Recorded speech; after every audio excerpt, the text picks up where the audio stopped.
Yo Shinobi fam, welcome back to Just a Shinobi. Today, we're diving into one of the wildest what-ifs. What if Naruto have memories of others? Part 1, so buckle up for some serious action and twists.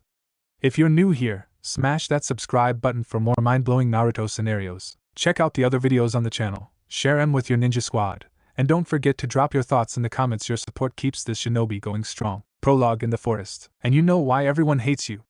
Mizuki sneered from his position on the tree branch. It's because 12 years ago, the Kyuubi attacked Konoha, killing many ninja until it was stopped by the 4th Hokage who sealed it away. Mizuki, no! Iruka shouted, into the form of a baby. Mizuki continued with evil glee.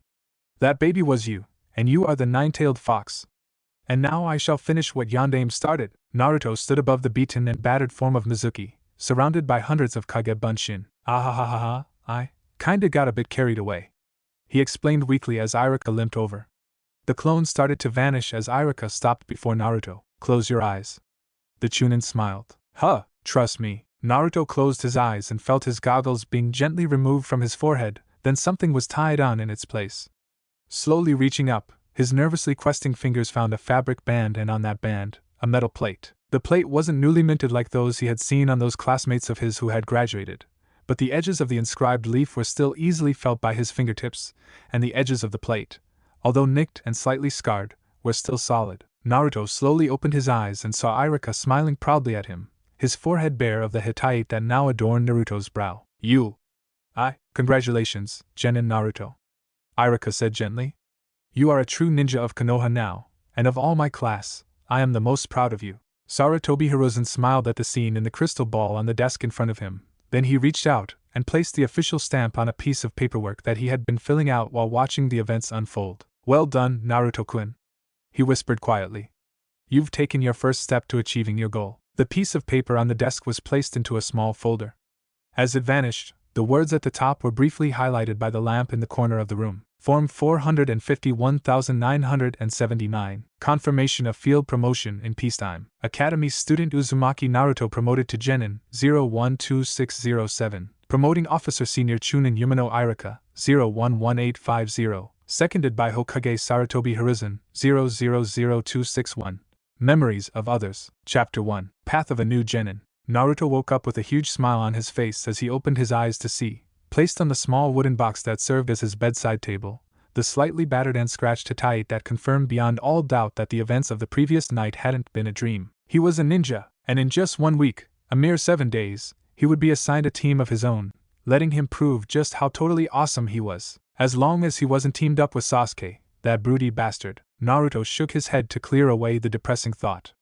Taking a deep breath of morning air, and he really needed to get that window fixed, he bounced out of bed, before scampering into the bathroom to shower. Then he paused and created a clone. Head to the kitchen and make me some breakfast, he commanded, and the clone nodded. Okay, but hurry up. Naruto stuck his tongue out at the clone, then turned the tap to switch on the shower. Shedding his pajamas, he jumped into the shower cubicle. Cold. The clone snickered as it switched the kettle on. Naruto finished tossing on his orange jacket. Chicken ramen. He smiled, then he paused. Hey, how did I know that? For a moment, Naruto frowned, then he shrugged. Maybe I smelled it. Whatever. Time to eat. Pausing to adjust a small sigil on his shoulder, Naruto bounced into the kitchen to devour the goodness awaiting him. Itadakimasu. The morning was bright and cheerful as Naruto closed the door to his apartment. Unlike normal, he didn't lock it, a fact that was explained as the door reopened and another Naruto stepped out, this one holding a bag of rubbish in its free hand. We'll have the apartment tidied up by the time you get back, boss. Good. Naruto nodded, mentally noting how useful Kage Bunshin was. Now if there was only some way to get some decent food. Blasphemy. The clone gasped. Ramen is the food of the 1,000 kami. Naruto chuckled in agreement, then turned to continue his interrupted journey. I'm going to have a walk around, maybe visit the old man to ask who's on my team. And why am I even telling you that? You're me, the clone laughed. We'll get things done for you. Good luck with our team. Maybe Sakura-chan will be on it. As long as the theme isn't, she might stop hitting us. That would be amazing, Naruto said dreamily, then he turned and walked towards the stairs. Wish me luck, me. Good luck. 3 of the clones chorused and Naruto left, chuckling. 3 hours later, his good mood had almost vanished, although the average, non-ninja, observer wouldn't have been able to tell. Whenever he walked near a crowd, he would hear whispers along the lines of how could they let it become a ninja. Or it won't be long before that thing snaps and goes on a killing spree, as well as several other comments which showed that they had known all along about his burden, but had put the same interpretation on it as Mizuki had. Turning, Naruto strode through the entrance of the Hokage Tower and scampered up the stairs. "Hey Ajiji!" he called, and his adoptive grandfather looked up from the paperwork he was perusing with a smile that lightened Naruto's heart. "Naruto, it's good to see you," he said as he waved for Naruto to take a seat. "So, what brings Konoha's newest genin into my office today?" Naruto grinned at the reminder of how he had attained the long-desired rank. "Well, I was wondering who was going to be on my team," Naruto admitted. "I'm sure you just love to give me the hat and all, but even I know that's not gonna happen yet." "Very true," Hiruzen agreed gravely, although Naruto caught the gleam of laughter in the old shinobi's eyes. "The teams are still being arranged and the Jonin sensei is assigned to them." "Cool," Naruto breathed, then he frowned. "So that means that I can't tell you what the teams are right now," Hiruzen supplied. "You know, in just 1 week you'll know which team you are going to be assigned to and who your Jounin sensei will be. As long as I get an awesome one, it'll be cool," Naruto exclaimed, then he blinked as a blur deposited even more paperwork on Hiruzen's desk. "Why don't you head out to get your official photo taken for the files?" Hiruzen suggested. "And tomorrow, after you bring the photo and I approve it, I'll take you out for some celebratory ramen." "You're the greatest, GG," Naruto exulted, his previous good mood fully restored. "One awesome pic coming right up." Hiruzen laughed as Naruto bounced out of the office, then sighed as he looked at the top sheet of paperwork. "So, how do I find where to get the photo?" Naruto muttered to himself as he walked down the main street. "Naruto?" Naruto looked round to see who had called him, his gaze coming to rest on a familiar dark-haired girl who was staring at him from beside a taller, red-eyed woman with longer midnight black curly hair. A brief moment's thought brought up the younger girl's name. "Heya, Hinata!" Naruto called as he jogged over, grinning hugely as he pointed at his Hittite. "I made it. I'm a ninja too, I heard about that," the taller woman said, and Naruto gave her a curious look. "I'm Jonin Yuhi Kurenai, pleased to meet ya," Naruto replied. "Genin Uzumaki Naruto, future Hokage." Hinata giggled then gave a small bow. "Probationary Genin Hyuga Hinata, honored to meet you." "Wait," Naruto said. "Pro bar? Pro B? Pro banana? What's it Genin? I thought you passed?" "The others who passed the academy exam are all currently probationary Genin.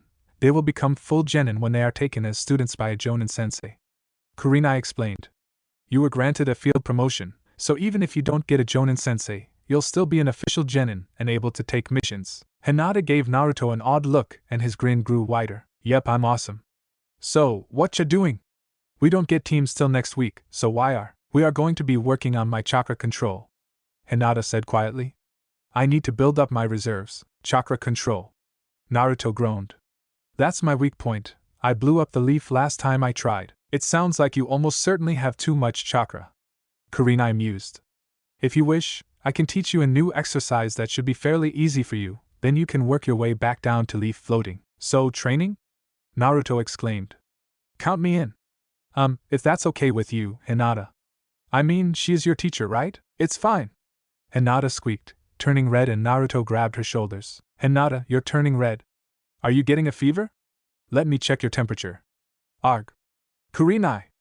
Hinata collapsed. "She'll be fine." Kurenai smiled. "However, if I can ask a favor," Naruto gave Kurenai a quizzical look. "Favor? Well, it's a bit of a walk to the practice grounds, and this is where we are going to practice." Hinata heard as she regained consciousness to find herself being carried on someone's back. For a moment, she thought that she was being carried by Kurenai, but the hair against the side of her face was all wrong for that. "Wow, cool place," Naruto's voice said, and Hinata frowned mentally. It wasn't Kurenai who was carrying her, and Naruto was nearby. Hinata's thoughts hiccuped to a stop as she realized that it was Naruto who was carrying her. But before she could do anything, Naruto was speaking again. "Let me put Hinata down." Kage Bunshin no Jutsu. A wave of chakra seemed to flow through Hinata, engulfing her in a feeling of protectiveness. Then she heard Kurenai gasp. "Oh, how did that happen?"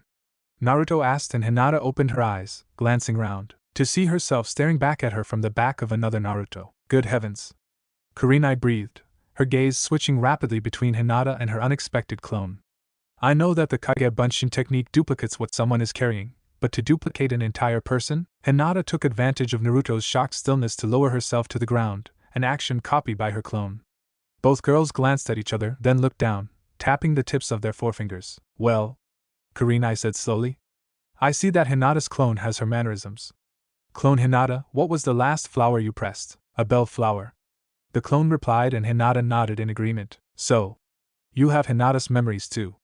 Do you know what Naruto had for breakfast? The clone shook her head and Kurenai hemmed thoughtfully. I've never seen this done before, she finally admitted, but it would seem that you've somehow cloned Hinata as a byproduct of cloning yourself. Even having just found out about it, I can tell you that once word spreads amongst the Jonin, you'll become the favorite support ninja in the village for A and S ranked missions, which means we need to keep this quiet, or enemy shinobi will target you specifically in order to stop you from boosting our forces. I don't get it, Naruto admitted and Kurenai sighed. Sit, she commanded, sinking to the ground and the others followed suit, the two Hinatas descending gracefully while the two Narutos simply flopped into a seated sprawl. Now, about your potential as part of a team.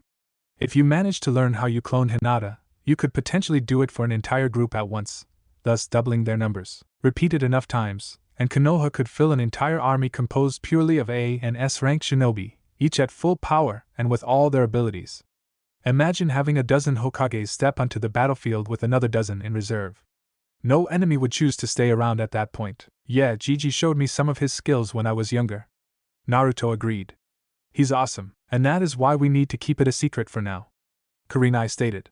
If I can see that potential, so can Konoha's enemies, and until you get strong enough to defend yourself against enemy Jonin, we need to keep this skill quiet. So, I can't use clones? Naruto asked and Kurenai sighed at the proof that he had missed the point she was trying to make. You can use as many clones as you want, just don't clone anyone else unless they already know about it and have given permission, Kurenai stated. The two Narutos turned to look at Hinata and her clone. I don't mind, one of the Hinatas said quietly. On the plus side, using clones can help with your training, Kurenai added, and both Narutos stared at her in incomprehension. Huh? Indeed, Kurenai said, rising. Naruto, stay here. Clone Naruto, come with me. Naruto watched his clone follow the Jonin to the edge of the clearing before they vanished into the trees. Then a memory popped up in his mind. I'm going to learn how to walk on water. Awesome, how did you know that? Kurenai called as she walked back towards him, his clone nowhere to be seen. You told me, Naruto said blankly, then he paused. How? I was here, but you told me behind that tree. I don't understand. I told your clone, then dispelled him, Kurenai explained as she reached them. When you dispel a Kage Bunshin, you get back all their memories, in this case, me explaining what the first exercise for you will be. Naruto stared at her for a moment. I think I get it. So, everything they learn I get back? Kurenai nodded. Yes, but too many memories at once will hurt your brain or worse, so we'll work our way up slowly. I made several hundred clones when I beat up the traitor, Naruto supplied. And how long did it take? A few minutes? So a few minutes times 100 or so clones is maybe 4 or 5 hours worth of memories, and since you were concentrating on one thing, most of those memories will have blurred together. Kurenai mused. Create 4 clones for now and we'll train for an hour before dispelling them so you get their memories. That should be fairly safe and we can work our way up to higher numbers. Yay, training! Naruto shouted as he flipped to his feet and made the clone seal. Kage Bunshin no Jutsu, Chapter 2, Training of a New Genin. Kurenai shook her head in bemused amusement as she looked at her audience. After explaining to Naruto, in very simple terms, the memory transfer function of the Kage Bunshin and how it could be used to help training in ninjutsu and in recon, she had demonstrated the water walking technique, and Naruto had sent a quartet of clones to practice. Her next demonstration, tree walking, had left Naruto gobsmacked for a moment before he had generated another 4 clones and sent them to practice, joined by the accidentally created clone of Hinata, while Kurenai covered some of the basic knowledge that Naruto had somehow failed to acquire during his days in the academy. So, now I've explained the difference between shinobi ranks and official ranks. Do you have any questions? Iruka-sensei is really an A-ranked shinobi? Naruto burst out and Kurenai nodded. Yes, he is. If he wanted to put the effort in, he could be S-ranked, but he is perfectly happy teaching future generations of shinobi. And most ANBU are B or sometimes C-ranked, while the who kept trying to chase me are normally C-ranked. Naruto mused. No wonder Iruka-sensei was always able to catch me after my pranks. I thought I was getting rusty or something. Being able to hide from your pursuers while wearing bright orange is quite impressive. Kurenai allowed. If you ever went for darker colors, you'd be almost impossible to track for anyone without a Byakugan. In fact, Kurenai rose from her kneeling position and cast a quick genjutsu that projected a compulsion to gather round. The 8 clones ran up from the trees and lake, forming up around her. Now, real Naruto, with me, but make another dozen clones for this. Excellent. All Naruto clones head into the trees, no more than 200 meters away from the edge of the clearing. I want Hinata to take the role of hunter Nins, find and dispel the clones. This way, both of you get training. Naruto, you get training in escape, evasion and survival, while Hinata gets training in tracking and attacking. Hinata's, a light Juken strike will dispel a Kage Bunshin. Naruto's, try not to make it easy, since the harder the training, the better it is. Begin. The clones scattered, the 2 Hinatas in hot pursuit, and Kurenai looked at Naruto. While we're waiting for the exercise to finish, do you remember how to dispel genjutsu? Naruto stared at her blankly. Hinata was impressed. She had thought that Naruto's bright orange trousers and jacket would be easy to spot, but his natural stealth skills countered the obvious color to an incredible degree. In addition, Naruto acted in ways that she had never encountered in her clan's tracking exercises before, ways that she would have to use herself in future exercises. He wouldn't balance on branches, he would hang underneath or cling to the trunk. He could squirm through low bushes without disturbing a single leaf, or dart across open spaces fast enough that if she blinked at the wrong time, she would never know he had been there. Byakugan. Hinata blinked as she heard her clone activate there, then she nodded in understanding. She was barely a D-ranked shinobi in her own right. If she was to catch the elusive clones, she needed to use every single advantage that she had. Horse, tiger, boar, hare, rat, dog, horse, dog, hare, rat, boar, snake, Byakugan. The world shifted around her and her eyes widened as she saw one clone crouched in the bush just behind her, a bush that she could have sworn was empty. She got another. Naruto reported as he tried to suppress his chakra again, and Kurenai cocked an inquisitive eyebrow at him. Kick to the shoulder. Felt odd though, more like that hand strike of hers. I didn't know that she could use Juken through her feet. Kurenai mused, and I think that was the last one. Naruto added. I didn't even see her that time. Just a poke in the back of the neck. She's good. Thank you, Naruto-kun. Hinata said as she emerged from the undergrowth. I'm glad you think so. The second Hinata said, and Naruto smiled. You did amazing, both of you. I can see I'm going to need to practice my stealth more. Can we do this again tomorrow? Kurenai glanced up at the darkening sky and nodded. I have to get Hinata back to her home soon, but here again tomorrow at 1:30? Sure thing. Naruto said, giving her a quick bow, then pulling both Hinatas into a hug. See you tomorrow. He chirped, then he bounced off, leaving Hinata and her clone both blushing so hard that Kurenai was amazed that the air wasn't glowing red around them. I think you shouldn't dispel the clone yet, Kurenai said with a wicked smile. Let's tell your father that it was the unexpected result of a jutsu. The 2 Hinatas looked at each other and started to giggle. Arg. Naruto's voice echoed from around the corner. I completely forgot. Where do I go to get the registration photo? Office 1C in the tower. Kurenai called back. There will be able to take the photo for you on top of the Hokage's tower. Thanks. Naruto hollered back and both Hinatas started to giggle again. What the? A girl's voice said, and all 3 Kunoichi turned to see a pink-haired girl staring at them. 2 weak little mice? Kurenai frowned as Sakura sniffed and strode off, muttering a comment just loud enough to be overheard while quiet enough that it could be argued that she was simply talking to herself. At least they're not competition for Sasuke-kun, even though they'll never become good ninja. That was rude, Kurenai said slowly. Who was she? Harino Sakura, Hinata said quietly. She was the Kunoichi of the year thanks to her perfect test scores and is one of the girls who keeps chasing Uchiha Sasuke, even though he's never shown any interest in girls. A fangirl. Kurenai sighed, shaking her head. Thank goodness you're not one. Fangirls do not make good Kunoichi. Ano, Kurenai-senpai. Hinata began. Could you help me to learn to be braver? The other one finished and Kurenai smiled. You are doing a great job already. You only fainted 3 times around Naruto today, and you were able to bring yourself to dispel his clones. Both Hinatas blushed. Hey, you the photo nin? Naruto half yelled as he almost erupted through the doorway. I need my photo for the files. And it's gotta look awesome, not even a chance to finish my coffee.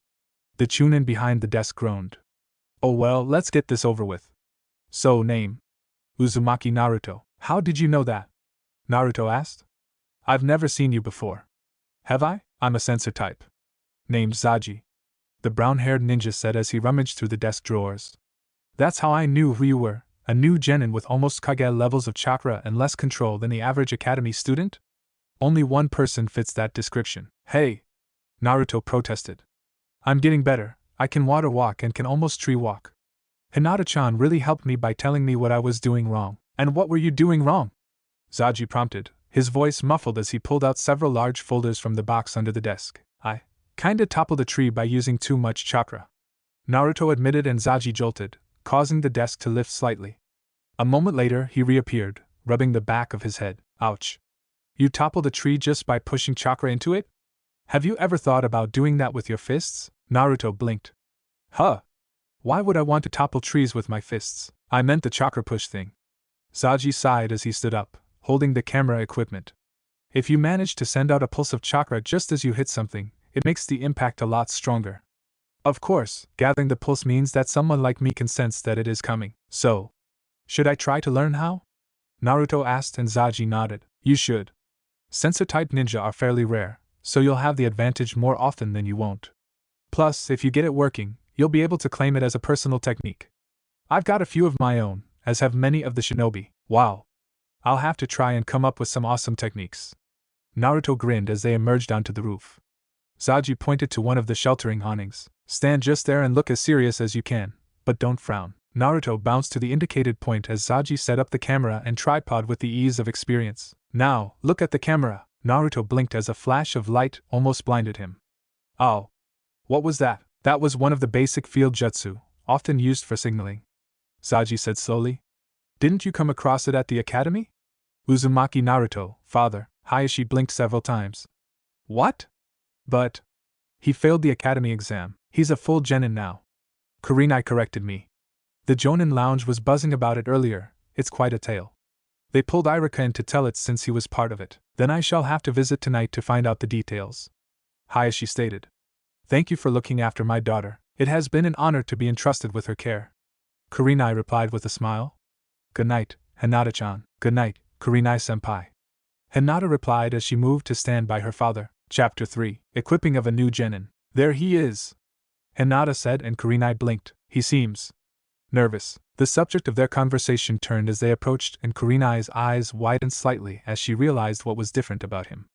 Naruto wasn't wearing his normal orange jacket while his trousers were dark blue civilian wear, totally unsuited to combat training. Kurenai-san, Hinata, Naruto said in greeting, one hand rubbing the back of his head. Hi, Naruto, Kurenai said in return. You seem less relaxed than yesterday. Yeah, I kinda found out something, Naruto admitted, but I'm not a perv or anything like that. I just didn't know it would happen, and by the time I worked it out, it had already finished, and so I. Naruto stiffened to attention at Kurenai's shout. Hi, just tell us briefly what happened. No excuses, no opinions, just the facts. I kinda got Hinata-chan's clone's memories when she dismissed it yesterday, Naruto half-whispered. And I didn't realize Sakura could be that mean. You totally aren't a timid little mouse. Heck, you're awesome at. Wait a minute, Kurenai said slowly. You're saying you got the memories too? Hinata and Naruto chorused. Hinata got the memories when her clone dispelled, Kurenai explained slowly, her mind flicking through what the newest revelation meant. So don't try it with anyone unless they know about this and give permission. Alright? Kurenai sighed and Naruto nodded. Okay. Now, those clothes won't hold up to any real training, so, about that, I was hoping Hinata could help me pick out new ones, Naruto interrupted, pulling out a frog-shaped wallet stuffed full of Ryo from one of his pouches. I mean, I don't want to hurt her eyes every time I make loads of clones and Hinata sees colors way better than me. I didn't even realize that my trousers and jacket were different shades until I got her memories of it. I spent an hour last night trying to see for myself, but I couldn't. Women can see more shades of color than males, Kurenai agreed. Hinata, do you want to? Hinata nodded. I'll be happy to help, Naruto-kun. Naruto promptly engulfed Hinata in a hug. Thanks, Hinata-chan. Hinata? Ack. Kurenai-san. Hinata collapsed again. Kurenai managed not to giggle at Naruto's panic. You remember what we did yesterday when Hinata collapsed? She prompted, and Naruto nodded. Sure thing. Can you support her for a moment? I don't want to accidentally copy her while she's out cold. Kurenai held Hinata's limp form as Naruto created two clones who promptly placed Hinata on the original Naruto's back before dispelling. Alright. Now, since you're a shinobi now, you can shop at the shinobi-only shops, Kurenai said with a smile. They tend to have good quality items optimized for shinobi, since the owners have their own experience to draw upon. We'll start with Igarishi's. They do a good young shinobi line of reinforced clothing. Cool. And this is where we are going to get most of your new stuff. Hinata heard as she regained consciousness to find herself being carried on someone's back.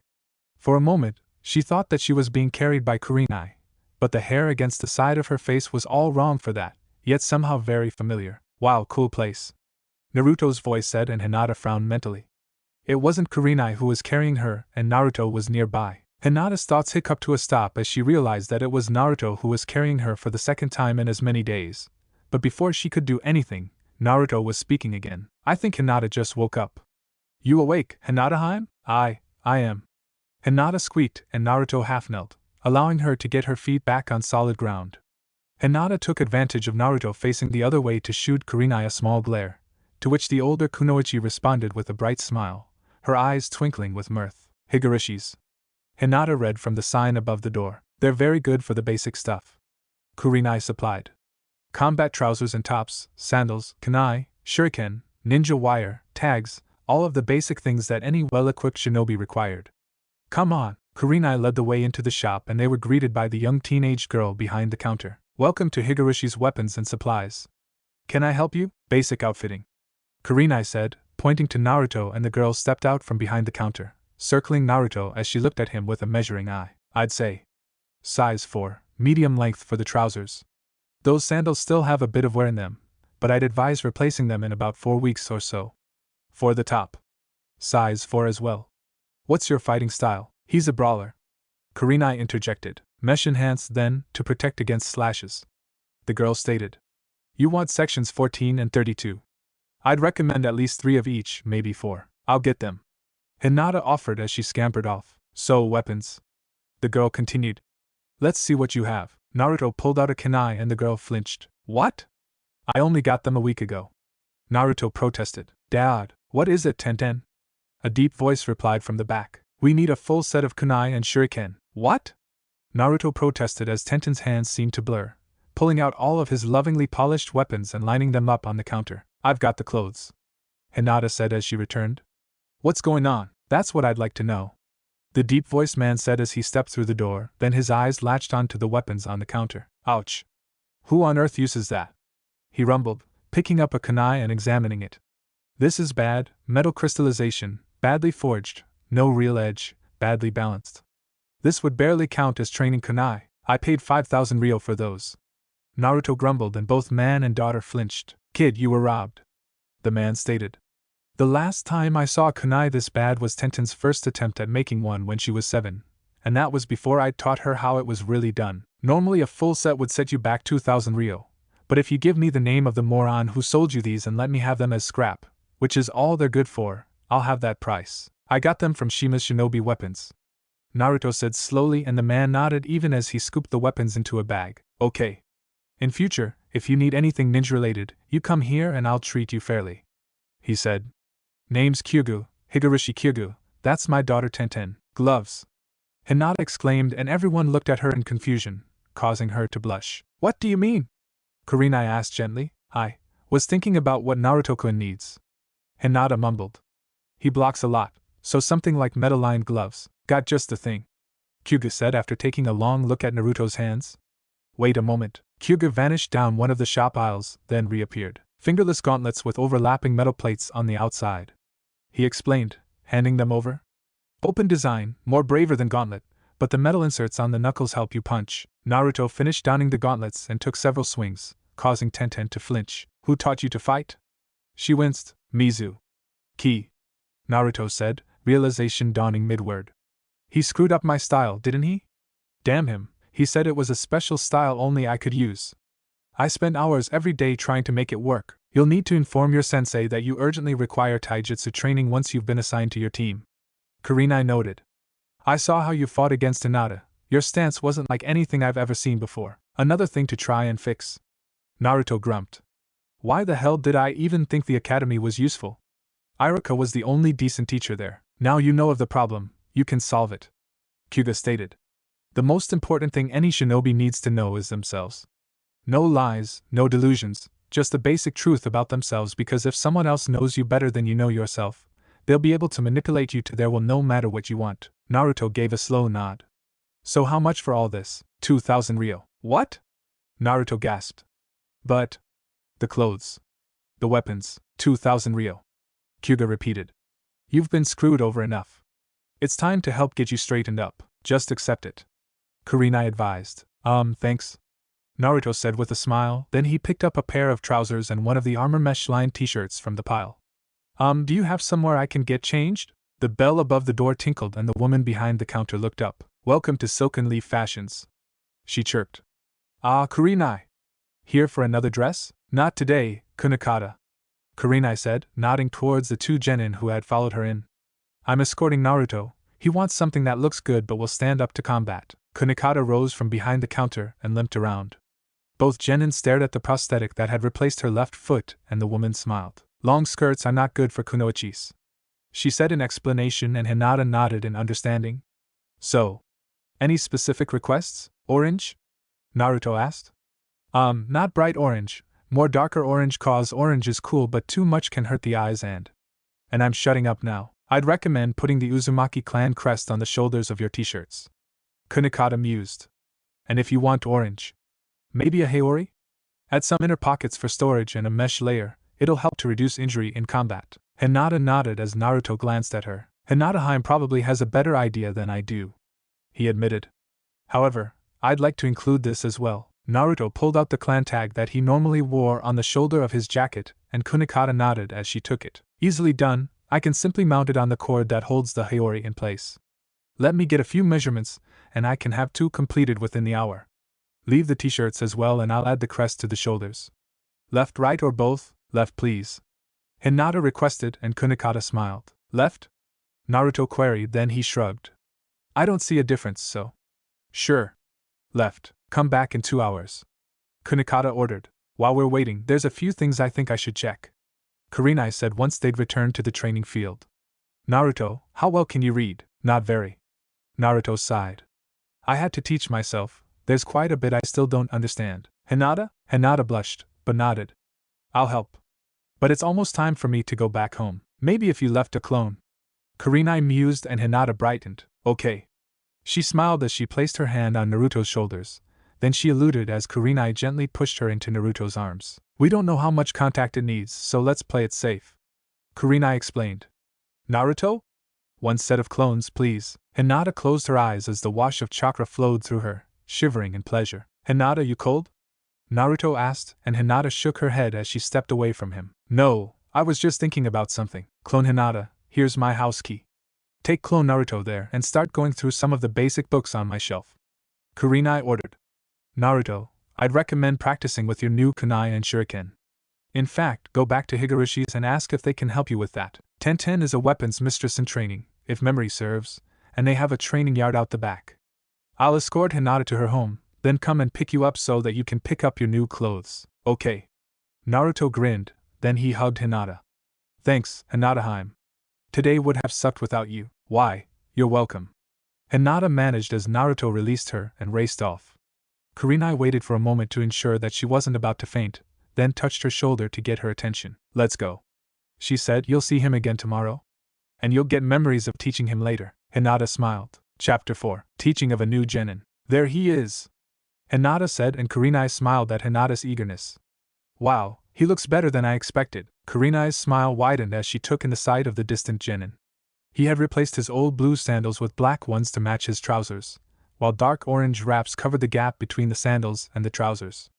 His haori reached almost to mid-thigh, and from the way it hung, Kurenai could tell that it was armored. As he turned, a kunai pouch was briefly visible attached to his belt, while the flapping of fabric showed a line of shuriken attached to a magnetic strip just inside the haori itself. Hinata-Heim! Kurenai-san! He shouted in greeting, and Hinata returned his exuberant wave with a smaller, but no less heartfelt one. Naruto-kun. You look great. Hinata managed, and Naruto's grin widened. Thanks to you, Hinata-Heim, he said in reply, and Hinata blushed. Hey, Kurenai-san. What awesome stuff are you teaching today? It'll be Hinata doing most of the teaching, Kurenai said with a smile. I think her teaching you is helping her as much as it is you, albeit in different ways. I brought books for you to practice reading as well as some maths worksheets. As she spoke, Kurenai pulled out a small scroll and unrolled it on the ground, swiping one finger across it. A cloud of chakra smoke formed and dissipated, revealing 3 small stacks of books: history, field tactics, and maths. Kurenai said, indicating the piles. Hinata, I'll teach you via clone, so you'll both need 3 clones for this. Naruto waited for Hinata to nod in confirmation before he caught her in a hug and made the familiar hand seal behind her back. Kurenai nodded in approval as the newly created clones gathered up the books and then moved to different places around the field so that they didn't accidentally interfere with each other. Today will be stretching and flexibility exercises, Kurenai said. Naruto, if you could send a dozen clones to practice water and tree walking, that would be good. Kurenai waited for the newly created clones to run off to the trees and lake before she pulled out another scroll and unsealed a trio of rolled-up mats. Passing one to each genin, she unrolled the third and shed her sandals before stepping onto it. You probably haven't done these exercises before, Naruto, so pay attention and try to copy Hinata and myself as best you can, she said gently. We will start with basic stretches. Keep one leg straight, hands on your hips, and bend the other leg like this. Naruto wobbled for a moment as he tried to follow the moves that the two females were doing so effortlessly. Are you alright? Hinata asked worriedly as Naruto lay sprawled on the grass. How do you do that? Naruto groaned. I thought I was fit. There are different sorts of fitness, Kurenai said from where she was finishing rolling up the mats. You're used to high-energy movement, running, jumping, that sort of thing. These exercises were all about flexibility, control, and precision. I'm aching, but it's sorta in a good way. Naruto mused. I'm not sure I can move at the moment though. Hinata, you might want to lie down as well, Kurenai suggested. It's almost time to dispel the clones. Hinata sat down, then glanced at Naruto measuring. It's okay, Hinata. Naruto groaned. I know you don't want to get leaves in your hair, so you can borrow my haori to use as a pillow. Huh! Naruto lifted his head to look down at Hinata, who was resting her head on his stomach while she clasped his hand in both of hers. Kurenai looked over at them, and promptly raised a hand to hide her smile. Kurenai-sensei? Alright, first pair, dispel. Kurenai ordered, and both genin twitched slightly as the first set of memories cascaded into their minds. That looks very comfortable. One of the clone Hinatas whispered to herself enviously, and Kurenai fought down a sudden attack of the giggles. Okay, ready for the next one? Naruto called out.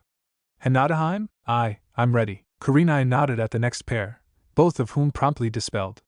Even as she fought to integrate the new memories, Hinata blushed at how she and Naruto looked, but didn't move.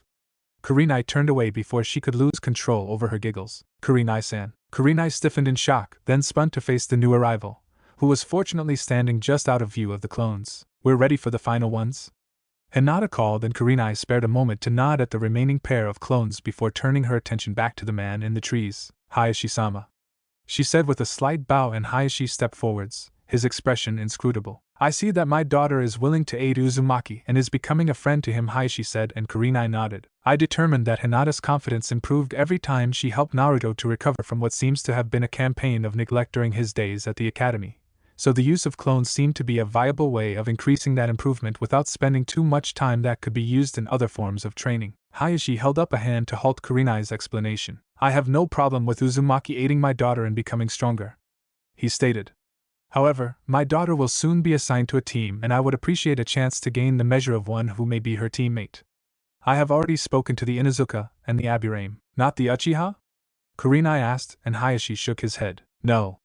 My sources in the tower tell me that he will almost certainly be on the same team as the Haruno girl, with the third being either the Inuzuka or Uzumaki. If it's not Naruto, your daughter will be depressed, Kurenai admitted. What can you tell me about him? Kurenai glanced over to where Naruto had got to his feet and was helping Hinata up. What sort of information do you need? A standard character report should suffice, Hayashi said with a slight smile, and Kurenai nodded. Uzumaki Naruto, parentage unknown or classified.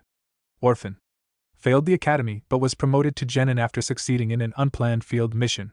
Very high chakra levels, which make it hard for him to concentrate for long periods of time, although the chakra control exercises have already provided a small but noticeable improvement in that. Current ratings are Taijutsu low, Ninjutsu medium to high, Shurikenjutsu low to medium, general knowledge poor, but part of this is due to passive sabotage in the academy and Naruto having to learn to read and write without assistance. Future potential is very high in all fields. Thanks, Kurenai-san, Naruto chirped from behind her. I'm gonna get as good as I can, 'cause I'm gonna become the Hokage.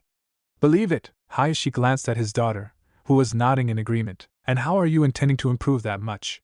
He asked. Simple, Hinata's helping me and she's awesome, Naruto responded, giving Hinata a one-armed hug as she blushed.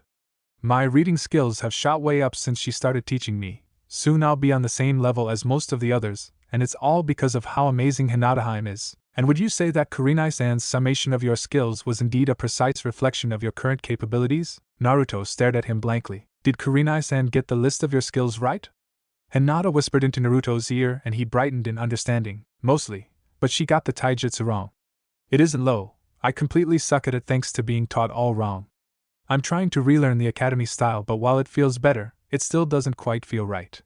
When I get a Jonin sensei, I'm gonna have to ask for taijutsu training as the most important thing I need. Hayashi raised a mental eyebrow at the brutal honesty in Naruto's reply, but didn't allow a hint to show on his face. It is rare to meet a shinobi who doesn't allow self-deception to overrule self-knowledge. He offered, well, when both teacher and sparring partner wince at how bad you are, it's kinda difficult to claim you're good. Naruto said, rubbing the back of his head with his free hand. I've talked it over with them, and it's only my stamina and high pain. Pain. Hinata, threshold? Thanks. High pain threshold that lets me win at all. Naruto finished. So I suck and I need to suck less if I have a chance at the hat. But I'll make it, believe it. Hayashi stared at Naruto for a long moment, then he turned to Hinata. Daughter, tomorrow, I will send Ko to pick you up after your training, although he may be early. Kurenai-san, you may make whatever use of him you wish if he is early. Hinata glanced briefly at Naruto and Hayashi caught the question that she didn't dare ask. Rather than reply out loud, he inclined his head slightly to acknowledge her worry and confirm that he would deal with it. Hayashi looked up from the paperwork on his desk as a shadow announced a visitor outside his study. Briefly activating his Byakugan, Hayashi paused just long enough to slightly tidy his desk before speaking. You may enter. The door opened and Hyuga stepped through, sliding it shut behind him. Stepping forwards, he dropped into a Saiza position then bowed. You summoned me, Lord Hayashi? I did. Hayashi confirmed. As you are aware, Jonin Yuhi Kurenai has been guiding and teaching Hinata over the last few days. Hayashi paused and Ko gave a slight nod to indicate that he was indeed aware of the events that had stopped his usual task of being Hinata's bodyguard. What I am about to tell you must never be repeated. Hinata has been using the Kage Bunshin to aid in her progress. I was unaware that she had learned Kinjutsu, Lord Hayashi. I did not think her chakra reserves were large enough for such a technique. She has not learned it, and they have not. Hayashi stated, enjoying the look of confusion on Ko's face. She has been training alongside Uzumaki Naruto, who has learned that technique, and they discovered that should he create a clone while Hinata is in contact with him, he clones her as well. Ko's jaw dropped for a moment before he pulled himself back under control. When her clones dispel, she regains their memories. Hayashi added, incredible. Ko breathed, then he frowned slightly. But for her to be studying alongside him, and thus we reached the next secret. Hayashi stated. I have received permission from the Hokage to tell you this. Naruto is the third who carries the Kyuubi and you once had a crush on the second, his mother. Ko blanched. Kushina? She is his. I thought he was simply named after her. She carried the Kyuubi too, as did Senju Mito, formerly known as Uzumaki Mito and Kushina's aunt. Hayashi said in a calm voice. 3 generations of Uzumaki have held the Kyuubi, and in all that time, it has only escaped once. The seal that holds it now has been described as the masterpiece of the Yondaime. In other words, you will from this day on respect Uzumaki. He is not the prisoner, he is the prison that holds it, and to strike at him is to risk the prisoner escaping. Am I clear? Ko nodded frantically. Hi, Hayashi-dano, good. Now about tomorrow. Hinata winced as Ko used a stick to swat Naruto's leg. Point the foot forwards, not out. Ko commanded. Make a fist like this and move it like so to punch. I hadn't realized that Ko was such a disciplinarian. Kurenai noted. But Naruto does seem to be improving. Given how bad he was to begin with, going to simple barroom brawling would have been an improvement. Ko noted as he walked past them to where a group of Naruto's clones were going through the first kata taught at the academy. Smooth motions. Flow like water. I think I owe your father a favor for this. Kurenai noted. I'm not very good at taijutsu, relatively speaking. I make up for it in the other fields, but Kurenai shrugged. Then she returned to watching Naruto being shown how he should have been taught to fight. With those clones, he should be caught up in 6 months or so. Assuming his Jonin-sensei brothers teach him. Hinata gave Kurenai a long look. Is he going to be on our team? I don't know. Kurenai sighed. I used up my favor by asking for you. Naruto. I can't say. Chapter 5. Assignment of a new Genin. The noise level of the classroom dropped significantly as Hinata and Naruto entered. Part of the sudden drop in volume was that instead of scurrying timidly like normal, Hinata was standing up straight. Most of the reason, though, was the person who was accompanying her, a person whom everyone else in the classroom knew had failed. Of course, not everyone was focused on that fact. Damn. Ino breathed. How did the class clown hide all that yuminess? Hinata promptly shifted slightly in front of Naruto, shielding him from Ino's semi-predatory gaze. Hey, why is the dead last here? Kiba shouted. He failed, remember? He couldn't even do a clone. Most of it's classified, but I helped plug a hole in the security of the village and as a reward, I got promoted. Naruto shot back. And no, Sasuke couldn't have done it because he passed the test. The mission needed someone who had failed. Several of the girls in the room froze, their instant declarations that Sasuke should have had the chance to do the mission slamming into the realization that in order to have got the mission, he would have had to have failed, and Hinata capitalized on the pause. Grabbing Naruto's hand, she towed him to a pair of adjacent seats and settled down, smiling as Naruto let her rest her head on his shoulder. But how did you manage to get a pass without a clone? Kiba persisted and Naruto rose, placing his hands in a cross seal. A cloud of smoke erupted behind him, dissipating to reveal a single clone, and Naruto sat down again as the clone walked to Kiba's desk and smacked his nose with one finger before dispelling. Ow! Kiba whined, clutching at his nose. That hurt, damn it. You know we Inuzuka have sensitive noses. That was a solid clone. Sakura gasped, and Naruto nodded. Yep, I've got way too much chakra to do one of the normal bunshin, so I learned something better. Teach me. Sasuke snapped, spinning to look at Naruto, but it was Hinata who replied. You do not have enough chakra, Sasuke-san. If you indeed wish to commit suicide by exhausting all your chakra while trying to perform a technique that you are physically incapable of, then may I ask that you first make a will? The Hyuga clan will happily take possession of the Uchiha sector once you have killed yourself, and thus end the Uchiha's presence in Konoha. Sasuke growled as he flopped back down, and Hinata half-turned to see Naruto gaping at her. Wow, Hinata! You really told him. That was awesome. Hinata blushed and buried her face into the junction of Naruto's neck and shoulder. Heh, it would seem that young Hinata's been spending a great deal of time around Naruto. Hiruzen chuckled as he viewed the scene through his crystal ball. The opening of the classroom door caught everybody's attention and Irika walked in, looking at the assembled children. First of all, may I say congratulations to all of you for passing the test last week, he said. Now, before I read out your assignments, do any of you have any questions? Yeah, Kiba shouted. How come the Dobes here? He failed the test and gave us a story about passing another way. That is correct. Naruto was given a field promotion for his actions in preventing a great loss to the village via the actions of a traitor, Irika said, showing no sign of regret at Mizuki's fate, even though Mizuki had been his friend for years. Combined with his learning of a variant of the bunshin, it was decided that he was indeed qualified to become a shinobi, a decision confirmed by the Sandaime Hokage himself.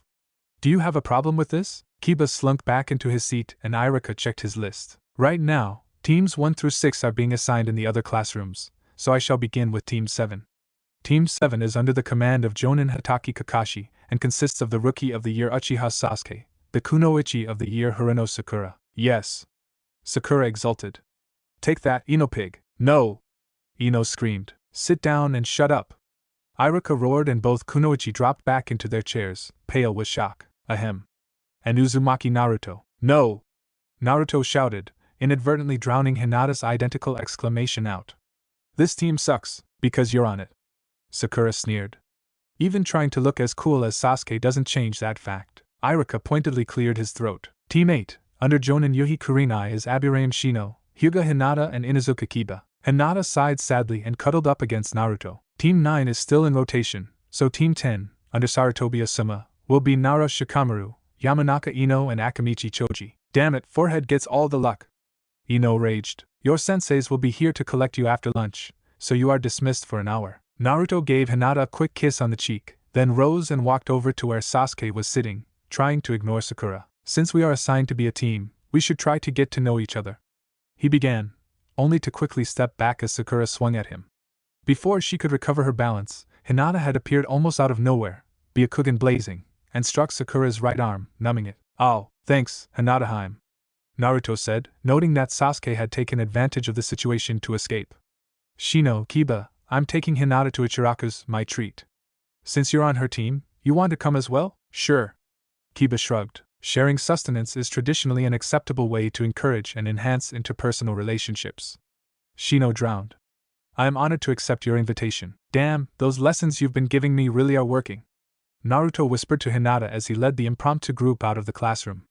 I understood every word that he just said. Hinata failed to restrain her giggles at his comment. The classroom door opened and two figures entered, looking at the assembled genin. Team 8. The woman called and Naruto caught Hinata's shoulder as she stood. Just remember, you're totally awesome, he whispered, giving her a quick kiss on her cheek. Trust me on that. Hinata beamed at him, then quickly kissed him back before scurrying to Kurenai's side, her face glowing red as Kurenai tried to hide her smile. Team 10.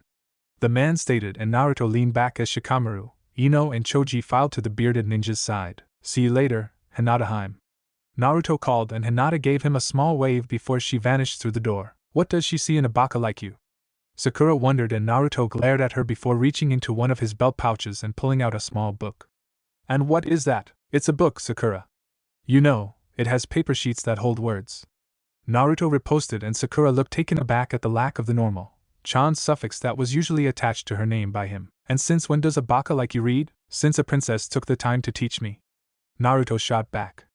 Now please hush, some of us have better things to do than listen to your screeches. As Sakura started to prepare a blistering comeback, Sasuke spoke up. I agree with the dobe. Shut up. You're starting to give me a headache. Sakura meekly sat down, glancing at the door while Sasuke raised an eyebrow at the picture of the Uchiha fan on the cover of Naruto's book. You're late. Naruto looked up from the book on the various types of traps and found himself looking at a tall shinobi standing in the now open door. The man was thin with spiky silver hair while most of his face was covered by a mask pulled up over the bridge of his nose and a Hittite angled over his left eye. My first opinion of you is that I don't like you. The new arrival mused. Meet me on the roof in 5 minutes. Don't be late. The ninja vanished in a cloud of smoke and Naruto sighed. That must have been Kakashi, he said as he slowly put his book away, then moved to the window as the other two dashed out of the doorway. Channeling his chakra, he swung himself out of the window and stood on the wall of the academy, then walked up to the top, grabbing the railing and vaulting over it. Interesting. The tall man mused, even though he didn't pull his attention out of the book he was reading. Wall walking already? Now who taught you that? Naruto glared at Kakashi. The way he had phrased it suggested that he had known about the way that Naruto's learning had been sabotaged, a definite minus point in Naruto's book. We're here. How did you get here before us, you baka? Sakura burst out as she sprinted through the roof access. Naruto simply sighed and moved to sit down on the furthest one of the 3 benches, letting the other 2 claim the others. So let us introduce ourselves. Name, likes, hates, dreams, Kakashi said, and Sakura raised her hand. Will you show us how? Naruto managed not to facepalm. His lessons with Hinata and later with Ko, with whom he hadn't used the shared cloning technique, had raised his social abilities to the point where he could now identify stupid questions, although usually, it was identifying them before he asked them that was the issue. Oh, okay. My name is Hitaki Kakashi. I have things I like, there are things I dislike, and you aren't old enough to learn about my dreams yet. Alright, Pinky? My name is Haruno Sakura and I like. Sakura broke off as she glanced at Sasuke. My dreams are. Naruto sighed as Sakura looked at Sasuke again. And your dislikes? Kakashi prompted. Naruto, as if I care. Naruto grumbled, noticing the slight frown that Kakashi gave him. Alright, broody, my name is Uchiha Sasuke. I don't have many likes or dislikes, but my dream is to kill a certain man and rebuild my clan. And finally, Blondie. For a moment, Naruto was tempted to go all out, but then the memory of the slight frown crossed his mind and he decided to tweak his sensei. My name is Uzumaki Naruto. There are some things I like, there are some things I dislike, and my dream is mine to achieve. Stop trying to be cool, you baka. Kakashi's eyes narrowed at Naruto's response, but he ignored Sakura's outburst. So, you 3 have passed the academy exam, but you aren't a true genin yet, Kakashi stated. You won't be unless you pass my test tomorrow, and be aware that on average, 2 and 3 fail the test and have to return to the academy for another 6 months. Naruto frowned at the implication. Kakashi had already shown himself to be distressingly similar to the academy teachers, bar Irika, but he was obviously unaware of how Naruto's promotion had differed from the others. Meet me tomorrow at 7 a.m. on Training Ground 7 for your final test, Kakashi said. I'd advise you not to eat breakfast, you'll only throw it up again. Bye. Kakashi vanished in a swirl of leaves and Naruto rose from his bench. What did he mean by that? Sakura quavered. I think I'll check out the area tonight and talk to Kurenai-san, Naruto decided, vaulting over the railing and using his chakra to slide down the wall. Stop showing off, you baka! Sakura screamed. Hey, wait for me, Sasuke-kun. Kurenai paused as a familiar voice called her name. Naruto? Clone. The blonde clarified as he came to a stop beside her. Boss is checking out Training Ground 7 for tomorrow's test, but he sent a whole load of us out to get info. One of us was even sent to Hayashidano. Information about. Kurenai prompted. Hitaki Kakashi. the clone replied. Boss is trying to put as much info together on him as possible. Do you know anything about him, and are you allowed to tell us any of that? For a start, he's known as Sharingan Kakashi for the Sharingan he has underneath his Hitaiate. Kurenai began, and he is consistently 3 hours late, unless it is for a mission of C rank or above, or he has been ordered to show up on time by the Hokage. Hayashi told the clone who was sitting attentively in front of him. He said to show up by 7? The clone supplied. Then he will be there by 10. I would advise showing up at 9:30 just to be on the safe side. I'm afraid that I can't really tell you anything about your sensei. Hiruzen sighed. There are certain rules and traditions that prevent it. It was worth a try. The clone shrugged. I mean, what better source of information is there in the whole village than the Hokage? Well reasoned? Hiruzen said with a smile. I am proud of you, Naruto. You really have grown over the last week. You've already had your test and passed? Congratulations. Hinata smiled as Naruto's clone engulfed her in a hug. Hopefully the real Naruto would give her another hug when they next meet. Chapter 6. Testing of a new Genin. You're late. Sakura growled as Naruto strolled onto the training field. Naruto glanced around even as he felt the memories of one of the clones he had sent to give him warning should Kakashi not show up late flow into his mind. Sakura, just how late was Kakashi yesterday? Naruto queried. What made you think he wouldn't be late today? That's not the point. Sakura snarled. I knew he would be late, so I've done some extra training to get ready. Naruto commented as he moved to one of the 3 posts in the middle of the training field and leaned against it. Have either of you done anything to prepare in the last couple of hours? Lay traps? Scout out the area to learn where things are such as the best hiding places. Check your kunai and shuriken to make sure that none of them are about to break? Sasuke looked up from where he was sitting, his expression startled. Who are you and what have you done with Naruto? I am Naruto. Naruto shot back. I just received some good advice on how to be a proper ninja, advice that no one bothered to give me before. So, I've checked all my weapons, explored the area last night and done some research into our sensei. Who's interested? Sakura sniffed. Stop making things up, Baka, if that's how you want it. Naruto shrugged. Since we have another half hour before he's going to arrive, I'm going to try and meditate. You meditate? Sakura snorted and Naruto nodded as he sat down cross-legged, his hands on his knees. Hinata showed me how. And Sakura, she isn't a timid little mouse. If she hadn't been holding back, she would be on this team, not you. Sakura stared at him, then started to stalk over and Naruto gave a covert hand signal. Stop lying, Baka!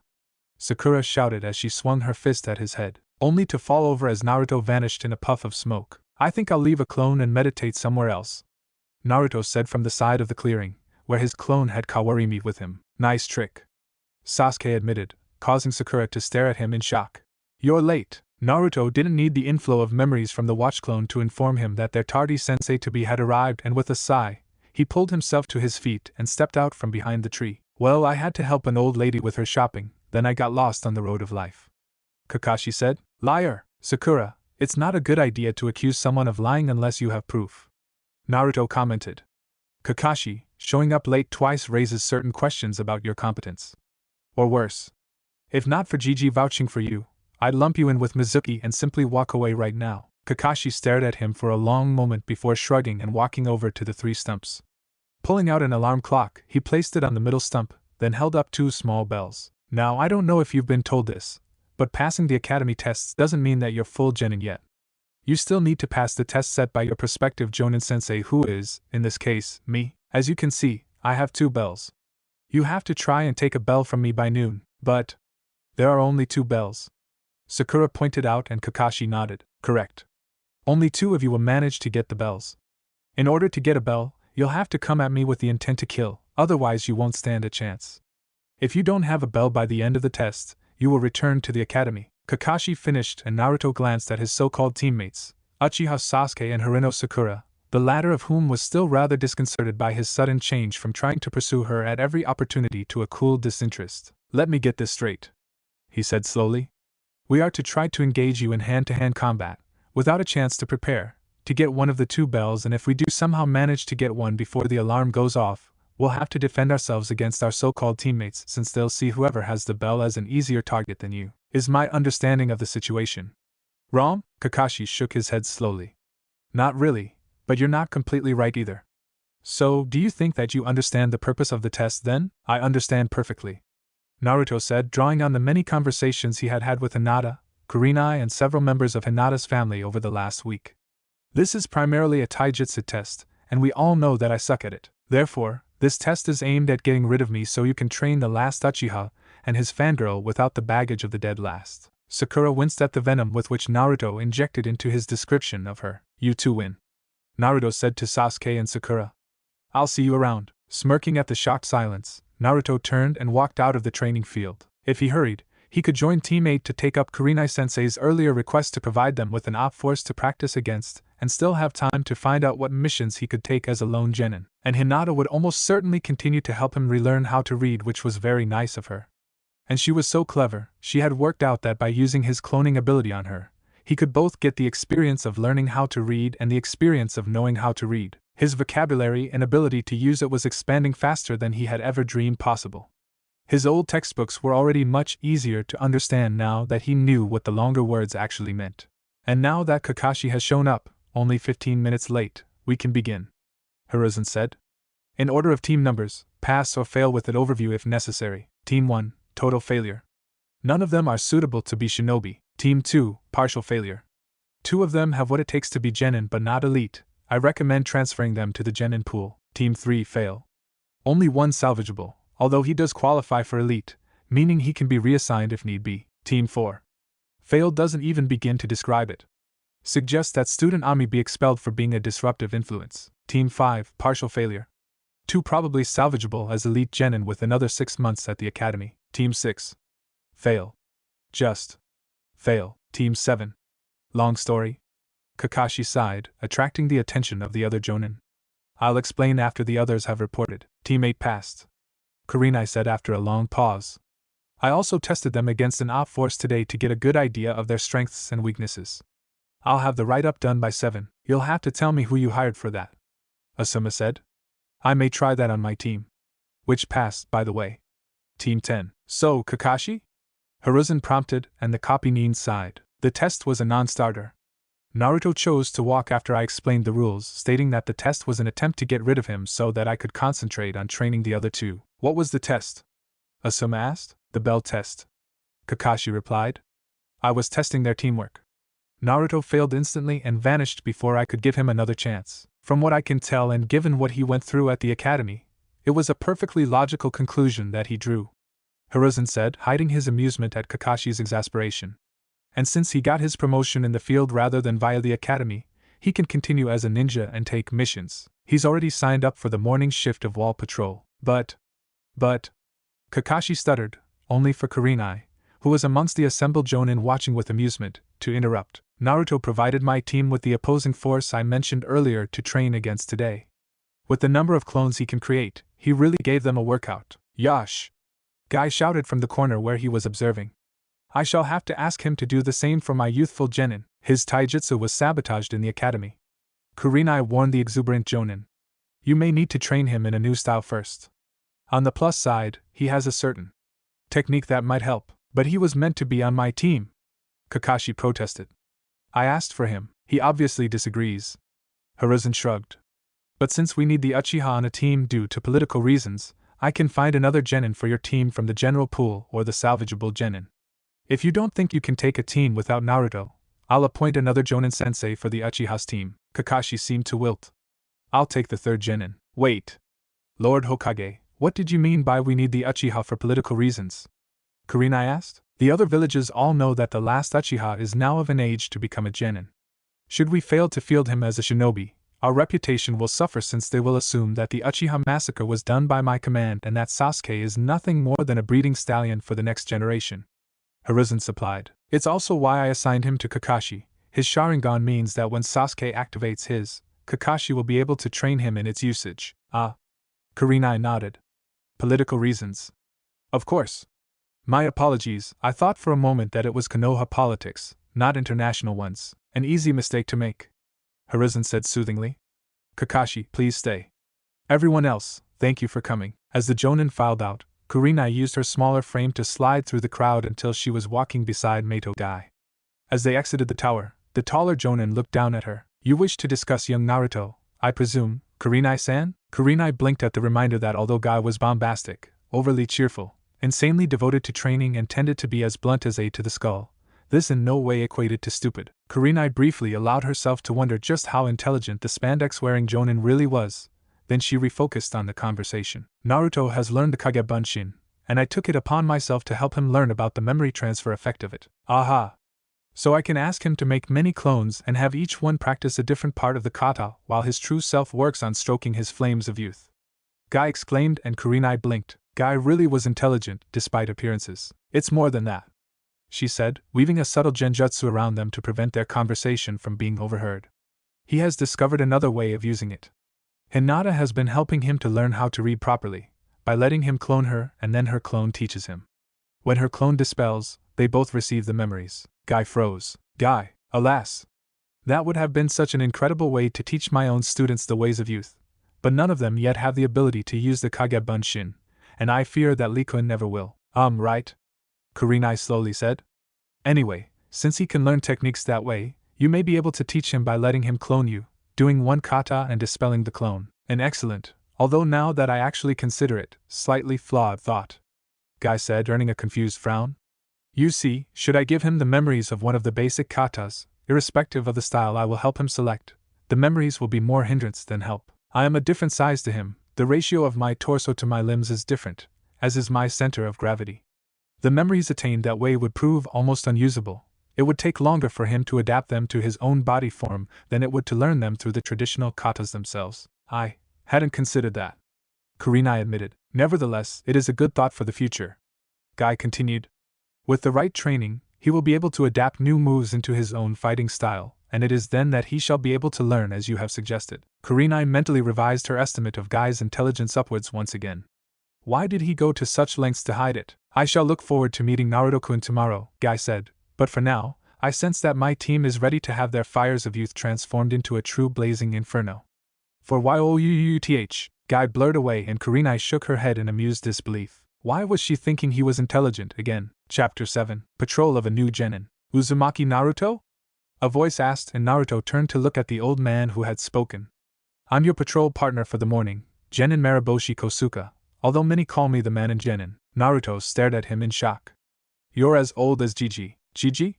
Kosuka asked, and Naruto blushed slightly, remembering several lessons in manners that Kurenai and Hinata had given him via clone teaching. Gomen, I apologize for my comment.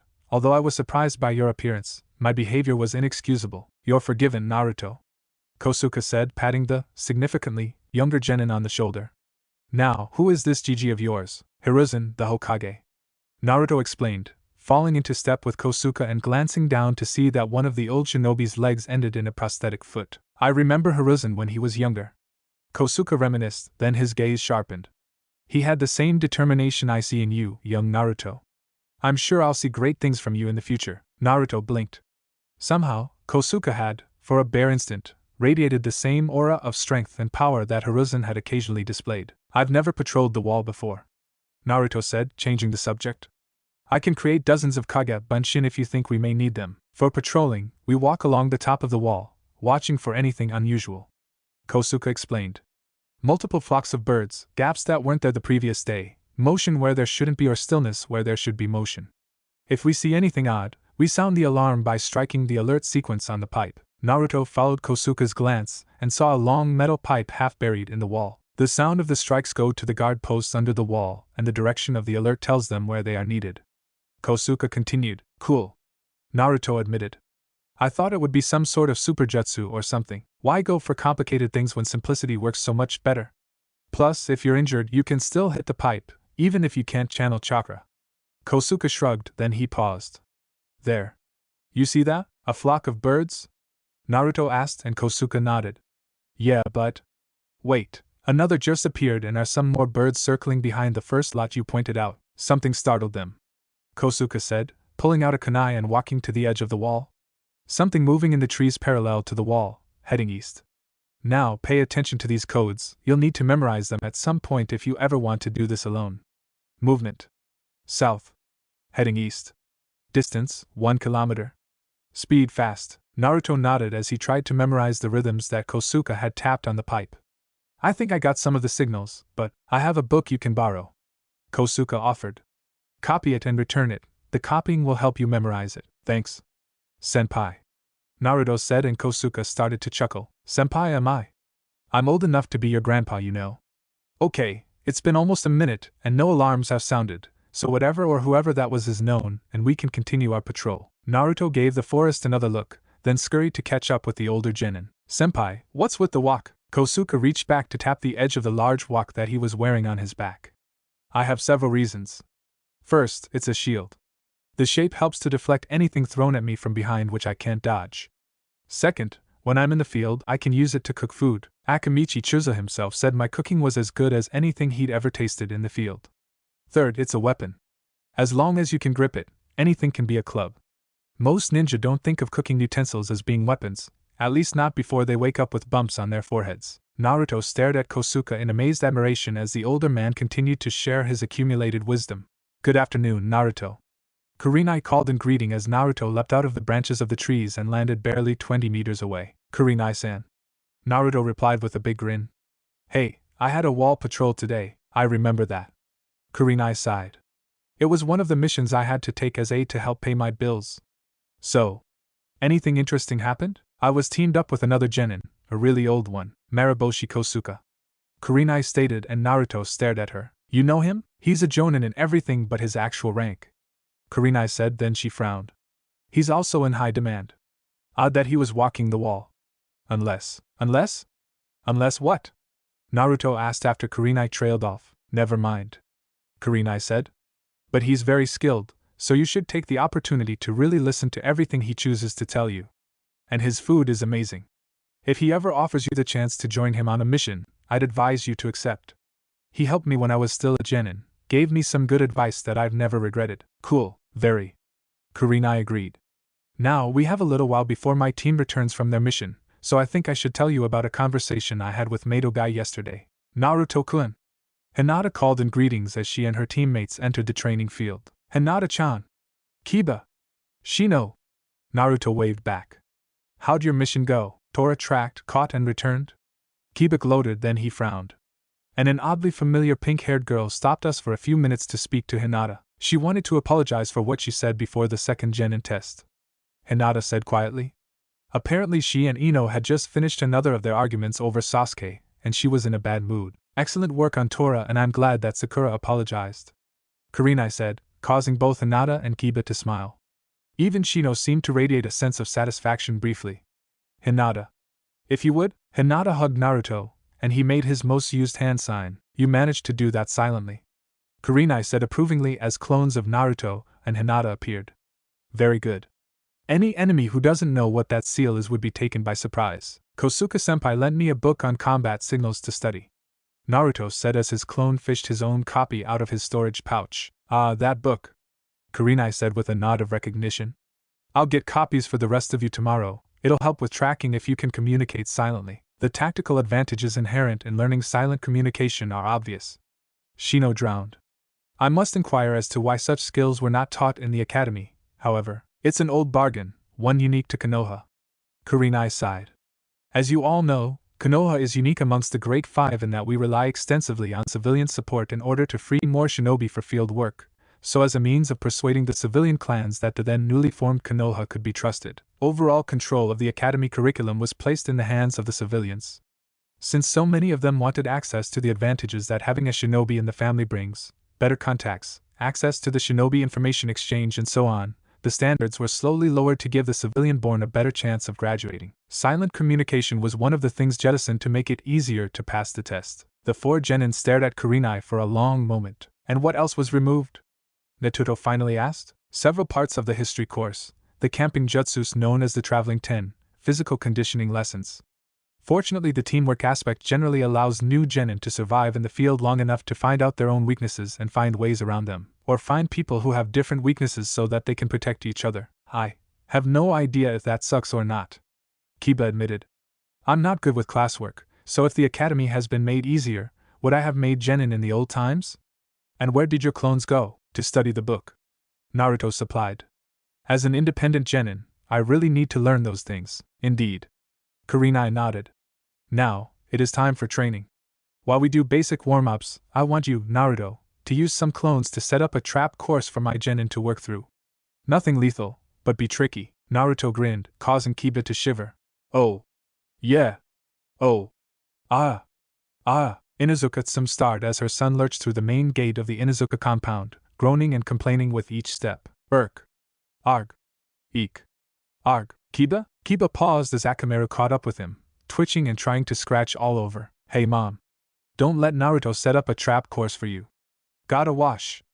Ah. Itch. Itch itch itch itch. Some stared blankly as her son and his Nikin bolted for the bathhouse. What?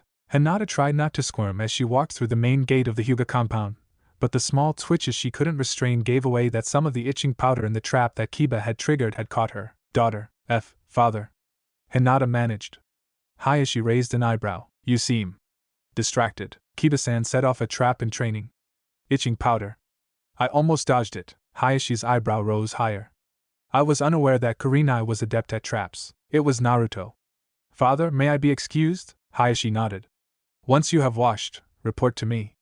I would like an evaluation of Naruto's trap skills. Yes, father. Father. Shino replied calmly, your hive seems more active than normal. I was caught in a trap triggered by my teammate Kiba, a trap that covered us in itching powder. My Kakachu found it very tasty. Ah, Naruto? One moment. Naruto called over his shoulder, as he resealed the salvaged ninja wire and the storage scroll. Rolling the scroll up and storing it in his shoulder holster, he stepped out of the woods as the clone who had been helping him dispelled. Sorry, just tidying up. I didn't go too overboard, did I? No, but several of those traps were ones I've never seen before. Kurenai admitted. Well, now I can actually read, thanks to Hinata-chan. I send some clones to the libraries every day. Naruto admitted. I came across a copy of a book on traps written by Uchiha Madara. The man was a genius. The things he could do with a kunai and a piece of wire. I adapted a few of his traps for this exercise, and you did very well. Kurenai agreed, handing Naruto a small envelope. Naruto opened it, then froze. What? All Genin team leaders have access to special funds for training purposes, such as hiring other Genin or to help. Kurenai explained. Since you set up the traps for their training and have been helping by providing an op force for them to train against, you get money to compensate you for your time. I know it's less than a D-rank mission, but every real helps, right? Naruto tucked the coupon into his pouch. Thanks, Kurenai-san. No, thank you. Kurenai replied. Ever since you let Hinata start helping you, she's become far more self-confident. Meh, Hinata-chan's totally awesome in her own right, believe it. Naruto grinned. I still have no clue how Sakura beat her to the Kunoichi of the Year position. How is she and the team getting on anyway? The team? Kurenai asked, and Naruto slapped his forehead. Sorry. I meant Sasuke. With that Kakashi dude only teaching 2 of them, he must be teaching them loads, right? He was given a 3rd genin to make a full team. Kurenai supplied, causing Naruto to stare at her in confusion. Each Jounin-sensei can ask for a specific pupil, and he asked for the Uchiha? Naruto said with a nod of understanding. No, he asked for you. Kurenai corrected, earning a state of disbelief. That doesn't make any sense. Naruto groused. Why would he ask for me? Was I supposed to be Sasuke's eternal rival in order to boost his progress or something? Sakura's punching bag to help her with her taijutsu? Actually, it's because I knew your parents and thought I could repay the debt I owed them by taking you on. I apologize for not making that clear when we met. Kakashi said from behind Naruto, causing the genin to leap into the air in shock. Arg. Don't do that. Wait. You knew my parents? Who were they? Why hasn't anyone told me about them? Were they traitors? Kakashi almost sputtered at the last question. What? Traitors? No. Why would you even think that? 'Cause no one talks about them and people tell me I never had parents. Naruto shrugged. It made sense. They're wrong. Kakashi stated. Due to security concerns, I can't tell you their names, but your parents were both great ninjas who loved each other greatly. Naruto listened eagerly, not noticing that Kurenai had left silently. Chapter 8. Reputation of a New Genin. You seem distracted today. Kosuke commented as he and Naruto slowly paced along the great wall surrounding Konoha. I found out yesterday that I totally misread someone. Naruto sighed. I all but accused him of being a traitor like Mizuki-time, but he was actually trying, in his own way, to look out for me. Yes, he totally got it wrong, but he's tried to make up for it since. Who? Kosuke asked curiously. Jonin Hatake Kakashi. He was kind enough to tell me about my parents, Minato and Kushina. Yes, they were wonderful people. Naruto froze. You know their names? He said he couldn't tell me due to security reasons. Kosuke winced. Damn, I'm getting too old. I wouldn't have made a mistake like that if I was younger. Naruto stood, staring into space. I have my parents' names. I can find out all about them. See if they left me anything. Naruto's attention snapped back to Kosuke. Hi, your parents had enemies, Kosuke said gently but firmly. Should you try to claim your inheritance, they will find out and they will send assassins to kill you in order to end your parents' clans forever. Your father in particular had many enemies who would like nothing better than to see the corpse of his son ripped apart, and his head placed on a spike over the gate to their village. If you wish to research your parents, then make damn certain that no one, and I mean no one, can trace the research back to you. Don't go to the archives yourself, send clones using henge. Deploy the clones and have them hide for an hour or more before they head in so that no one links your actions to their arrival. Have the clones find somewhere secret to dispel since knowledge of your usage of Kage Bunshin is spreading. And above all, once you confirm your parents' clan names, tell no one unless you are in a truly private room with security seals in place. Having said all that, I think that when you find out exactly who they were, you will be inspired to train harder and better than ever before. Naruto nodded.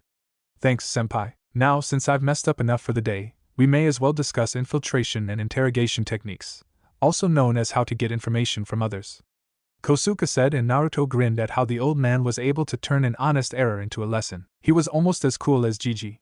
Well, now that the D rank is done, it's time to train, and today's training will be different for you.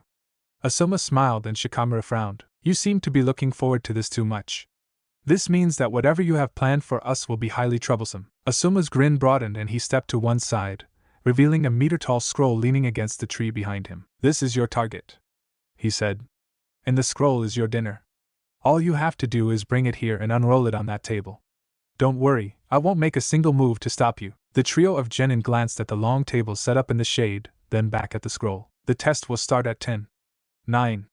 8. Shikamaru frowned in thought as both Ino and Choji crouched, ready to run to the scroll. 7. 6. 5. 4. 3. 2. 1. Go! Even as Asuma gave the command, a black-clad ninja dropped out of the tree, grabbed the scroll and sprinted off. Damn it! Shikamaru cursed as he dashed after his two teammates. I should have locked it into place with my shadow. What the hell? Ino screeched and Shikamaru looked up just as a dozen identically clad clones leapt on him. So, what did you want in exchange for this exercise instead of the usual payment? Asuma asked. Boss was wondering if you could help us find out his elemental affinity. The short ninja replied even as he pulled off his hood to let his blonde spiky hair wave in the breeze. I'll get you some chakra paper tomorrow, Asuma said, and the clone nodded then twitched. Your Genin has almost fought free of the first group. Shikamaru punched the last enemy, dispelling him in the now familiar cloud of smoke, and looked round. Where did he go? I don't know, Ino grumbled, trying to put her hair back into its normal ponytail. We have to find him. Choji panicked. That scroll contains all of our food. Shikamaru bent down and picked up a piece of paper by his feet. Clue 1. The 4 watch over, yet only one watches. Go where the hat would rest on stone. Beware the route up to the top, 'tis not safe to go alone. He read. What? Ino asked in disbelief. What the hell does that mean? The next clue is on the Hokage mountain, Shikamaru said. We'll probably have to fight another group of clones in order to find the next clue. What? Ino started, then she shook her head. Never mind, let's go. How long did it take Shikamaru to work out the problem? Asuma asked as he lit another cigarette. About 5 seconds. The clone laughed. Of course, he got the threat wrong. Ino staggered into the clearing, her clothing ripped, her skin blotched with bruises and various dyes. Choji and Shikamaru followed, both showing evidence of having been caught in traps, but nowhere near as much as Ino, who the hell traps every single foot of the damn path. Ino howled. You two were useless, we kept telling you not to charge ahead. Shikamaru mumbled. What was that? Calm down, Ino, Choji said placatingly. I'm perfectly calm. Choji sidled backwards and Shikamaru sighed. Alright, everyone look round. The next clue should be on Sandame's head. Oh, this should be fun. Of the 4 ways, you used the 4th when the 3rd would have carried you past. Shika read, ignoring Ino's snarls. The obvious way is not always correct. Clue 2. When leaving the village, this path you will take, but don't leave the leaf for that would be a mistake. Choji tilted his head slightly and Shikamaru sighed. Main gate. Ino stormed back down the path, then screamed as a noose wrapped around her ankle and hoisted her up into the air. I think we should find another way down. Shikamaru mused as Ino turned the air blue. It looks like the traps have been reset. The 4th way? Choji asked. It seems familiar. There are 4 ways to deal with any obstacle. Shikamaru recited. Over, under, around or through. Ah, stop yammering and get me down. Asuma smirked as the tottering forms of his genin approached. All of them showed significant signs of having been forced to do more work than they were used to, and Shikamaru's jacket was still smoldering while Choji's bandana was ripped, letting his hair stick out in all directions with a small electrical spark occasionally jumping between them. The damn password is Uzumaki. Shikamaru growled and the scroll dropped out of the branches, landing on the table.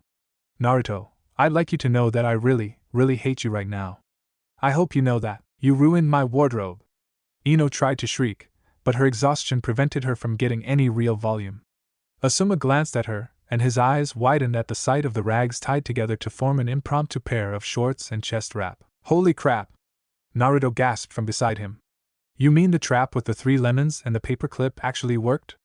Madara really was a genius. Ino tried to charge forwards to rend Naruto into pieces, but collapsed on the grass before she could even cover a third of the distance. Looks like I've been slacking off. Asuma sighed.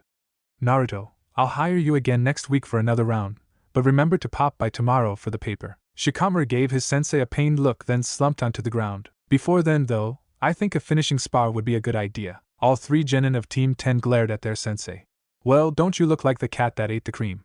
Hate called as Asuma walked into the Jonin bar. One of the new genin's gonna need a nickname. Asuma called back, catching everyone's attention. I just finished watching him give my team the runaround all-round Konoha, then beating them all in a single spar. He's a real challenge as an antagonist. Uzumaki Naruto? Kurenai asked where she was sitting with Anko, and Asuma nodded. I've hired him several times to provide opposition for my team. Since I trade training with him, and Hinata helps him with his reading skills, I don't really need to pay all that much for his help. How can one new genin take on a full team? A voice called. Asuma and Kurenai looked at each other, and chorused the answer. Kagabunshin. He can generate several hundred of them, and keeps coming up with new tricks using them. Kurenai added. Yesterday, he had some henjin to caltrops, then they transformed back and dogpiled my team when they were halfway across the field. He pulled a double kawarimi in the finishing spar I asked him to do. Asuma noted.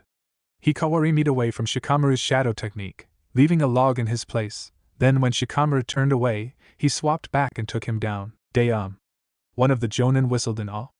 How the hell did none of us consider doing that before? I know what I'll be practicing tonight. Op Force. Anko said, and everyone looked at her in confusion. What? You 2 are hiring him to be just that. Op Force Uzumaki. Has a nice ring to it. Yosh! Guy shouted from the corner, causing several of the jonin to jump as they hadn't actually realized that he was there. Truly he is ablaze with the flames of youth. Tomorrow I shall hire him for my squad. You do know he does morning wall patrols, right? Asuma asked. Op Force and the Eternal Genin. Anko sniggered. Kids probably already learned more from Kosuke than he learned in his years at the academy. Now that he can actually read, yes. Kurenai agreed, and almost half the jonin stared at her. Hold on. Asuma said slowly. What exactly do you mean, now that he can read? Kurenai looked round at the silent crowd. If he managed to pass when he couldn't read, Asuma continued, just how far have the academy standards dropped since we were genin? Naruto flopped onto his bed with a satisfied sigh and closed his eyes. His daily clone lessons with Hinata had gone very well, to the point that between his own determination and Hinata's memories of helping him learn, he was finally up to the educational level he should have been at. A sudden rush of memories flooded into his mind, and he concentrated on sorting out the data accumulated by his research clones. A few seconds later, his bed was empty and his front door was swinging shut. And done. Hiruzen sighed as he passed the last stack of paper to his assistant. Well, I think that I've done enough for today. The assistant edged out of the room, being careful not to drop any of the sheets of paper, and Hiruzen slid open one of the drawers in his desk, pulling out an orange-covered book. Let's see. Escape the castle. In the cave. Where is? Aha! In the cave, Rai is helping Zuna to warm up. Gigi. The echoing shout gave Hiruzen just enough time to slam the book closed, drop it back in the drawer, slam the drawer shut, and reposition himself to face the door a bare quarter second before Naruto raced in. I wasn't aware that I had invited you to a sleepover. Hiruzen joked, and Naruto glanced down at his pajamas. No time for joking. He panted. Gigi, this is really important, like. Very important. As Naruto repeated the word important, he flashed 4 fingers at Hiruzen and shot a significant glance at the row of pictures on the wall, the row showing all 4 Hokages. Hiruzen paled and quickly channeled chakra into an otherwise insignificant portion of his desk. We're secure, he said, praying that his concern was misplaced. What is it? I've been having clones doing research for me and I've finished putting things together, Naruto said, leaning on the desk.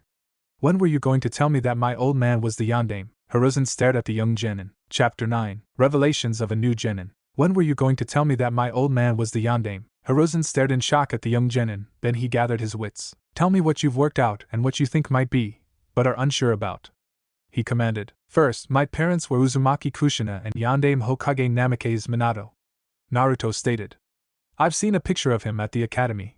Draw whiskers on him, and he looks almost exactly like me. Since he had enemies that are still around, they would almost certainly try to kill me to get to him, even though he's dead. Second, they both died on the night that I was born and the Kyuubi attacked. Somehow, I doubt that it was a coincidence, but I don't know for sure. Third, something happened to the Kyuubi at the Valley of the End when Hiroshima and Mito faced off against it, something that kept it hidden until I was born. I can't help but think that my birth had something to do with it, but I can't make the connection. Kazan wasn't even alive back then. Fourth, the Kyuubi was sealed into me. How did Dad know it was possible to do that? Has it been done before? Hiruzen held up a hand to stem Naruto's rapid-fire statements and questions. You have most of the pieces, Hiruzen admitted. Your mother was the Jinchuriki of the Kyuubi before you, but she was the second one. Uzumaki Mito, the woman who became Hiroshima's wife, was the first. She transferred the burden to your mother when she was dying. The seal used on a female Jinchuriki to contain the biju weakens when she gives birth, which is one of the reasons why your mother moved to a hideout outside the village walls when you were due to be born.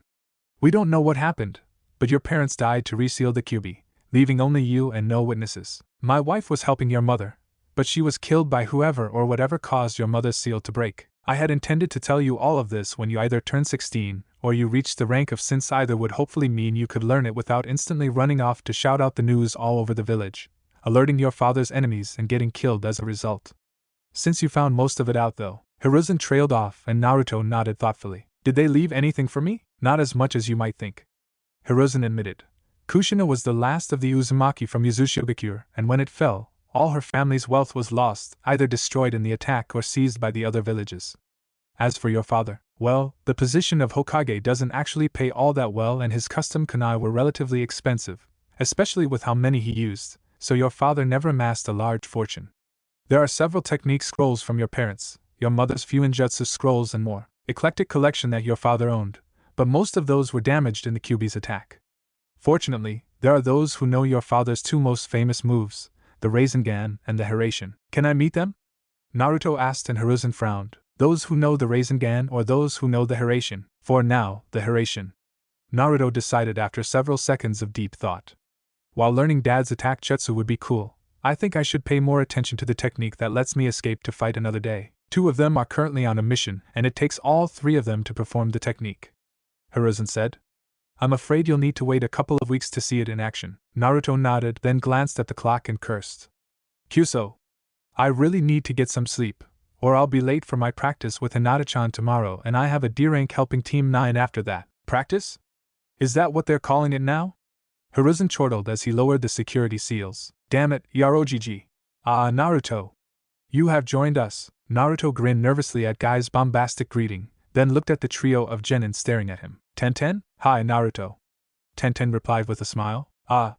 So you know this paragon of youthfulness. Tenten rolled her eyes. Yeah, he came to Dad's to replace his old bright orange rags with something more suited to being a shinobi.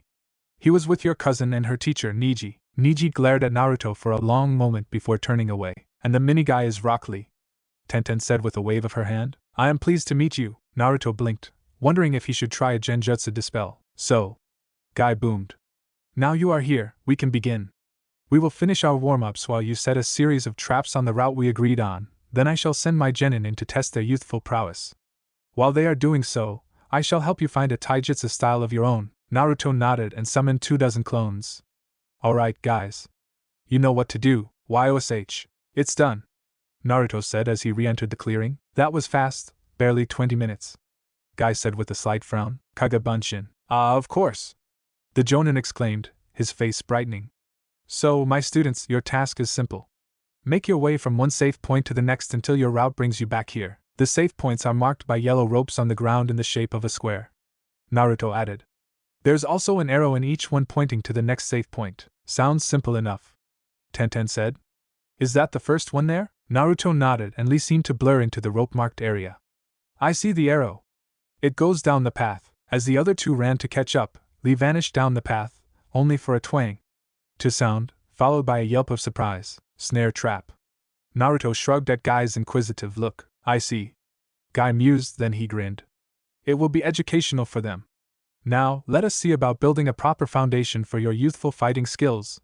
Show me your stances. Naruto started to move through the katas he had painstakingly learned under Ko's supervision, and Guy frowned. I see that you were taught badly at first, but someone, probably a Hyuga, has tried to help you correct it, Guy said. However, given your body's shape, I believe I have a better style for you to learn. Son of a bitch. Niji cursed as the trap he had carefully triggered from a safe distance with the thrown kunai triggered no less than 3 other traps in turn, forcing him and his team to dodge out of the way of 3 logs, a spray of shuriken and 6 eggs. Niji blinked and grabbed one of the ovoids out of the air. Yep, an egg. Naruto-kun is the most tricky with these traps. Lee exulted and he sprang back to his feet. Yeah, tell me about it. Tenten growled as she tried to brush the shattered egg out of her hair. It's like he knows all the standard ways to disarm traps and has set more traps against those methods. Then we shall have to use non-standard methods. Lee grinned as he stepped forwards, only for the path to cave in under his feet. Lee! Tenten shouted as she and Niji managed to grab the falling boy's arms and drag him back. For a long moment, the trio remained motionless, then Niji glanced over the edge of the pit and frowned. Who fills a trap pit with fish? What? Guy walked through the crowd of Narutos, correcting an occasional punch, altering the path of a palm strike, or adjusting a stance. To one side, the real Naruto concentrated on the crunches, jumps, and push-ups that he had been assigned. No, he said, stopping in front of one of the clones. You need to flow with this move, not clump. Like this. The clone watched as Guy slowly moved through the 4-stage kata portion. Now try. I'm going to kill him. Niji painted, his normal reserve in abeyance as he knelt in the penultimate safe zone, his normally pristine appearance marred by innumerable stains, rips, tears, and other less identifiable substances. He's tricky. Tenten gasped as she retied the sting holding her shredded top together. How is he so youthful in the art of traps? Lee asked, bouncing up and down as he prepared himself for the final stretch, ignoring the fact that he was missing an entire leg and sleeve from his spandex unitard while the torso resembled a net more than anything else, thus revealing that he wasn't wearing a vest underneath. I think I've seen him reading a book. Tenten mused as she rose to her feet. Something about traps by. Who was it? Aha! Uchiha Madara. He was renowned for his trapping skills, Niji stated. There is a copy of his manual of traps in the Hyuga library, the only book in there that was written by an Uchiha. And the traps it shows? Tenten prompted. I have not read it, Niji admitted. But I will as soon as I get home. I will not let another day like this happen again. Then let's go, Lee shouted as he leapt forwards. Twang! Niji and Tenten shook their heads in disbelief as Lee bounced up and down, suspended by his ankle. Has he hit every snare trap we've come across? Tenten asked. Perhaps it is his fate. Tenten gave Niji a shocked look. Excellent, Guy declared as Naruto used the memories attained by his clones to flow smoothly through the first complete kata. You have done well. And it seems as though my youthful team has finished their training for today in the art of traps. Naruto turned and his eyes widened at the sight of the trio of bruised, battered, and disheveled shinobi glaring at him. I think I'd better leave, Naruto said nervously as he saw Tenten's fingers twitching as if she was about to go for her kunai. Thanks for the lesson, Guy-sensei. Bye. Guy blinked as Naruto sprinted off, then turned to his team. So, my youthful apprentices, he grinned, what lessons have you learned from this? Naruto needs to die. Niji ground out as Tenten nodded in agreement. Painfully. And slowly. That is not the lesson I was hoping for you to learn, Kosuke, Hiruzen. The Genin replied as he sat down in front of the Hokage's desk. How is Naruto's education going? Kosuke blinked a couple of times, as if reordering his thoughts, before answering. The boy's an information sponge. I still have to dumb it down a bit, but nowhere near what his file says is needed. He also uses his clones to do research. All I have to do is mention a subject, and he sends several clones to read up on it. Hiruzen nodded thoughtfully. I've been mainly covering the stuff the Academy doesn't teach, Kosuke continued. International politics and why they're important, nonverbal communication, the acquisition of information through various means, battlefield psychology. And I'm going to have to seriously hurt the academy counselor for telling Naruto that he'd probably enjoy killing because he's a monster. I'll help. Hiruzen growled. Anyway, right now, Naruto could probably pass for Chunin in the non-physical aspects. I'm not certain about his physical skills though. Mado Guy has begun teaching him a new style. Hyuga-ko occasionally drills him in the academy style, the proper forms, and he spars with several of the teams. Hiruzen supplied, causing Kosuke's eyebrows to shoot up. Really? My Kohai is growing stronger then. That's good. Hiruzen hid a smile at Kosuke's declaration. You know, there is a pile of mission requests for you to build up. Kosuke shrugged. Give me the rest of the week on the wall, and I'll start looking at them again. He's impressed you that much, has he? Hiruzen chuckled, then the amusement vanished. Any idea how he found out about who his parents were? Kosuke blinked as he carefully considered his answer. Well, he began, part of it is that I have, as I mentioned, been teaching him how to acquire information. Chapter 10. Discoveries of a New Genin. It's been an honor, senpai. Naruto said with a bow, which Kosuke returned. You have been an excellent student. Kosuke replied. Were I not going on a mission to the north, I would be happy to continue your education. You have already taught me more than I learned in the academy. Naruto shrugged. I know I still have a long way to go, but I'm finally on the right path thanks to you. Sensei. Kosuke smiled broadly, his eyes glittering with unshed tears of pride. I believe that you will reach your goal, and I will be there to bow to you. Naruto tried to speak, but he couldn't force the words out past the sudden blockage in his throat. I will see you again sometime. Kohai. Kosuke smiled, then he vanished in a swirl of leaves. Naruto stared at where he had been, then looked down. Huh! What's this? Picking up the scroll, Naruto unrolled it slightly, then he grinned. Instructions for Shunshin? Thanks, Kosuke-sensei.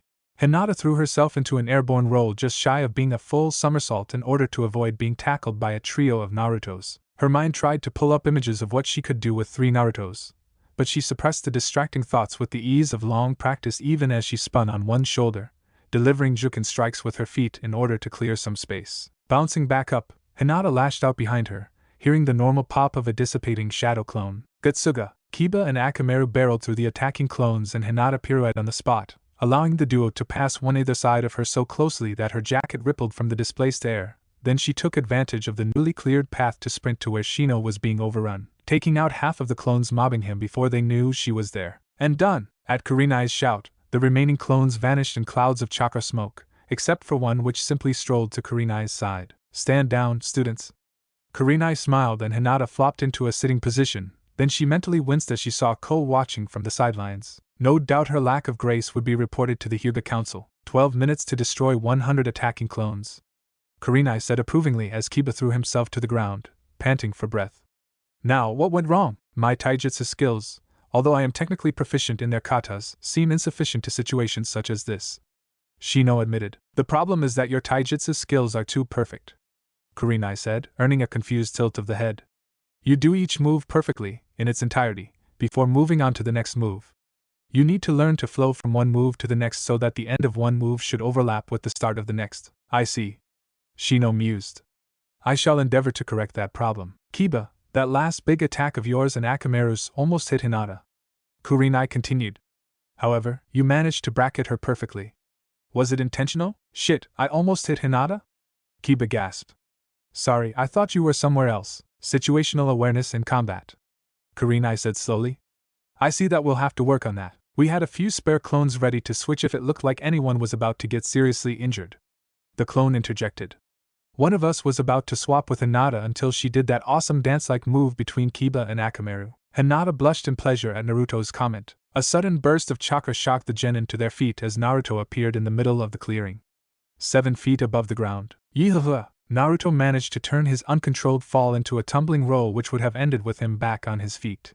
If Hinata hadn't been in the way. Oof. Hinata opened her eyes to find Naruto staring at her in worry from inches away. Hinata-chan, are you alright? I'm sorry, ahem. Naruto almost levitated off Hinata as Ko coughed dramatically from just behind them. Hinata spared an instant to give a quick glare to a sniggering Kiba and smirking Kurenai before she held out her hand for Naruto. Taking his cue, he pulled her to her feet. Sorry, I was practicing the Shunshin and well, I've almost got it. Not quite, boss. The clone called.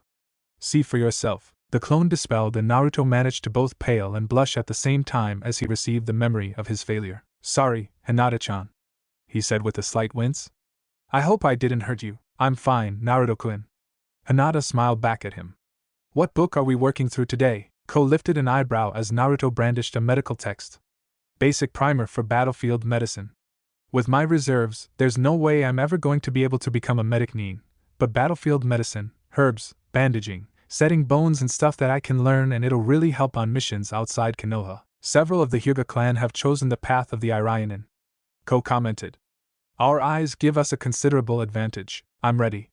Hinata said, and before Ko could protest, she hugged Naruto. Then a cloud of chakra smoke announced the formation of 2 clones, one of whom was Hinata. That felt weird.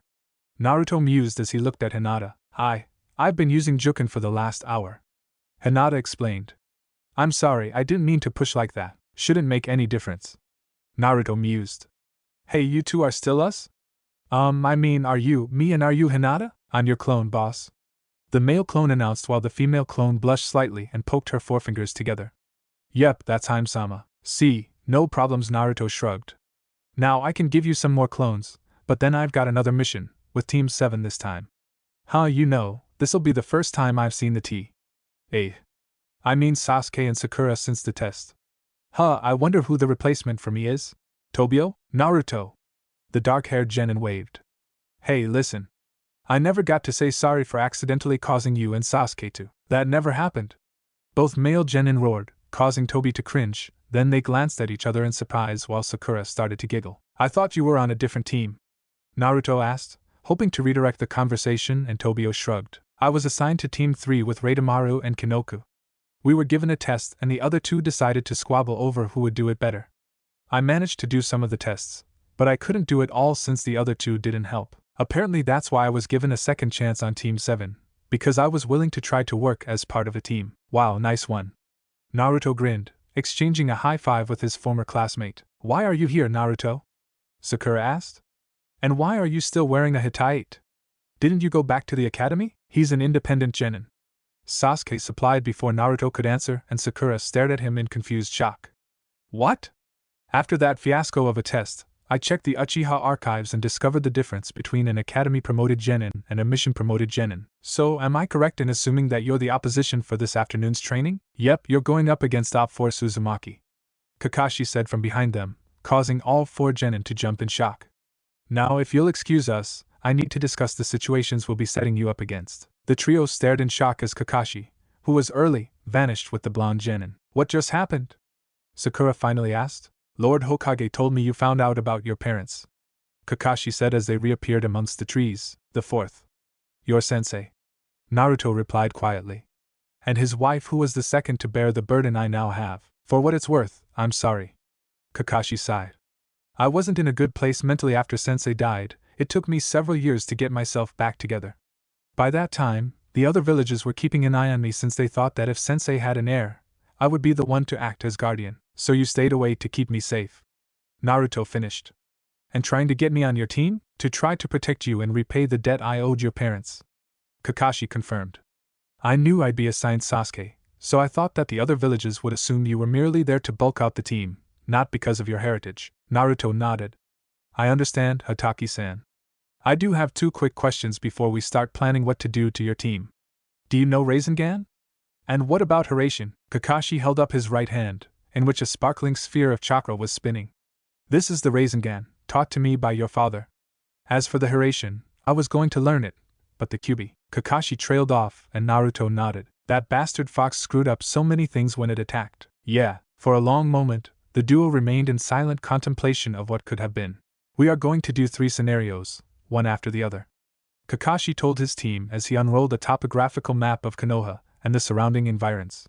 Scenario 1 is attacking a bandit camp with 30 bandits, some of whom may have had training equal to a new genin.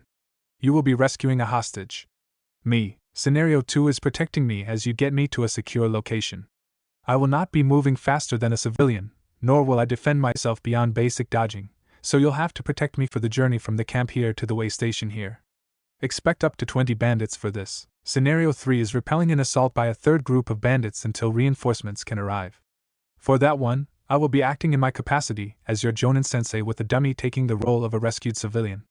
The dummy has several bags of red-dyed water inside it representing its brains, heart, lungs and gut. If any of those bags get stabbed, the scenario ends as a fail. Now, this is a map of the camp and I'll be in the open, in a wooden cage just here.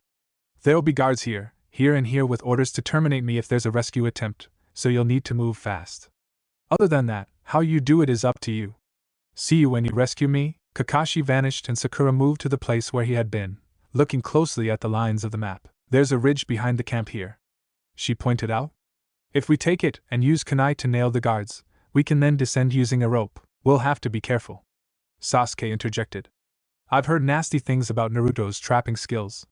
He's probably got all of the primary approaches trapped, so we'll have to do what he doesn't expect. Like a circle round rather than head straight there. Tobio and Sakura both nodded in agreement. Naruto smirked as the trio set out for the first stage, then his eyes narrowed in appreciation as they took a side path, one of the few that he hadn't trapped. Now, how did you know to do that? He whispered as he started to rise, then he paused as two streams of memories flowed into his mind. I'm going to have to devote a lot of attention to learning those terms. I didn't even know what a gallbladder was. Heck, I didn't even know it existed. Naruto closed his eyes as he concentrated on settling the memories correctly into his mind, then he reopened them. Time to move out. Hinata's eyes stared sightlessly as not one, but two memory streams flowed into her mind. Hinata-sama? Ko asked quietly as Hinata paled, then blushed furiously. He thinks I'm really pretty. Hinata whispered, wavering slightly as her mind repeatedly replayed the memory from Naruto's clone of him stealing glances at her. He admires me. Ko managed to catch the Hyuga heiress as she collapsed. A huge smile spread across her face. Chapter 11. Experiences of a New Genin. Kakashi sat cross-legged in the wooden cage in the middle of the mocked-up bandit camp, reading his newest Ika book. Even though he seemed totally disinterested in anything happening outside his prison, he noted that Naruto's clones had set the camp up in a manner similar to a camp that he had taken out during his days in ANBU, a mission in which they had been led by none other than then Chunin Kurinai as part of her evaluation for the rank of Jonin. Kakashi glanced round covertly, noting the places where he would have approached from, the places that looked like good approach lanes but were well guarded and the places which would be suicidal to attack from. No sign of any activity. One of the bandit clones reported to the Nuke Nin clone leader. The leader turned to respond, then a kunai slammed straight through his head, dispelling him. Attack! The bandit screamed. They're on the ridge! Guh! Another kunai slammed into his chest and the bandit vanished in a cloud of smoke.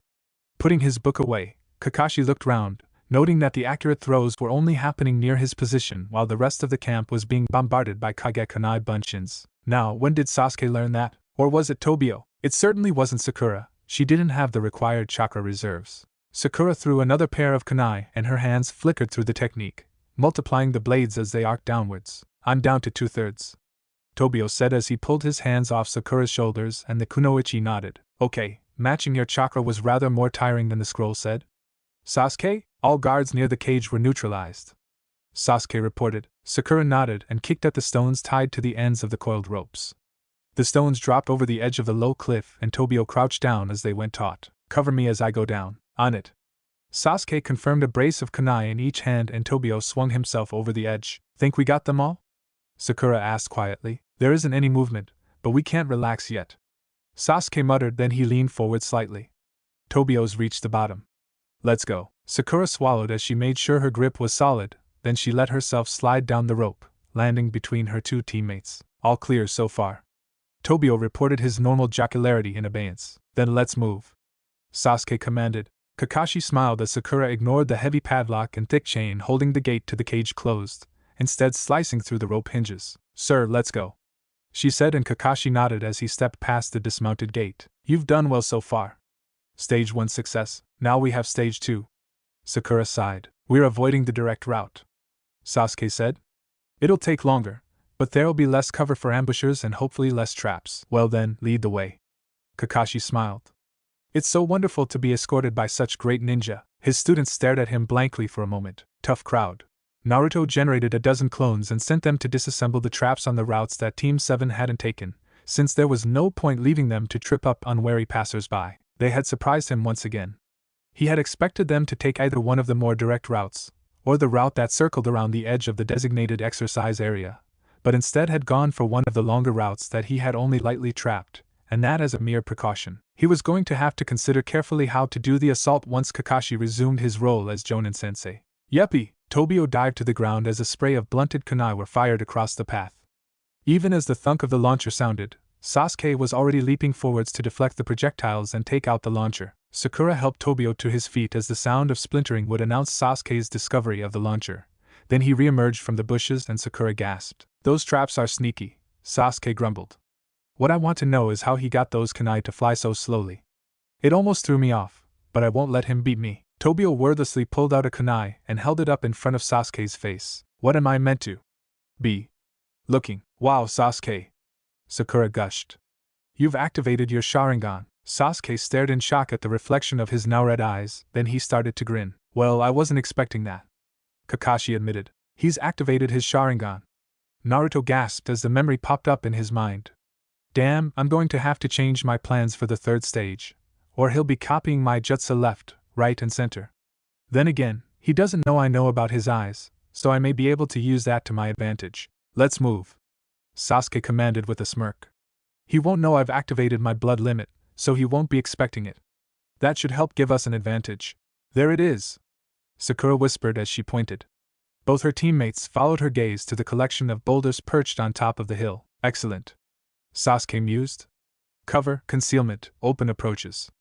As long as Naruto doesn't use too many clones, we should be able to hold that position." "I'll check it out," Tobio said as he sprinted ahead, vaulting over one of the lower boulders. A moment later, he reappeared and waved for them to approach. "Well, stage 2 is complete," Kakashi said as he entered the stone circle and smiled at the sight of the dummy that was taking his role. Naruto had decorated it with a white, spiky wig, an eye patch and an orange book. As the genin familiarized themselves with the impromptu fortification, Kakashi glanced at the book, finding it to be a blank notepad. "All right," Kakashi called. "We should have between 5 and 15 minutes to set up, but don't count on it. You three take the left, right and rear respectively while I hold the front, since if we were being tracked, that's where the majority will come from. We just need to hold until relieved." The trio of genin nodded as they moved to their respective walls. "Adawak!" Kakashi's eyes widened as the horde of clones burst out from the tree line.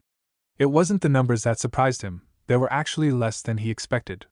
It was the fact that the clones were holding jury-rigged shields made from woven branches, shields thick enough that a normal kunai throw would have difficulty penetrating them. "Damn!" Sasuke shouted. "They've got shields." "Katon, Gokaki no Jutsu," Kakashi nodded as he flashed through a series of hand seals himself. "Katon, Hao Senka no Jutsu." A barrage of small fireballs impacted on the wooden shields, igniting several of them and scorching most of the rest.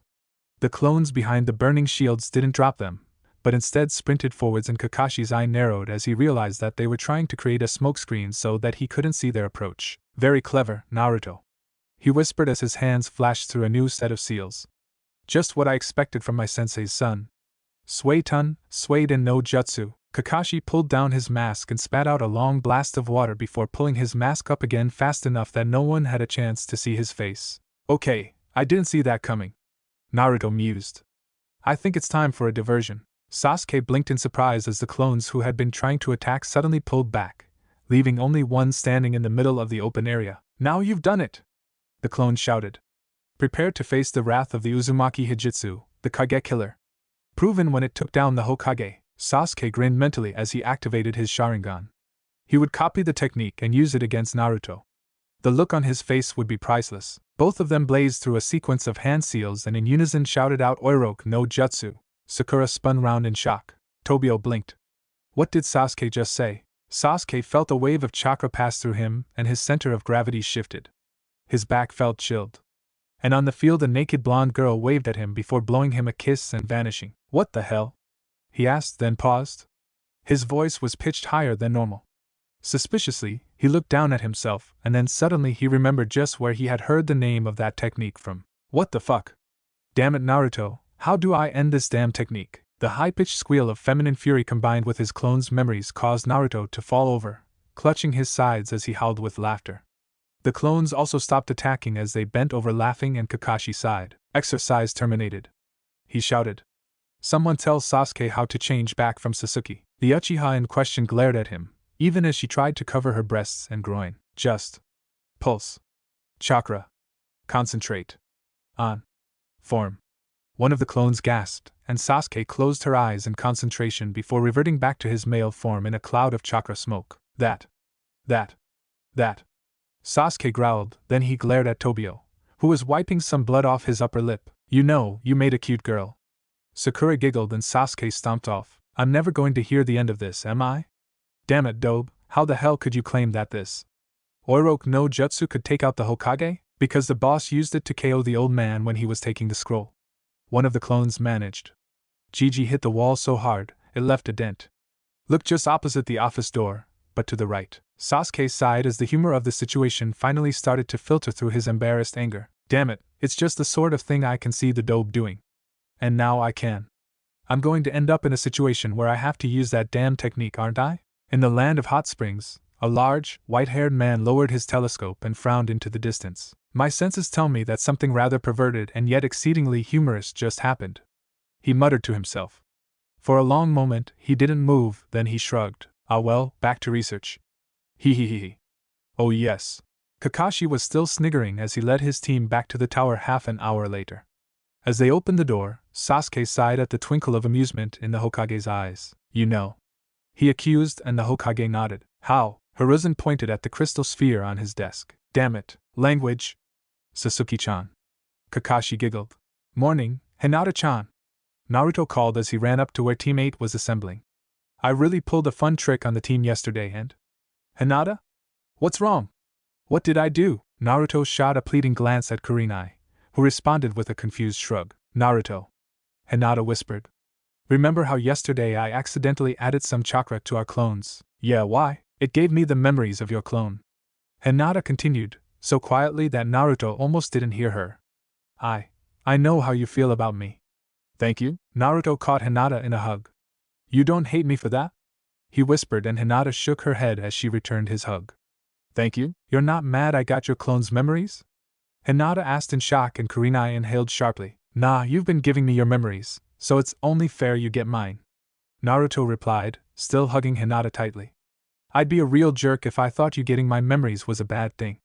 I only hope you don't get in the habit of being a clueless idiot at times. You are not a clueless idiot. Hinata protested, breaking free of Naruto's hug and grabbing his shoulders so that she could glare at him. I mean it, if you call yourself an idiot again I'll give him a good kissing? Kiba supplied as Hinata struggled to find a threat she could use. Give you a good kissing? Hinata finished, then suddenly she turned bright red. Eep! Kiba fell over laughing as Hinata fainted with a blush so bright that Kurenai was rather surprised that it hadn't stained the surrounding area. That was not a nice thing you did, Kiba. Shino drowned. However, it was amusing. Uzumaki? Everyone turned to see three shinobi standing by the edge of the field. Uzumaki Naruto? The leader asked again, and Naruto nodded. My name is Tadami Awashi. Lord Hokage sent us. Chapter 12, Progress of a New Genin. Hayashi tilted his head slightly as he listened to Kurenai's report. Inazukatsume and Aburaim Shiki flanked him, both intent on listening as he was. So, if I understand what you have said, he interjected as Kurenai finished her report, by training with Uzumaki Naruto, my daughter's capabilities have increased considerably. Kurenai nodded. Hinata had a problem with holding back too much in her spars until Naruto came up with a way to motivate her. And that way? Hayashi prompted. I only ask because, in the last month, my daughter has started to win the sparring matches that she has against her sister. Her adaptation of our fighting art to include strikes launched through kicks has been a very unpleasant surprise for those of us who have gone up against her as well. She's working on launching strikes from her knees and elbows as well. Kurenai shrugged. Naruto's idea, his fighting style is very unpredictable, even more so now that it's been rebuilt and honed by Mato Guy. And the motivation he used? Hayashi inquired. Kisses. Kurenai mumbled. Hayashi raised an eyebrow as Tsum snorted with laughter. On the cheek, I hope. Kurenai nodded and Hayashi relaxed slightly. Then I have no problem with this. Shikaka frowned as Sarutobi Asuma finished the monthly feedback. So, you have them spar weekly against Uzumaki-san? He stated. I had wondered why Shikamaru had decided that not doing physical training was far more troublesome than actually doing it. My little princess came home the first time in a jacket she borrowed from Choji. Inoichi reminisced. Her actual clothing that day was little more than rags tied together, something that she blamed Naruto for. Since then, she's been reading that trap book by Uchiha Madara almost religiously in her spare time. When she isn't training, that is. Choji started doing more exercise as well. Chuza agreed. He's building up quite a respectable amount of muscle, he can pick me up now. I think we owe off-force our thanks for getting our kids interested in actually training. The other two fathers chuckled in agreement. Kakashi took a sip of tea, somehow drinking it through his mask. So yes, he said. Your daughter has improved greatly from her academy days. That's good to hear. Haruno Mabuki smiled. She's been eating more healthily, too, probably the training. Kakashi mused. After she collapsed for the 4th time, I had a long discussion with her about how limiting her food intake would lead to me releasing her from the team. Rather harsh. Kizashi frowned. But it worked, that's the main thing. Naruto Kohai. Kosuke-senpai. Naruto grinned as he spun to face the older Genin. I trust your missions went well? They did. Kosuke replied, returning the bow Naruto had given him. I've finally heard about your new nickname. Opforce, Kage-bunshin. Naruto explained with a shrug. I kinda trade opponents that others can go all out against for training and things I'm weak at. Sensible. Kosuke said. So, can I see how far you've come? Perhaps a quick spar, followed by a meal. Of course, you'll have to go easy on me, I'm an old man. Ha, old like a bonsai. Naruto shot back. The older you get, the tougher you get, just like Gigi. Kosuke smiled as he led the way to the sparring ground that he had reserved before setting out to find his young apprentice. Hayashi paused at the sight in front of him. The entirety of Training Ground 14 was a mass of rusty orange-clad genin, most of whom were practicing various portions of katas or doing chakra control exercises. Near the middle, however, several dozen clones were in a whirling combat with none other than the Eternal Genin, who was using a wok as a shield on one arm while he wielded a tanto in the other hand, the blade seeming to blur and dance as he moved through the attackers with the ease of decades of experience. Hayashi simply stood to one side, his eyes taking in the scene before him, noting the custom style that Naruto was training in. Several of the moves looked oddly familiar, and Hayashi realized that, body differences aside, they were almost identical to a few of the moves that Hinata had begun incorporating into her own fighting style. Hyuga-sama. Hayashi glanced to his side where yet another Naruto stood. Good afternoon, Uzumaki-san. Hayashi replied. Are you the original? No, boss is over there, doing physical training to increase his physical abilities. The clone said, waving one hand towards the furthest corner of the training field. But he will get your memories once you dispel and you know all that he does. Hayashi stated. Pretty much, yes. The clone replied thoughtfully. Then I shall speak with you as if you are the original.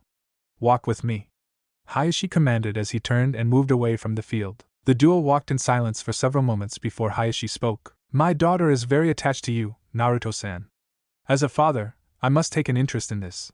What are your intentions towards Hinata? Whatever she wants them to be.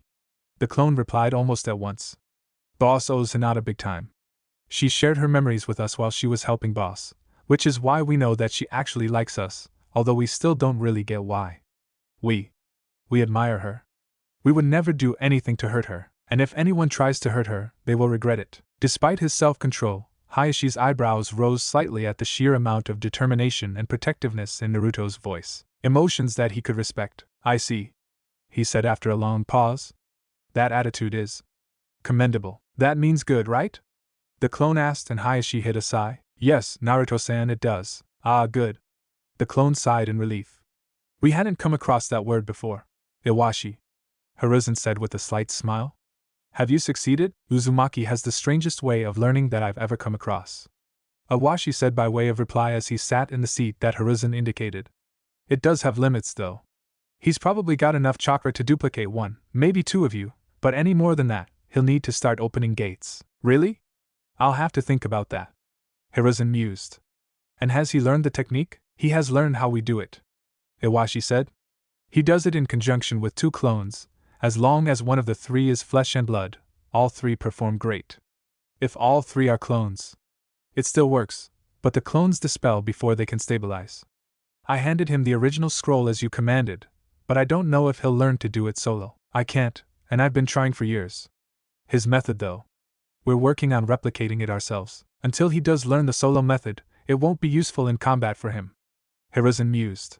Nevertheless, you've done a good job. You and the others will be paid a B rank for this. Iwashi stood and bowed. Thank you, Lord Hokage. Dismissed. Naruto dismissed his two clones and looked round at the dusty room. Oh wow. He breathed as he saw the open racks filled with kunai resting on wooden pegs. Awesome. A picture on the mantelpiece caught his attention, and he walked over to it, reaching out with a trembling hand to trace the faces of the two people in it. Mum. Dad. He breathed as he picked up the picture, then he turned it over. Minato and Kushina with their beloved son, Naruto. He read before turning the picture back. But where am? Naruto stopped as his eyes caught the bulge that Kushina was cradling. This was taken while she was pregnant with me. He realized. I I have to show this to Hinata-chan. Wait. Naruto looked around and his gaze settled on a wooden box underneath the weapons racks on the wall beside the kunai. I wonder. He mused, his gaze moving between the box and the kunai. I wonder. Maybe I should talk to Gigi first. Then Hinata-chan. Please pardon the interruption, but Uzumaki Naruto seeks an audience with Hinata-sama. Hayashi exchanged a glance with the eldest of his two daughters, then back at the branch member standing by the door. Show him in. The branch member bowed and seemed to vanish. This way, Uzumaki-san. Naruto paused in the door and glanced at the three Hyuga. I didn't mean to interrupt. If this is a bad time. Not at all, Uzumaki-san. Hayashi said. You are always welcome here. I do not believe that you know my youngest daughter, Hanabi. Hanabi, this is Uzumaki Naruto, also known as Op Force Uzumaki. You heard that name, huh? Naruto coughed in embarrassment, rubbing the back of his head. Yeah, I'm kinda getting quite a few missions cause of that. Be seated. Hayashi said, motioning to the space next to Hinata. You wish to speak to us? Naruto gave Hanabi a look and Hayashi nodded. Hanabi, perhaps you should go to the dojo and start practicing your katas. Hayashi suggested and Hanabi rose to her feet, pouting slightly. Yes, father. Naruto watched her leave, closing the door after her, and then a brief pulse of chakra from Hayashi caused lines of to momentarily pulse into visibility. We are secure. Hayashi stated. You may say whatever you wish. This is kinda hard. Naruto admitted. Hinata, I know you've seen how many of the civilians don't like me. Well, it all goes back to these two. Naruto pulled a picture out of his Haori and Hinata accepted it. This is Yandame, and his wife, Uzumaki Kushina. Hayashi added. You knew about that? Naruto asked in shock. Look at the back. Hinata turned it over. Minato and Kushina with their beloved son. Naruto. Your father, was it Yandame? Naruto confirmed. And my mother was the second Jinchuriki of the Kyuubi. Hinata looked at Naruto. The second, Senju Mito, born Uzumaki Mito, was the first. Naruto explained. She passed the burden to my mother, and so they sacrificed themselves to seal the Kyuubi into me, making me the third Jinchuriki. Naruto finished. However, word got out about my burden, and since civilians generally don't understand sealing, they decided that I was the Kyuubi. Then they're stupid! Hinata exclaimed before glancing at her father and seeming to shrink. I agree with you, Hinata, Hayashi said calmly. I assume you had the Hokage's permission to tell us this? I'm allowed to tell whoever I think can be trusted. Naruto replied with a shrug. Hinata deserves to know this now, cause when my parentage finally comes out, there'll be a lot of people trying to kill me as being the heir of the Yellow Flash. Others will be angry that the demon child could actually be related to the greatest hero of a generation. In other words, things'll get noisy and dangerous. I'll be there for you. Hinata whispered, kissing Naruto on his cheek, then she froze as she remembered her father's presence. Actually, this situation could help me resolve a problem I have with the Hyuga elders. Hayashi mused. Hinata, how would you like to be engaged to the son of a Kage? As Naruto stared blankly at Hayashi, Hinata let out a squeal of joy and wrapped her arms around Naruto. Son of a Kage? You lovely baka. Hinata whispered in his ear. Yes. It would mean Hanabi-chan wouldn't be at risk of receiving the caged bird seal, and neither would you, my daughter. Hayashi agreed. Of course, the actual marriage would not be able to take place until either you are both or of a rational age. Say, 16? Naruto looked at Hinata's smile and nodded. As long as Hinata-chan's happy with it, then so am I. Excellent. Hayashi stated, then he rose to his feet, glancing at where Hinata was hugging Naruto, neither of them paying any attention to anything other than the other. Yes, I can foresee that this will save me a great deal of aggravation from the elders. Oh, I almost forgot. Naruto half-shouted as he extricated himself from Hinata's grasp. I have a couple of things for you. Here's the first. Hinata took the silver chain necklace with the engraved tag on it, the embossed Uzumaki spiral glinting in the light. What's this? My father gave it to my mother to wear when they got engaged. Naruto said, and Hinata handed it back to him and turned around. Can you put it on for me, Naruto-kun? Hayashi hid a smirk as Naruto gently placed the necklace around Hinata's neck and fastened the catch. There you go, Hinata-chan. Hinata looked down at the tag resting on her chest, then spun round and glomped Naruto, toppling them both to the ground. You know, just because I approve of the engagement, it does not mean that you can try to get a room for yourself yet. Hayashi snarked and both teens leapt to their feet, blushing furiously. Chapter 13. Journey of a New Genin. Hayashi looked up at the knock on the doorframe. Ah, Naruto, he said, motioning for the blind to enter. You sent it to me, Hayashi-dano? I did, Hayashi said. I have a mission I would like you to take, although I must apologize for the lack of warning. It will last several weeks and starts tomorrow morning. I will pay personally for it, and I believe that it will be your first C rank. May I ask what the mission is? Naruto asked. You may. A new voice said, and Naruto half-turned. GG. Kurenai looked at her team proudly. Are you all packed?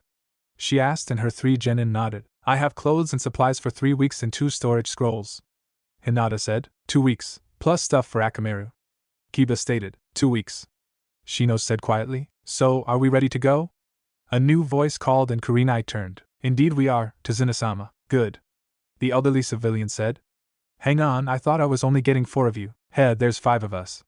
Kiba said, pointing to Akamaru, who was perched on his head. I wasn't counting the puppy. Tazuna said with a frown. Who's the blonde? Teammates stared at him, then turned to see the grinning genin behind them. Hey guys. Naruto grinned, tossing a small scroll to Kurenai.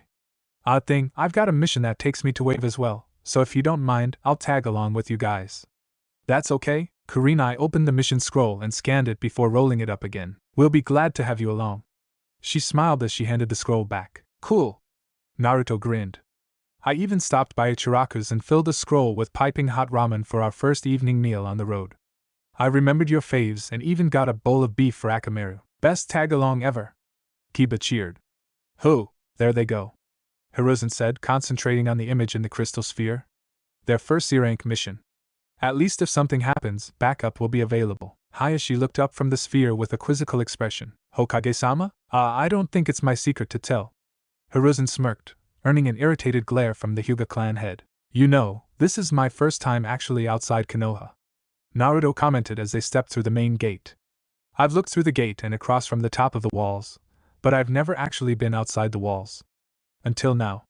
I kinda expected it to feel different. Kiba sniggered for an instant before Shino dope slapped him. I also have never departed from the protected environs of Konoha before today. He intoned. I fully understand Naruto-san's reaction. Yeah? Kiba grumbled. Akamaru and I've been out here loads. There's some good hunting over there. Then let us hope that we are not the ones being hunted. Kurenai stated before she frowned. Naruto, why did you just send out a dozen clones? Scouts. Naruto explained. Between my clones, Hinata-Hime's, Kiba's ears and nose and Shino's Kikeichu, no one's going to get near your client. True. Kiba smirked, then he frowned. Hey Naruto, just what mission do you have that sends you to Wave? I'm not complaining, it's cool having an army ready to defend us, but what exactly is the mission? Classified. Naruto smirked, and Kurenai raised a hand to hide her smile. So, Kiba said as the gates of Konoha slowly receded into the background. You fully equipped for this mission too? 4 weeks of supplies, enhanced medical kit, reserve currency bundle, backup weapons, tags. Yep, I'm ready. How? Kiba yelped. That must have cost loads. Since I'm no longer paying rent, I now have more money. Naruto shrugged. That reminds me, when we get back, I'll have to show you my new house, Hinata-chan. It's kinda out of the way, being in a small valley behind the Hokage monument, but it's mine now. It's where I found the picture I showed you. I'd like that. Hinata murmured with a smile. You have a house. Kiba half-moaned.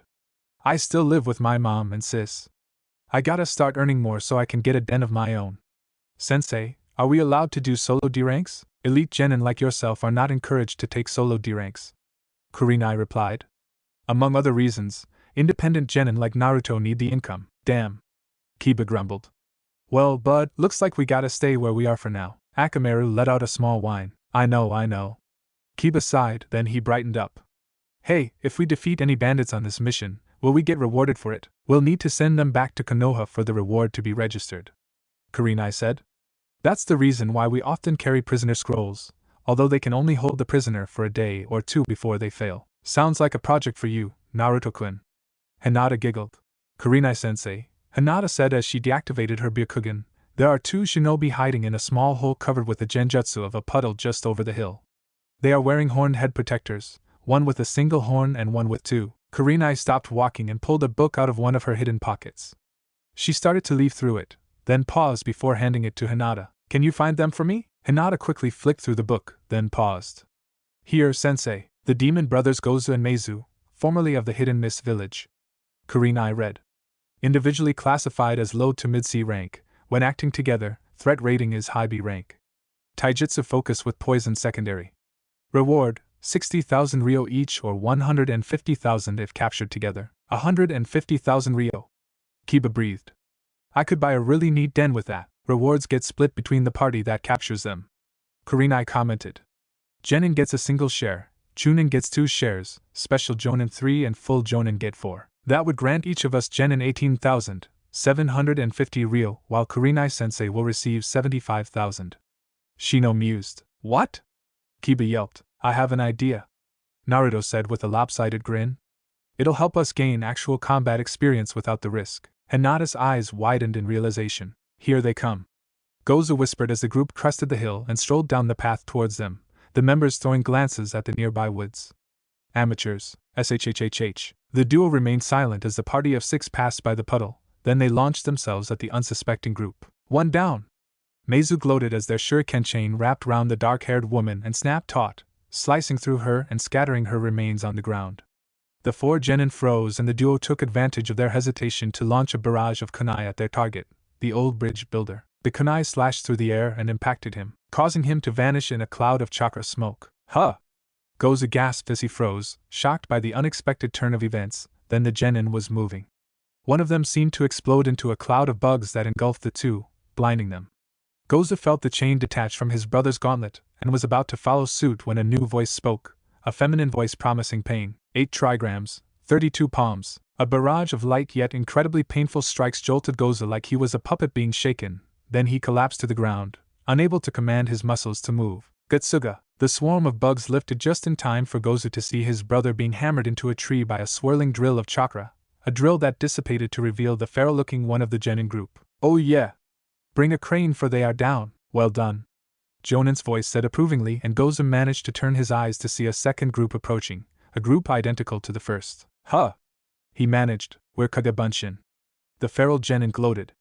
I hope you like the fact that you got owned by clones. Gozu would have groaned, but the effects of the strikes were too much, and he fell into blackness, never seeing the clones vanish in puffs of smoke. Oh yeah, we rule! Kiba gloated. Did ya see how I slammed him into a tree? You all did very well. Kurenai smiled as her genin finished assimilating the memories that they had received. However, the actions of our adversaries have raised several questions. Like how do we get them back to Konoha for the reward? Kiba asked. You don't need to worry about that. Naruto said reassuringly as he created 10 clones which moved to pick up the downed. My clones can take them back and tell Gigi what we took them down. Who? 18,000 ryo. Kiba gloated. A few more bounties like this, and I'll be able to finally move out of Mom's house. Kurenai smiled at Kiba's happy dance, then turned to Tazuna. Now, she said, storm clouds seeming to form out of nowhere as she loomed over the alcoholic client. You will explain to me just what is going on. Tazuna whimpered as Kurenai's eyes started leaking fire. I wonder what they're discussing. Kiba wondered, looking over to where Tazuna was talking rapidly, but no sound was emerging because of the genjutsu field that Kurenai had enclosed herself and their client in. It looks like. What was that? What was what? Hinata asked as she activated her Byakugan, while Shino released a swarm of Kikai. It comes from the Trilene, a sort of flash of light. Well, 3 of them. Kiba mused. I've never seen anything like it before. I wouldn't worry too much about it. Naruto said reassuringly. I'm pretty certain that it was something my clones did. Oh, Kiba said as he relaxed. Okay. Sorry, on the contrary, you did good. Naruto replied. I need to be more careful about using that technique. I didn't realize that the flash was that bright. Huh? What technique? We need to move to the next campsite. Kurenai called as she walked towards them, a guilty-looking Tazuna following her. There are decisions to make, and we need to discuss them. Man, that sucks. Kiba grumbled. I mean, a whole country being oppressed? We've got to do something about it. If this Gato has hired one set of Nuke-Nin to prevent Tazuna-san from completing his project, it is only logical to assume that there will be other obstacles in our path also, obstacles that will be more difficult to overcome. Shino provided. We will need reinforcements, and you will have them. A new yet familiar voice said, Hokage-sama. Kurenai gasped and Hiruzen held up a hand. Only a Kagebunshin, Kurenai. Now let me talk to your client. The team watched as Hiruzen guided Tazuna away and erected a privacy jutsu. How the heck did he get here? Kiba asked in shock, then he turned to Naruto. And what was with that dozen clones you sent off? Where did they go? Naruto simply smirked. Tazuna has agreed to certain reparations for attempting to deceive us, Hiruzen stated as he led the shivering civilian back to the campsite. Continue with your mission. I will have another team moving to reinforce you by tomorrow morning, although it may take a day or so for them to catch up. Thank you, Hokage-sama, Kurenai said gratefully. As the first Jonin on site, you'll still be in charge, Hiruzen said, fixing her with a stern yet supportive look. I shall look forward to reading your report. And yes, the bounty has already been paid into your accounts. Hiruzen's clone vanished just as Kiba let out a loud whoop of triumph. Oh yes! Personal Den, here. Come, I wonder who Hokage-sama is sending? Hinata mused thoughtfully as Kiba began another happy dance. As long as they're not super scary, I don't care. Tazuna quavered. Chapter 14. Technique of a new Genin. I'm not certain that this'll work, the boatman admitted, looking at the expanded party. I mean, 1 person, no problem. 5 or 6 harder but still just about doable, but 10? No. Even if my boat remains above the water, it'll go so slowly that we'll be intercepted no matter what I do. Asuma frowned and sent a questioning look at Kurenai, who shrugged. Anyone got a plan? Yeah, but it involves an S-class secret. Naruto sighed as he pulled out a 3-pronged kunai. Boatman, can you take this to the other side and throw it? That's Eurasian kunai. Asuma gasped. You know how to do it? Sure do. Naruto nodded. It's how I got the demon brothers back to Konoha, as well as your dad's clone back to us. However, it kinda costs. If my clones do it, it needs 3 of them to transport 1 person and they kinda dispel on arrival. Dunno why and I can't stop it, they just go poof, but they get the person there safely. If I'm one of the ones doing it, no dispel. Not a clue why. Just when I think I've finally got you figured out, you do something even more troublesome. Shikamaru grumbled. But I see your plan. You'll create 30 clones and move us all to where the boatman throws the kunai, right? You messed up your maths, Shika. Naruto gloated and the genius frowned for a moment. 10 of us. Damn. Right, you'll only need 26 clones as you'll be part of the trio transporting Hinata. Everyone stared at him, and he shrugged. What?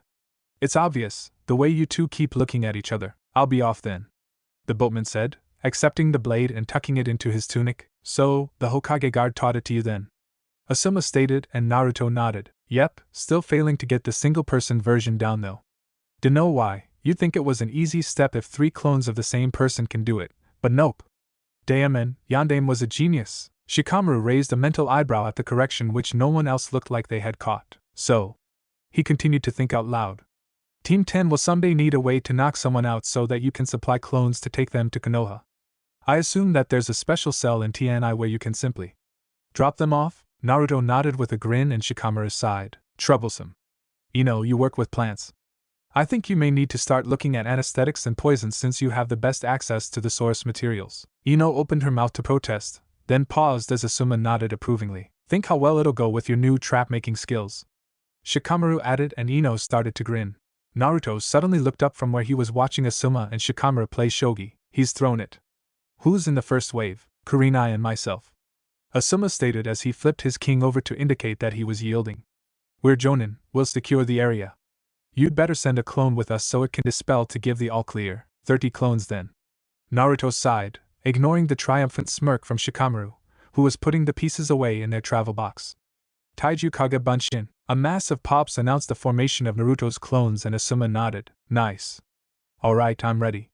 Kurenai-san? I am. Kurenai rapidly corrected herself. Sorry, I was distracted for a moment, I'm ready now. A trio of clones surrounded each Jonin, hands stretched out and touching in the seal of confrontation, then they vanished in a flash of golden light. That's what I saw. Kiba shouted in belated recognition. That's how you sent the demon brothers to Konoha. The other Genin gave Kiba a long look. What? You missed the whole conversation? Ino asked. What were you? Signals been given. Naruto interrupted as he joined the 2 clones beside Hinata. Everyone stand up and get ready. The group appeared in a rapid-fire series of golden flashes and Tazuna looked round. That way, we'll be at my house in another hour or so. Naruto, detail 3 clones to guard Tazuna, Asuma said. If anything looks out of place, have them take him to Konoha until we decide it's safe to bring him back. Understood, Asuma-san. Naruto said as he generated another clone, which joined the 2 others that had helped him transport Hinata. By the way, how do you do it so quickly? Asuma asked as they set off. It takes the Hokage guard almost half a minute to do it, and you do it in just a few seconds. Most of the delay is them matching and harmonizing their chakra. Naruto shrugged. Since I'm using clones, I can effectively skip that step since it's my chakra anyway. Means I can do it in just under 3 seconds, but that's still pretty much useless in a combat scenario. Damn useful outside combat though. Asuma mused. I mean, get a safe house outside every city and courier missions will be done. In a flash. Damn it, Naruto. Shikamaru groused. Do you have any idea just how much this little trick of yours messes up the tactical balance between the Great Five villages? As soon as word gets out that you can do the Hiraishin, I'll be sending assassins. Kumo, I'll be fortifying their borders, and Mizu's new Mizukage will either demand your hand in marriage as the price of an eternal alliance, or join IWA in sending assassins. New Mizukage? Yeah, my dad mentioned her just before we hauled ass. Shikamaru yawned. Someone called Torimi May. Word came in just before. What the hell? Everyone spun to stare at the questioner, and Asuma paled. Momochi Zabuza. Look, we can fight later. Zabuza stated. I need to get two things straight here. 1. The blonde can do the Hiraishin? I thought that only. Wait. Shit. You look just like him, except for those whiskers. You're his son, aren't you? Everyone stared at the Mist Nuke Nin and he shrugged. What? And kid, are you sure about Mei-chan being the Mizukage? My dad said, and Shikamaru managed, his eyes fixated on the giant sword slung on Zabuza's back. Nara Shikaku, right? Yeah, he'd know for sure, if anyone did. Zabuza mused. Gato hired me to kill the bridge builder, but if what you say is true. Kid. Demonstration? 3 of Naruto's clones surrounded Tazuna, and they vanished in a golden flash. Shit. Zabuza said. Okay. Hopefully I won't see you around. Zabuza vanished in a brief cloud of mist, and everyone stared at the empty space before Ino broke the silence. What the hell just happened? I have no bloody clue. Asuma finally admitted. Could he be trying to trick us, make us lower our guard? Kiba asked, and Asuma shook his head. Nope. Zabuza's a master of silent killing. None of us even suspected he was here before he spoke up. If he'd actually wanted Tazuna dead, we'd probably be looking at the old drunk's severed head by now. Thanks for the image, sensei. Choji muttered, turning slightly green. Naruto, if you can go and fetch our client, we'll continue. Asuma said, and Naruto grinned, summoning 2 clones and vanishing in a flash of light. He still doesn't get it, does he? Shikamaru grumbled. He overturns the entire playing field and doesn't realize it. What are you going on about? Ino asked as Naruto reappeared with Tazuna. That was weird, Tazuna stated, giving his ever-present sake jug a suspicious look. For a moment, I thought I was back in Konoha. I think the drink's finally getting to me. The assembled shinobi watched in silence as Tazuna ambled across to the nearest tree and emptied the sake jug into the earth around it. Yup, no more drink for me, he stated. Okay. Why have we stopped? There's a super bridge I need to build. Let's go. Am I the only sane one here? Ino mourned as she trudged along at the back of the group. Gato stared at the man before him in shock. The person who had just brought the unwelcome news to him was a former post-nin, trained in the use of chakra to cover long distances and fighting skills geared towards escape and evasion. However, the reason that the man now known only as Kage was a former post-nin was that he had chosen to betray the sanctity of the post, reading it, and using the information for his own profit until the day when he was discovered. Gato had promptly hired him, not only as a messenger but also as one of his lieutenants. Anyone who knew the value of information was someone that he wanted for himself, and the man's known proclivities gave Gato several levers to control him with. Are you certain? Gato asked and Kage nodded. Zabuza has departed, taking his helper with him, he said. I was able to get close enough to listen in, and apparently one of the Genin is the son of a powerful Konoha ninja. Since the Hiraishin was mentioned, I believe that the Genin in question is the son of the Yondaime Hokage, Namikaze Minato. Gato slowly grinned. Head to IWA.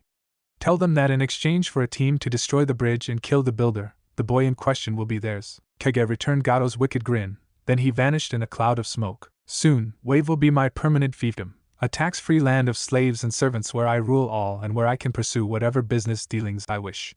Gato gloated, rubbing his hands together. With my own personal estate as my warehouse and harbor, giving me a secure base ready for infiltrating and subverting the land of water, my wealth and power will increase dramatically. Gato's laughter echoed around his office. And here we are, Tazuna stated. Home super home. The assembled shinobi looked at the house thoughtfully. How many spare bedrooms do you have? Asuma asked. 2. I know that usually it's by ranks, but should we do a male/female split instead? Asuma asked, glancing at Kurenai, who nodded slowly. I have a tent in my scrolls and can share it with Naruto-kun if you need the room. Hinata offered, blushing furiously as Ino started to giggle. Kurenai shook her head. Hinata. She sighed, then she laughed. Okay, I'm actually impressed. Never expect that from the shy one of your team. Asuma agreed. Sorry, Hinata, but you're with Ino and myself, Kurenai said, trying to sound stern despite the smile playing around the ends of her lips. Tsunami! Tazuna shouted. We're back, with help, father? A female voice responded from inside, and a moment later the front door opened. Hello, Father, I thought you were only going to get a single team. Ha ha ha ha ha. Tazuna laughed self-consciously. You know, it's a super funny story, father. What happened?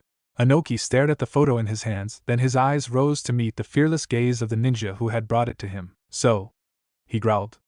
Your employer wants to hire one of our best teams to kill a civilian and destroy a bridge. And in exchange, we get the son of the damned Yondaime? Kaga nodded. Fine. Anoki grumbled. Head back and say this. Gato. That the teams will be on their way by tomorrow morning. Kage bowed and vanished in a swirl of smoke, leaving Anoki frowning at the far wall. Gramps? Anoki turned his head to fix his granddaughter with a glare. What is it? Kuratsuchi closed the side door behind her as she walked across the audience chamber to stop in front of Anoki, craning her neck slightly to look at the picture he was holding. I was listening in. That's the son of Yondaime? Anoki nodded. Good. Kuratsuchi stated. Gramps, send me. I'll take down that brat and drag his bleeding carcass back here so our people can rip his techniques away from him. Well, you have been training in Kajugen no Jutsu, so you'll be able to get the team there. Anoki mused. I wasn't looking forward to making that journey myself. That's because you're old, Gramps. Kuratsuchi snorted. Look, once we've grabbed the brat and blown the bridge, you may as well hand the hat over. I'll grab a team and head out. I'll make sure that Dad gets avenged. Wait. Anoki snapped as he grabbed a pen and paper, scribbling down some instructions. Take this to Soiki Command, they'll give you a team to lead. Kuratsuchi accepted the note, bowed and turned to leave. Anoki watched her stride out and sighed. Damn it, be careful. You're the only relative I have left. Chapter 15. Discussions of a new Genin. Inari sulked his way down the stairs to where the new guests were having breakfast. As he heard their laughter and flowing conversations, his anger at their carefree outlook welled up inside him. Taking a deep breath, Inari lunged forwards to slam open the door and make a dramatic entrance that would force everyone to look at him. But just as he reached the door, it was pulled open from the other side and Inari, deprived of the support of the handle, staggered forwards before landing on his stomach. Oh. Hey, this yours? Inari felt himself being grabbed by his shirt and lifted into the air. Get off me! As soon as his feet touched the ground, Inari spun round and glowered at the person who had picked him up. The whiskered teen simply grinned down at him. He's trying to be emo. That's so cute. He's nowhere near what Sasuke can do, he hasn't even got the brooding look down yet, it just looks like depressed pouting. Although I'll give him points for not having hair that looks like a duck's ass. Inari froze as his plan to show them just how bad his life was shattered. Huh, so Naruto. Another voice said, and Inari turned to see that the speaker was a bearded man. You got the tag to put on the bridge? One for the bridge and already got one on the porch. Naruto nodded. I can move the old man between the two without having to worry about an ambush. In fact, I may pop back to Konoha and pick up some more tags, and put them in strategic places, you know, not too many more. The man replied, leaving Inari totally confused. I don't know how many tags are left, but we don't want them to become common knowledge. Despite Zabuza having seen you do that technique, that is, what are you talking about? Inari burst out, ninja stuff. A rough-looking boy with red markings on his cheeks grinned. Stuff like heroes? Inari scoffed, trying to turn the situation into one where he could use the no such things as heroes speech he'd been saving up. Heroes are those who stand up for what they truly believe in, the bearded man said. Often they die in the process, but their sacrifice can inspire others to take up the burden and continue on the path that they opened. Others die against impossible odds because no one stood with them, but even then, they leave a legacy which may one day inspire those who saw what they did. Being a hero is not something that one should aspire to, and being one is a heavy burden indeed, but becoming a hero is often the result of doing what is needed. Of doing what is right. Inari stared at the man in shock. Who are you? Ah, yes, we haven't introduced ourselves, have we? The man smiled. My name is Sarutobi Asuma, one of the last two survivors of the 12 Guardian Ninja of the Fire Daimyo before it was reformed. This beautiful lady is none other than Yuhi Kurenai, the Genjutsu mistress of Konoha. Inari let the introductions flow over him as he fought to understand Asuma's comments about heroes. Okay, I think we should sort out rotas, Asuma said after everyone had finished breakfast. Kurenai, Asuma and I discussed this last night, and we both believe that Gato will not give up his attempts to destroy the bridge or kill Tazuna, Kurenai stated. As such, we need to consider what steps he will take. The most likely option is a strike aimed at Tazuna, which is why 3 clones of Naruto will always be by his side. Should any threat appear, Tazuna can be removed to safety at once, thus freeing us from the need to protect him. Similarly, it is likely that Gato will seek to use Tsunami and Inari as hostages. Therefore, Naruto will provide another 6 clones to watch over them, but we will need extra guards to buy the handful of seconds needed. Therefore, teams will alternate between bridge duty and guarding Tsunami and Inari, with us swapping at lunchtime. When Tazuna returns to the house, you will all wear these under your clothes. Asuma stated, passing metal tags to all the Genin except for Naruto and Hinata. If you go down, as long as you are wearing these, Naruto can get you. You will return them after the mission is over. Why isn't Hinata getting one? Ino asked as she pulled out a piece of string and used the 2 holes at the top of the tag to thread the string through, making it into a necklace. I already have one, Hinata said quietly, throwing a smile across to Naruto, who returned it. Naruto-kun gave it to me. Naruto-kun? Ino pounced. You've been holding out on me, Hinata. We are going to have some gossip tonight. How can I keep my position as the gossip queen of Konoha if you tried to hide things from me? Hinata gave Naruto a pleading look and Shikamaru sighed. Ino, please stop being so troublesome. Your inquisition can wait until we finish this mission and are heading back to Konoha. Hinata's look of imminent panic abated slightly as Ino nodded slowly. Fine, she sighed. So, Kurenai, do you want your team to do the bridge or the house first? Ooh. I want the house, Ino shouted. I've been reading up on traps and I really want to set some up this morning. I'll leave a couple more clones to help you, if you want. Naruto offered and Ino nodded, then grinned wickedly. Hinata, if you let him slip through your fingers, I'll gladly take him. Naruto, as Hinata seemed to teleport across the room and into his lap. Wow. Ino gaped. That is one heck of a protective instinct you have there. Hinata hid her blush against Naruto's shoulder. Whoa. Kiba breathed as the scale of the bridge became obvious. That is one hell of a big bridge. That it is. Kurenai agreed as she hefted the tri-blade kunai that Naruto had given her, then threw it at the point where the bridge met the island. The blade penetrated into the road and quivered for a few seconds, then Tazuna appeared in a golden flash, surrounded by 3 Narutos, 2 of whom promptly vanished in clouds of chakra smoke. Whoa, Naruto managed. That's a big bridge, you got that right. Kiba smirked. It's going to be the most super bridge ever once it's completed, Tazuna stated with pride. The thin disk of stone sliced through the air over a kilometer above the ground, scrolling past far below. Sat at the center was the one responsible for its ability to defy gravity, while around the technique user, 8 masked ninjas sat, carefully spaced so as to not unbalance the disk. Someone passed me up the end of the wire, Ino called. Here. Inari replied as he picked up the small stone that the wire in question was tied to and hurled it up so that Ino could grab it. A moment later, the now detached stone dropped down, then Ino landed on the ground. And done, she proclaimed, looking up at the kunai launcher nestled in the branches. If someone triggers that, they'll not only have to deal with a dozen blades slicing towards them, it'll also sound an alarm. Inari squinted at the device, then his eyes widened as he saw the 4 metal discs balanced against the back where the recoil from the launching kunai would dislodge them, causing them to fall to the ground. Those discs make very loud clunks when they land. Ino smirked. I introduced Yoshino to it, and she helped me set some up in Shikamaru's bedroom to wake him up early. And it was troublesome. Shikamaru grumped from behind them. It took me almost a week to learn wall walking just so I could deactivate that damned device. We put it in the rafters of his room, Ino explained in a loud whisper, and Shikamaru frowned as Inari giggled. I've got the warning stakes, Choji called as he lumbered up, and Shikamaru took the first of the painted markers before hammering it into the ground so that only a hand span showed above the grass. Remember to stay on this side of the markers. Ino noted and Inari nodded, glancing round at the now heavily trapped trees, traps which Ino had decided that he should help set up so that he didn't have a chance to sulk. What about the path? Inari asked. Sensei's placed several alarm tags along it, Choji supplied as he handed Shikamaru another stake. He'll key Kurenai-san into them when she returns so that they'll both know if anyone's trying to get to the house. Wow! Inari breathed. Fish! Naruto called as he led a parade of clones up the pillars of the bridge, the clones holding several nets bulging with still flapping fish. Get your fish here. How? One of the workers asked. Gato has boats all over the place to sink anyone trying to fish so that only he can provide food. About that, Naruto grinned as he pointed down. Do you want some new boats? The workers dashed en masse to the railing and stared down at the 24 small boats being tethered to the bridge pillars. Boats which had their original crews tied and gagged on the deck. Odd thing. Naruto grinned. Those guys weren't prepared for a dozen clones to appear on their ships using shunshin and were easily subdued. I only lost 15 clones. You took out Gato's blockade? Tazuna gasped as he joined the workers. Well, the blockade on this side, yep. Naruto laughed.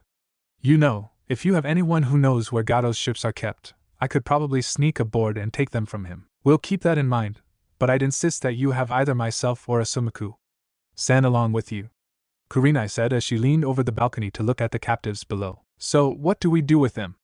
Naruto said with a shrug. I mean, we could always kill them, but that'd be such a Gato thing to do. Several of the workers closed their mouths, their suggestions left unspoken. We have an old quarry that hasn't been used in over a decade. Tazuna mused.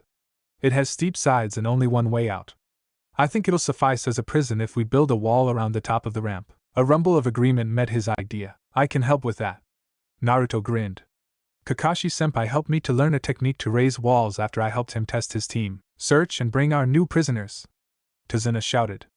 Kid, you're with me. I'll show you where the quarry is. You know, a voice from the crowd gloated. If this kid keeps grabbing Gato's men, he won't have any left to protect him when we decide to after him for what he's done. Keep grabbing his men, kid! Another voice cheered. Kid? Naruto mock-huffed. The name's Uzumaki Naruto. Let's hear it for Naruto. The first voice shouted. Naruto! Naruto! Naruto! Naruto! Naruto! Naruto! As the chant grew, Naruto blushed slightly, then felt Hinata place her hand on his shoulder. I always knew that you were a hero. She whispered to him, and Naruto smiled. Okay, folks! He shouted and the crowd quietened down. Some of you take the fish back to the village and make sure everyone gets some. The rest of you, let's put these creeps away. The cheering was so loud that Kurenai momentarily wondered if Gato had heard it from his mansion. The stone disc descended in the gathering dusk, coming to a gentle touchdown as Gato stepped out of the front door of his mansion. That was fast, he said as 8 of the figures unfolded themselves from their seated poses and straightened up while the 9th one sagged. Gato-san, one of the masked shinobi said. We request overnight quarters so that our leader can recover from the energy she expanded to allow us to travel here. Gato looked at Kage. I believe that one of the barracks is still empty, sir. The former postnin said, correctly predicting his command. I shall escort these honored shinobi there and see about providing sustenance for them as well so that they are in top form tomorrow. Gato smirked. Excellent. A quintet of flashes lit the porch briefly, and Tazuna blinked. Hey! He said, pointing to Hinata and the 3 Narutos surrounding her. How come the kid's clones came with her when the others just sent us? It's more complicated than that, Kurenai said as she knocked on the door.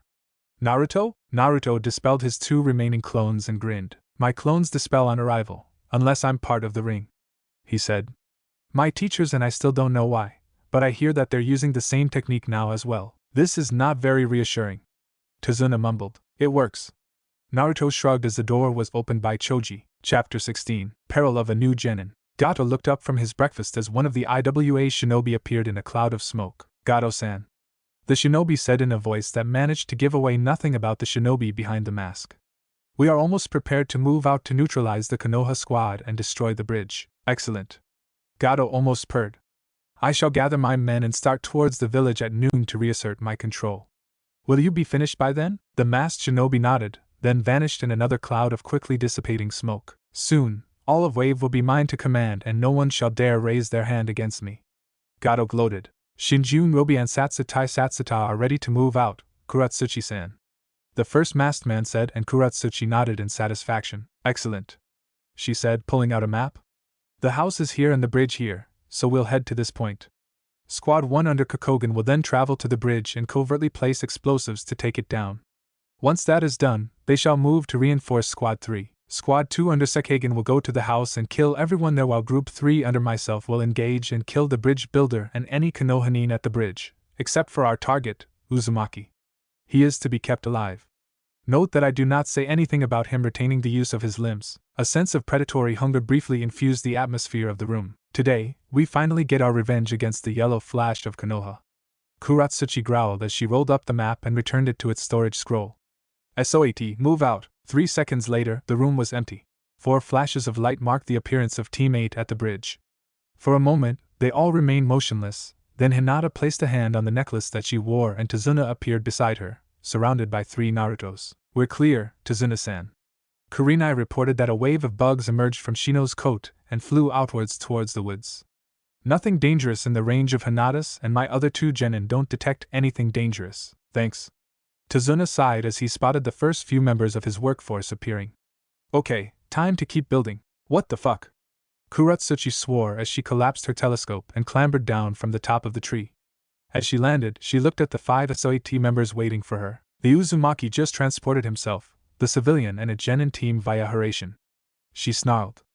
I guess that proves beyond all doubt that he's the Yellow Flash's son. No one else would know that technique. We need to change plans. Several of the SOAT operatives shifted slightly. We need to disable him as quickly as possible so that he can't escape. Kuratsuchi explained. There's a great deal of undergrowth to the right, so we'll use it and chakra suppression to get as close as possible before we attack.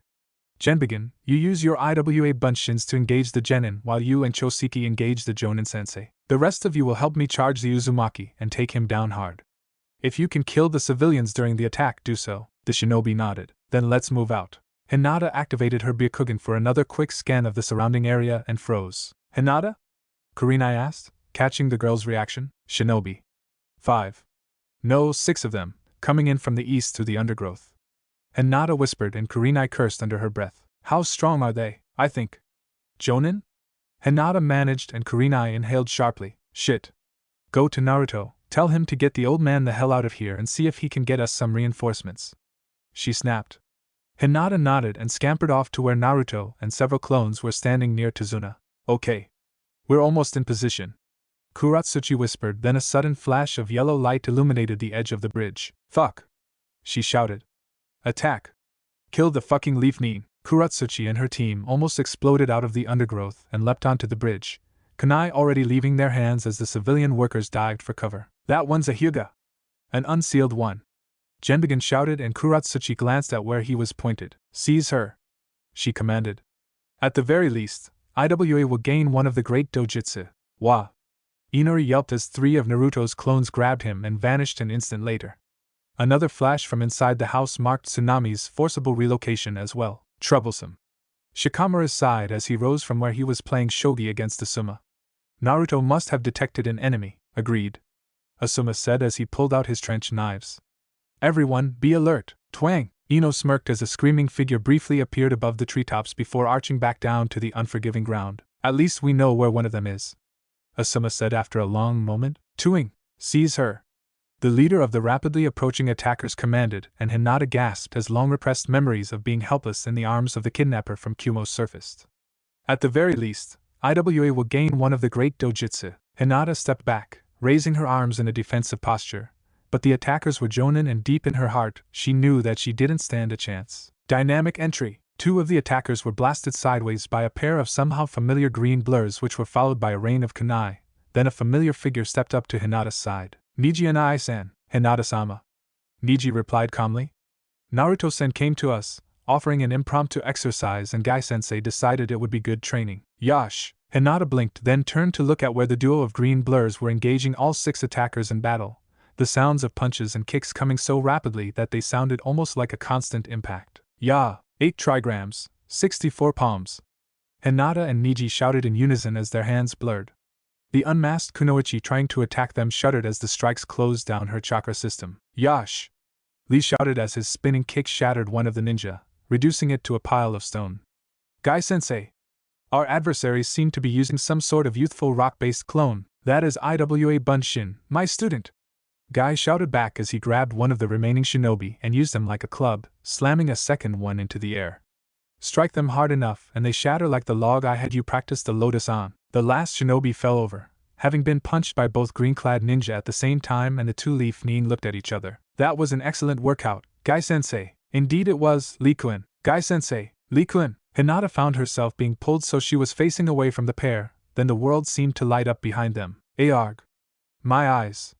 Kiba screamed. This is disconcerting, Shino stated. Hinata gave Niji a quizzical look. Sunset Genjutsu. A battered, scorched and generally disheveled figure staggered out of the tree lean and collapsed. Ino, can you bring him over here? Asuma asked and Ino nodded before flashing through a sequence of hand seals. Shintenshin no Jutsu. Choji caught Ino as she collapsed, then the prone shinobi slowly pulled himself to his feet and staggered forwards. Damn, this guy got good, he said as he shed his mask and cloak. I'm better at traps than I thought. Hold still, Asuma commanded as his hands flickered over the shinobi's body, removing weapon pouches and concealed weapons before pulling out a scroll which he unrolled. A puff of chakra later, he held a set of restraints in his hands, which he placed on the shinobi. "Okay, you can go back now," he said, and the IWA shinobi collapsed. A moment later, Ino opened her eyes and let Choji set her back on her feet. "IWA mean normally deploy in trios," Asuma said thoughtfully, looking at the line of booby-trapped trees. "There's probably 2 more of them still out there. Stay on guard, just in case." "Hi, sensei," his genin responded. "I think we're safe now," Kurenai said as she watched Lee and Guy finish tying up the IWA shinobi while still declaring their attachment to how youthful things were. "Hinata, can you bring Naruto back now?" Hinata touched her necklace, and an instant later, 3 Narutos flashed into existence beside her. "Inari and Tsunami are safe as well," Naruto reported. "So, who were these guys?" "IWA shinobi." A new voice called, and everyone turned to see Asuma approaching. He drew up to them and pulled out 3 prisoner scrolls. "So we got 9 of them? Wow. If you seal these ones up, Naruto can take them back to Konoha so that we can get our portions of the bounties on them." 9 enemy shinobi. Kiba smirked. "That's a lot of dash, which will be divided into 22 portions with Kurenai-sensei, Asuma-san and Gai-san receiving 4 portions each." Shino calculated. Assuming that each of the 9 was worth 10,000 ryo each genin's portion of the total would be approximately 409 ryo, while each jonin would receive 16,363 ryo. "Damn it," Kiba cursed. "We got more from our share of the Demon Brothers. Actually, I think that you'll be getting a bit more than that," Asuma said slowly as he leafed through a bingo book that he had pulled out of his pocket. "That's Kuratsuchi, the granddaughter of the Tsuchikage. I think we'll get a reclamation bounty of at least 500,000 ryo for her from IWA, even if it's the only one paying out." Kiba's pout turned into a wide grin and he turned to look at Shino. 26,300 for each genin and 105,000 for each jonin. "I'll get a new den with that, and what I already have." Kiba exulted. "Ya hear that, Akamaru? We're gonna get our own den." "Actually, you aren't," a new voice said, and everyone turned to see Gato advancing towards them from the end of the bridge, a large crowd of mercenaries behind him. "Now, if you turn over the IWA nin to me, as well as to Zuna, then I might let you live. Otherwise, you're going to die and I'll claim the rewards on you." "Well, my head is worth 35 million. Asuma mused with a smirk. "But there's no way I'm going to let you claim it, and we're not letting you kill the old man," Kiba snarled. "Oh, really?" Gato sneered as the first 2 ranks of mercenaries behind him lifted crossbows into firing positions. "Futon de Tapa!" Naruto shouted, and a massive wind blast slammed into the mercenaries, toppling the first few ranks like skittles while Gato was sent somersaulting into the air. Several of the crossbows triggered and the quarrels rose high into the air before succumbing to gravity and dropping back down, hitting several of the would-be attackers. "Kill them!" Gato squealed as he grabbed the bolt sticking out of his shoulder. "They hurt me! I want them dead! I want the men torn to shreds and fed to the pigs! I want the women raped to death! Kill them, AGLRK!" Gato froze, then he fell backwards, the arrow that had smashed into his forehead sticking out like a truncated flagpole. "Good shot, Inari!" Naruto's voice came from behind the assembled ninja, and everyone turned to see another Naruto standing beside a crossbow-armed Inari, both at the head of a large mob of villagers. "What?" The clone shrugged. "Boss brought them all into town at Inari's request. He pointed out that you might need reinforcements." "Yash, that is the most youthful decision!" Guy proclaimed as he flexed his fingers, causing his knuckles to crack. "Now, what shall we do about these most youthful brigands who still remain?" The sentence was enough to break the spell of paralysis that had settled over the mercenaries, and almost as one, they turned and fled, running down the bridge in an attempt to reach the ships that they had used to arrive on. "Oh, we're good," Kiba gloated. Chapter 17. Fame of a New Genin. "Do you have to leave?" Inari sniffled as Ino hugged him. "Yeah, we need to go back to Konoha," Ino said with a small, tearful smile of her own. "But I'll ask Naruto-san to bring me back at least every other month to visit. I'll only charge it as a D rank." Naruto half-joked, earning a glare from both Inari and Ino. "What? I'm an independent genin, remember? I don't get the team support that you do.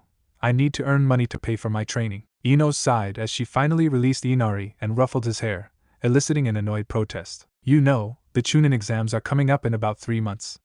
Naruto mused. "I suppose I could accept a mission to come and bring you over to cheer Ino on." "Yeah!" Inari shouted with glee, then he sighed. "But I don't want you to go. We have to," Ino said gently. "Other people need our help too, you know. It wouldn't be right to deny it to them." Inari let out a huge sigh, then stepped back and glanced behind Ino at the bridge that linked the land of waves to the land of fire. Come on, Kurenai said as Asuma stood beside her. Let's go. Come back soon. Inari called to the departing Ino, who smiled as she waved back at him. Far be it for anything to separate you from your toy boy. Kiba laughed. Oh, you take that back. Ino snarled. He's a friend. That's all. I just helped him get over a few issues of his. All of us Yamanaka are trained in psychology. After all, I was just kidding. Kiba grumbled, rubbing at his head where Ino had hit him. Don't. Ino commanded, managing to make her young voice sound somewhat authoritarian. Once we get across to the other end of the bridge and place the tag, can you jump us back to Konoha? Kurenai asked, and Naruto nodded. Wait! Hinata half-shouted. Your mission, the one that sent you to wave alongside us, pretty much complete, Hinata-heim. Naruto smiled. Don't worry about it. Hinata gave him a long, suspicious look. Just what was your mission, Naruto-kun? Naruto gave Hinata an innocent smile, causing her frown to deepen. You can worry about that later, Hinata. Kurenai laughed. I'll miss them. Inari sighed as he watched the group of ninja vanish into the mist covering the bridge. Ino and her dad really helped me. You do seem happier since Naruto brought us back from Konoha. Tsunami agreed, then she turned to glance at her father. So, have you decided what to name the bridge? The super awesome bridge that Tazuna built? A long silence was his only response, and he sagged. It was worth a try. How about the Bridge of New Hope? Tsunami suggested. I mean, the bridge did help us regain our hope and our freedom as well. The Bridge of New Hope.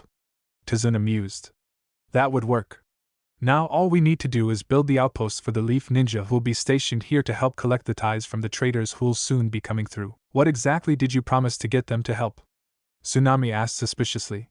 Welcome back teams 8 and 10. Hiruzen smiled. And Naruto, congratulations on completing your first solo C rank. Thanks, Hokage Gigi. But it's not quite complete yet. Naruto grinned back, causing several of the genin to stare at him in shock and confusion. Now I've had the rewards for the prisoners that Team Guy returned with put into your accounts, and you've done very well out of them. Hiruzen continued. Especially when we discovered that one of their primary missions was to kidnap you, Naruto. As long as I can escape for 5 seconds, I can escape anything. Naruto stated. Indeed you can. Hiruzen agreed. I've already sent a message to the Tsuchikage invoking the usual trade-back agreements for his ninja. Did you know that 8 of them were members of SOAT? That's Iwa's equivalent of our ANBU, albeit used more for missions outside the land of Earth. Whoa. Kiba breathed. We took out some of Iowa's elite. We rock, a crude, but not inaccurate summation. Shino added, and I am proud of you all. Hiruzen agreed. Now Kurenai, since you were lead jonin for this, please start the report. Of course, Lord Hokage. Kurenai said with a slight bow. Our mission started off with the addition of an extra member, Genin Uzumaki Naruto, whose mission was to ensure that Hinata was not kidnapped by those desiring her. Hinata gave Naruto a wide-eyed stare, then she smiled at him. And then Naruto brought us back. Kurenai finished. I feel that I must commend Yamanaka Ino of Team 10 for taking on an extra duty in providing psychological counseling for Inari. I'm a Yamanaka, Ino said with an embarrassed shrug. It's kinda what we do, you know, that and gossip. Shikamaru snarked, reflexively ducking the dope slap Ino unleashed at him. Anyway, Kurenai said firmly, sending a quelling glance at the two genin, I can confirm the mission was a success. Excellent. Hiruzen smiled. Naruto, just so you know, you still have to escort Hinata home for your mission to count as complete. Naruto nodded and offered his arm to Hinata. My lady? With a giggle, Hinata accepted his arm. If you will pardon us, Lord Hokage, Kurenai-sensei? Naruto continued, getting amused nods from the two adults. Then I shall escort this princess back to her family. That was so romantic. Ino breathed as the door closed behind the duo. Perhaps you can train your boy-toy to do that for you. Oh, shut it, mutt! Ino snapped before remembering where she was. Air. Oops. So, your entire mission was to keep me safe? Hinata asked as they exited the tower, her hand still tucked into his elbow. Yep. Naruto confirmed. Your father asked me to do it. Hinata hummed contentedly as she placed her head on his shoulder. Once this is over, do you want to see my new house? Naruto asked and Hinata nodded. I'd like that. She murmured. So, is there anything else to report? Hiruzen asked after the other genin had all departed. Nothing that wasn't either covered in my verbal report or in the written one I handed in, Hokage-sama. Kurenai replied. Same here, Pops. Asuma shrugged. Ino's getting almost vicious with her traps. She started to include paralytics in them. I told her not to use actual poisons as there's always a chance of a friendly triggering the trap, and lethal traps are something you should only use when you know that there aren't any friendlies in the area. I've noticed that Shikamaru has bulked up a bit. Hiruzen added, and Asuma laughed. Yep. It's those weekly spars against Op Force Uzumaki. He needs to keep in shape, otherwise Naruto humiliates him, then sends a report to his mother on how badly he did. Hiruzen chuckled. He certainly knows how to motivate people, doesn't he? He does. Asuma agreed. In fact, I'd suggest that he be marked as being a high-probability prospect for promotion to sometime in the next 2 years, if not sooner. When he demonstrated the Hiraishin for me, I decided that his eventual promotion was assured. Hiruzen agreed. I've already sent out a message to Jiraiya for him to come back. Once Naruto learns the Rasengan and Jiraiya has a chance to test him, I'll find an excuse to promote him. Huh. Asuma mused. Okay, I hadn't expected that, but... Okay, I think it's almost overdue. Kurenai smiled. I look forward to seeing him in a vest. Means he'll be able to charge more for providing his nickname. Asuma commented. Lord Hayashi. Naruto bowed. Father. Hinata said in greeting. Hinata-chan. Naruto-san. Hayashi replied. I assumed the missions were a success? When the country was freed and permanently allied to Konoha, one tyrant defeated and Hinata took down the granddaughter of the Tsuchikichi. Niji-san helped. Hinata protested, and the resulting boost to the Hyuga coffers is appreciated. Hayashi agreed, then he caught Naruto's puzzled expression. It is traditional for a portion of all mission pay, 3/4 in the case of the Hyuga clan, to be given to the clan by active shinobi. In exchange, the clan provides food, shelter, and the other services which a shinobi living by themselves would otherwise be forced to waste time doing rather than training or taking more missions. Kiba was going about getting a private den for himself. Naruto mused and Hayashi gave a slight shrug. The Inuzuka, since they are more independent, tend to only take 1/10 of what their members earn. Hayashi said. Of course, their houses are built along different lines to ours, being sturdier, but less polished. Speaking of houses, Naruto said slowly, do I have your permission to show Hinata my new house? May I see it too? Hayashi asked. If it is the house I believe it to be, I have only seen it once before. Naruto nodded. My next request would have been for a chaperone. I don't think I can get one much better than Hinata's father, and the Hyuga clan head. Hinata stared in shock as her father briefly smiled. Indeed not. So I assume that you will use Hiraishin to transport us there. But what about the return journey? Naruto pulled out a small metal tag.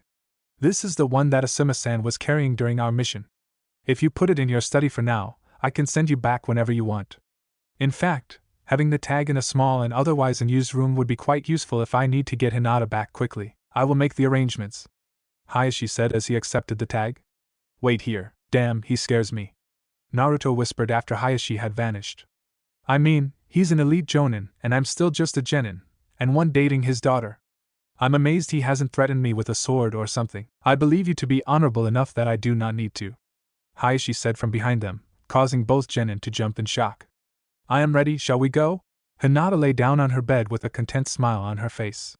Although Naruto's house was rather small by the standards that she was used to, having only one bedroom, it was located in a small valley filled with dozens of different types of flowers, several of which she had never seen before, only read about in books and scrolls. The house itself had been surprisingly clean, especially given its open-plan nature, and the cupboards well stocked with vegetables and, to Hinata's pleased surprise, a few freshly baked cinnamon buns baked by Naruto's clones and fresh out of the oven. Hinata looked forward to the day when she could join Naruto in his house, although she would have to ask if she could learn Hiraishin as well due to how out of the way it was. Hinata closed her eyes and was soon dreaming peacefully of eating cinnamon buns while sitting in Naruto's lap in the middle of a field of ever-changing flowers. Furuwak, Tsuchikichi-sama? Akutsuchi asked worriedly as he barreled into the office, his gaze darting round looking for whatever had enraged his leader. Get to the treasury. Anoki snarled, waving a message scroll in the air. My granddaughter not only failed her mission, she and her entire team were captured by the very ninjas she intended to kill, and apparently none of them took any serious injuries. Akutsuchi gaped at his diminutive boss in shock. What? We need the ransom for them. Anoki growled, jumping out of his chair and stalking around the office. And get me the shinobi in charge of the bingo books. I want the son of Yandame to be in the next issue. If he thinks that he can. My back. Akutsuchi backed out of the office slowly and turned to run to the mission room. Once he found out exactly who had been on the mission, he could then visit the records office to pull up their files and find the pre-agreed ransom levels for those of them in Konoha's bingo book. He hoped that the mission hadn't included any of the elite since they would be really expensive to get back. Chapter 18. The Political Shifts. The door to Hiruzen's office opened and 3 people filed in. Hamura, Koharu, Danzo. Hiruzen said. The 3 nodded back, then sat down. Hiruzen. My sources tell me that the Jinchuriki has learned one of the 2 techniques of the Yondaime. Hamura began, his eyes narrowing behind his glasses. Is this wise? It increases the chance that the Jinchuriki might choose to defect. Jinchuriki has a name. Hiruzen half growled. Use it. If Uzumaki Naruto decides to defect, it will be difficult to stop him. Koharu said, perhaps. A covertly applied tracking seal should be applied so that we can locate him when should he choose to run. Hiruzen raised a mental eyebrow at Hamura's obvious self-correction. And what would such a tracking seal entail? Hiruzen mused. After all, having anything that can be activated remotely could be a considerable liability on the battlefield. The details still need to be worked out fully. Kohura began, only to stop as Hiruzen slammed his palm on his desk. Details? Hiruzen repeated angrily. You mean that you've already come up with a seal and a plan to apply it, don't you? Although his former teammates had almost perfect control over their expressions, Hiruzen had the advantage of learning how to read them in a combat situation. Not for nothing had those who survived combat against Team Tobirama spoke with awe about the trio's near telepathic ability to work as one. And now, the same abilities allowed Hiruzen to see the direction of his teammates' thoughts. You will not apply any seals to Uzumaki Naruto. Hiruzen growled. Remember, it is the seal on his stomach that prevents the Kyuubi from breaking free and destroying Konoha.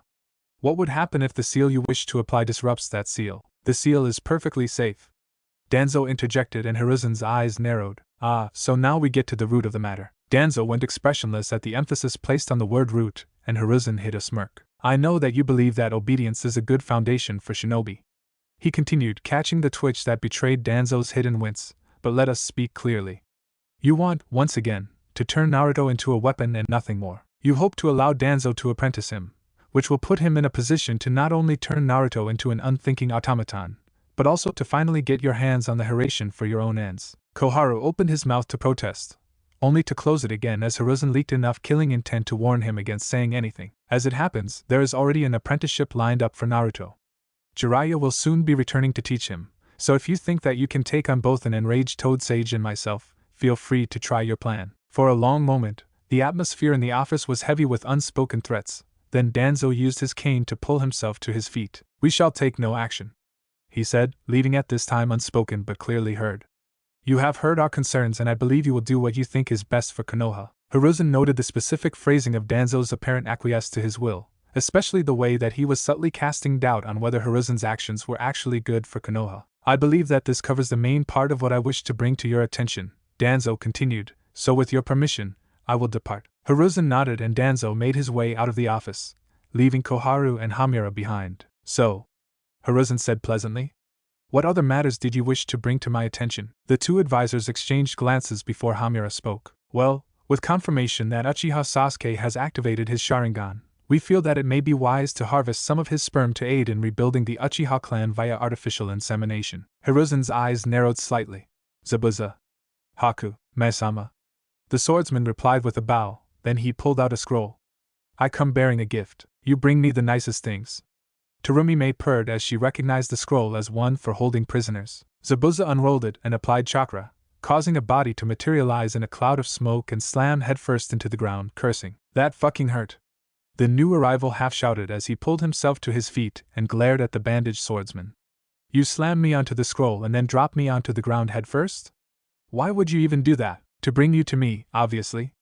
Zabuza, please introduce us, Mei said, and the white-haired teen froze before slowly turning round.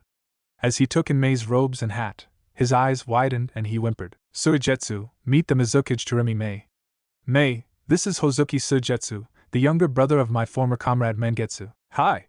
Suigetsu squeaked. Haku and I had to fight off a snatch squad from Sound who were trying to capture him. Zabuza continued. If he's anything like his brother, he'll make a good swordsman. From what I saw, he's already learned most of the basics. Mei looked at the cringing Suigetsu, then at Zabuza with the Kubikuribocho across his back, then at Haku who had the Nuabari sheathed so that its handle was above his right shoulder. I was thinking that once I'd got him up to speed, I'd let him train with the Shibuki. Zabuza continued and Suigetsu froze. Of course, he's learned to fear Haku, so I believe that he'll be loyal. Suigetsu gave Haku a scared look and shivered. Excellent, Mei said with a smile. Train him up well enough and I'll detach Chojuro from my personal guard to make a team to go to the next Chunin exams. The one in Konoha? Zabuza asked, then he grinned under his bandages. Nice, it'll serve as a warning that we're rebuilding the Seven Swordsmen once more. Any word on the missing blades? Kisame still has Samahata and we're not entirely certain where the Kiba swords are. Mei admitted with a sigh. I'm sure we'll get them back to our land someday. Ao said from where he was standing behind Mei. Did he just say he'd find me a husband some way? Mei thought in a sudden rage. Ao, shut up or I'll kill you. Ao blinked, uncertain as to what had set the Mizukage off this time. Oh, one thing about one of Konoha's genin. Zabuza added. They have an independent genin who's the son of the Yondaime, and knows the Hiraishin. Oh? Mei purred. Tell me more? Does he look anything like his father? He looks almost exactly like a younger Yondaime, but with whisker marks on his cheeks. Zabuza trailed off, as he looked suspiciously at Mei. Mei. Why are you blushing? The Hiraishin. Orochimaru gloated as he leafed through the report in front of him. And used by the son of my old teammate's apprentice. How very tempting, indeed, my lord. The glasses-wearing spy said smoothly. However, may I direct your attention to page 7? Orochimaru turned over 2 pages and frowned. Is this accurate? It's certainly a new use for that technique. Yes, my lord. Kabuto agreed. By combining Kage Bunshin with the Hiraishin, Uzumaki can transport reinforcements to wherever he wants, so long as one of the Yondaime's kunai is there, and we can be certain that he is ordering even more kunai. Orochimaru mused.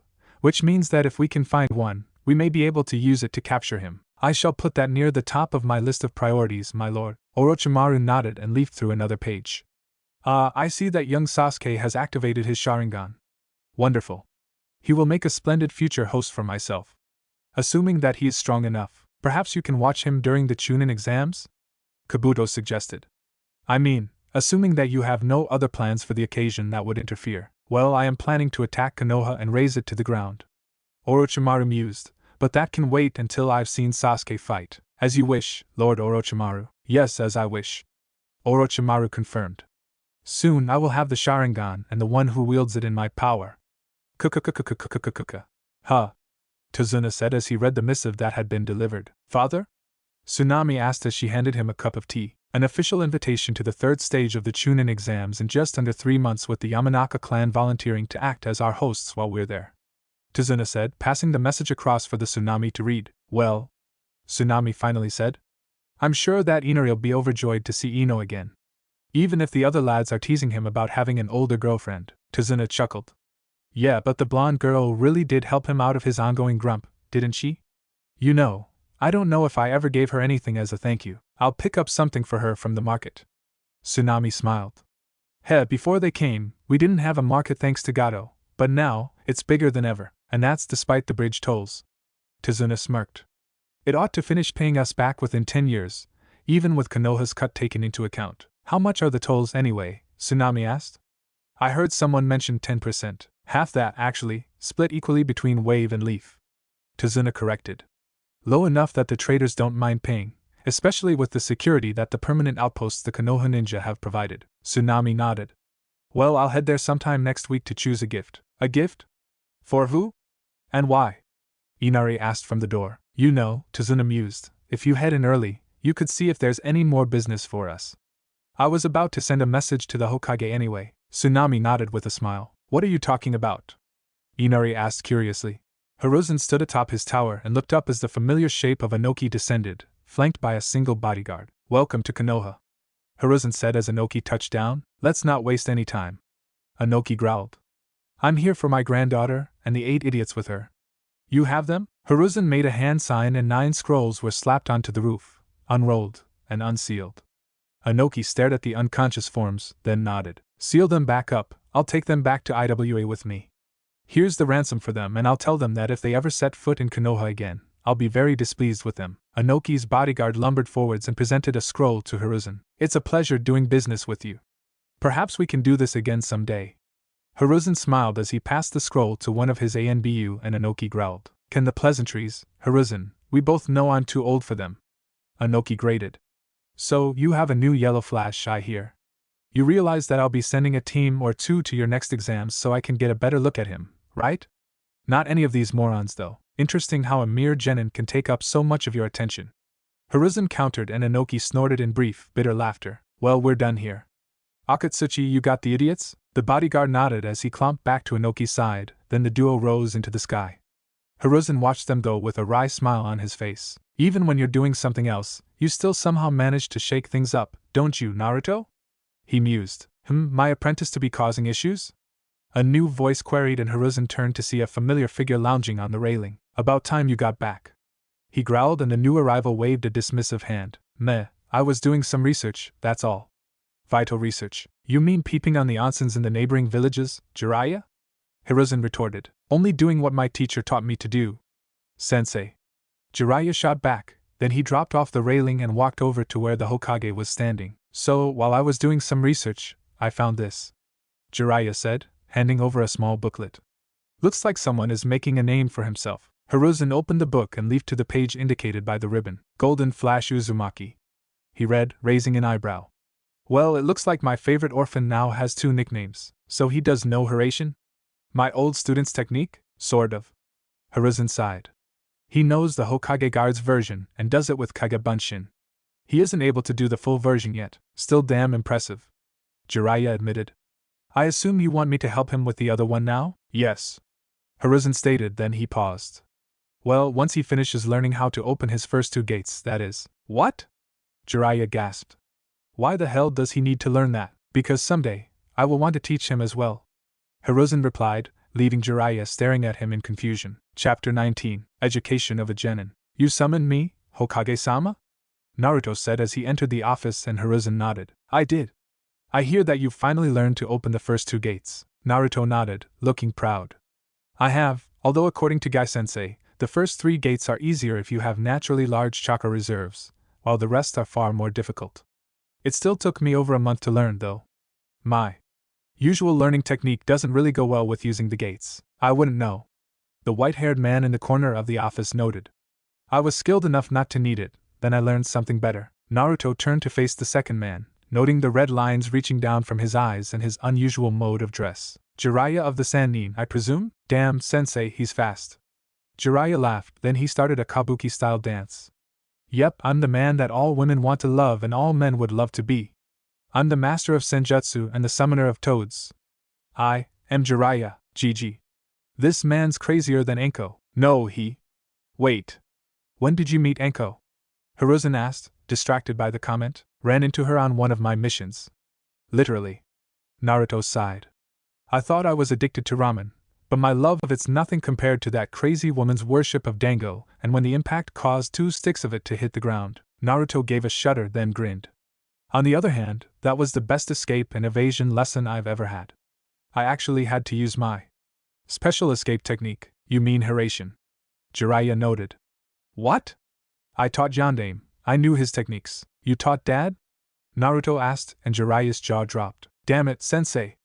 I thought the plan was to wait until he was 16 or before telling him. You know, security and all that, he worked it out himself. Hiruzen sighed. Now, Naruto, according to the original plan, I'd temporarily reassign you to learn from Jiraiya, but as an independent genin, the rules are slightly different. Since you need to earn your way, things get more complicated. Naruto nodded, his expression showing his interest. As such, I'm assigning you to learn from Jiraiya in the afternoons. This gives you the mornings to do missions, and I'll also arrange for you to receive low D-rank pay to offset any costs caused by Jiraiya's lessons as you learn your father's other technique, the Rasengan. Naruto breathed, and Jiraiya smirked as he held up a hand in which a sparkling sphere of chakra spun. Yep. Your father's legacy. Naruto frowned. I'm going to need help for this. Can I decide who else can learn this, since it was my dad who created it? I guess so. Jiraiya said slowly. Who did you have in mind, and why? Hello, Kurenai-san. Naruto called, and the tall, dark-haired woman turned to see her favorite non-team genin approaching with a figure behind him that she recognized only too well and, if his paling face was any indication, remembered her. I hope I'm not interrupting, but I thought you'd be almost finished by now. Naruto smiled and Kurenai nodded. My team are just doing their cooldowns now, she said, then she paused as Kiba dashed past her. Naruto! I did it! He shouted.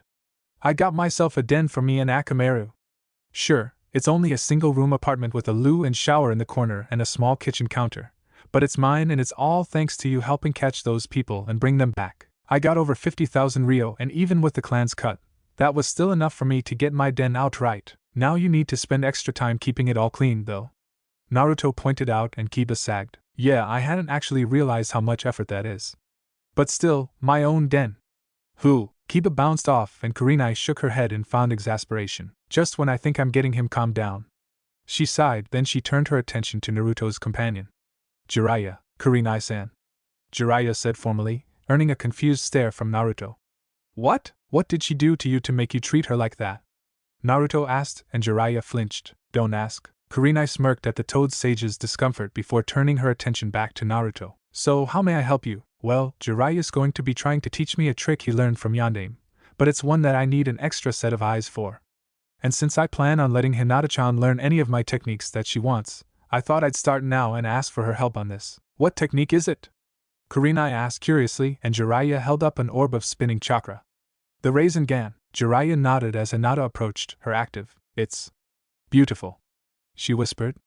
Naruto-kun, I'll help you however I can. Jiraiya grinned lopsidedly and sighed as he allowed the orb to dissipate. Jiraiya, Kurenai said warningly, and the older man flinched away. I didn't even say anything. Kid, meet you at your dad's place. He yelped as he ran away. What did you do to him? Naruto asked again. Let's just say that it involved a little genjutsu of mine. Kurenai smirked. If you want details, if you don't mind, Kurenai-sensei.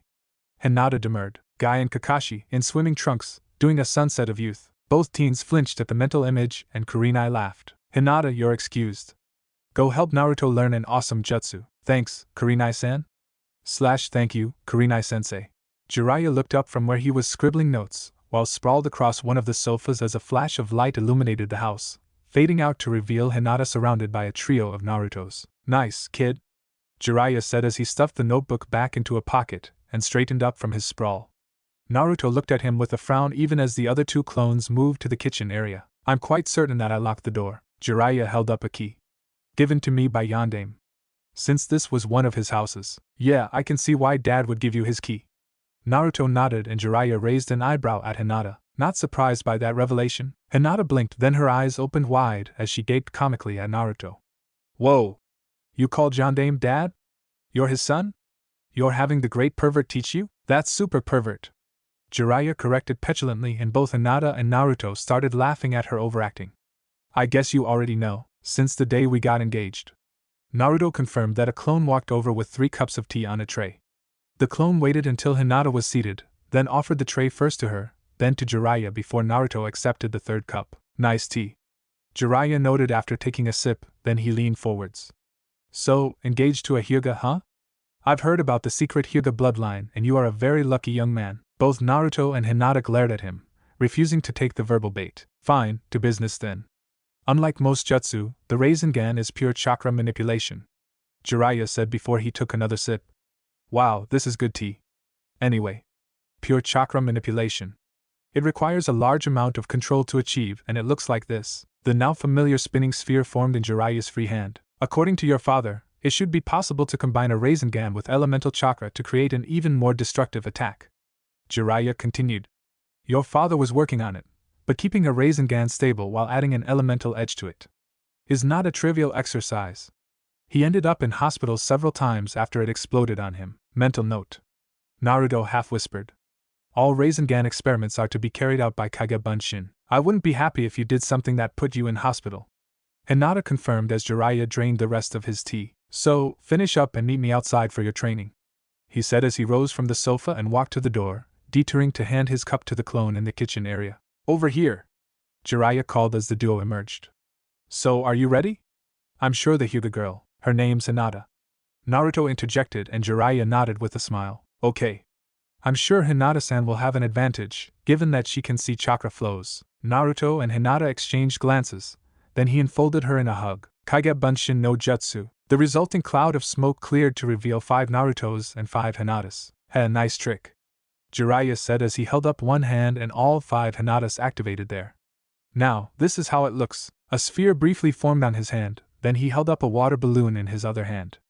And this is the exercise for the first stage. The balloon rippled, bulged, and then popped. I've put a load of water balloons in that box there, Jiraiya said, pointing to a small wooden crate by the front door. Come and get me once you've got it down. Jiraiya ran off and Naruto sat down, letting Hinata lean against him. All right, he called.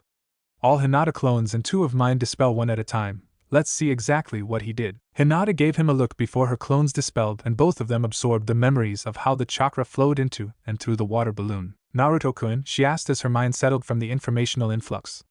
Why did you only dispel half your clones? Naruto smiled. I'll show you soon.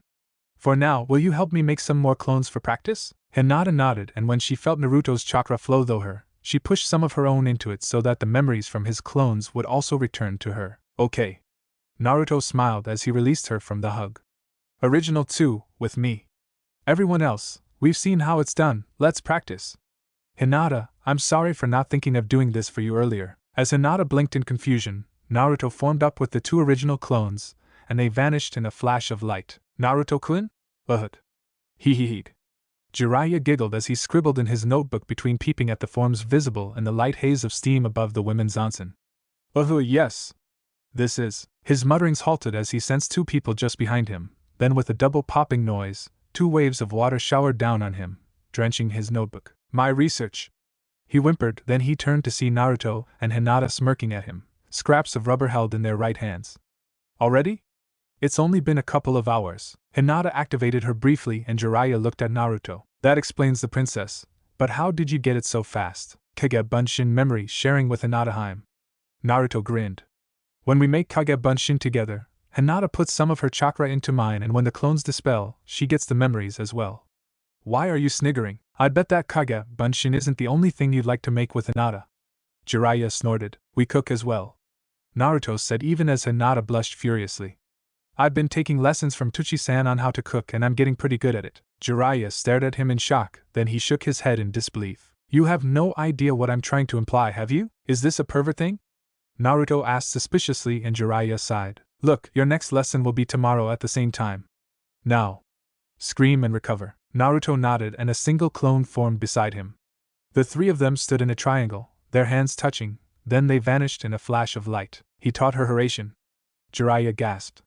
And that quickly? What was that light? Jiraiya spun back to face the fence of the onsen as a dozen kunoichi leapt on the top of the wall, one of them scarily familiar. Jiraiya! Kurenai shouted, her fingers already going through a sequence of hand seals that Jiraiya recognized. Oh hell! He yelped, not the yaoi genjutsu.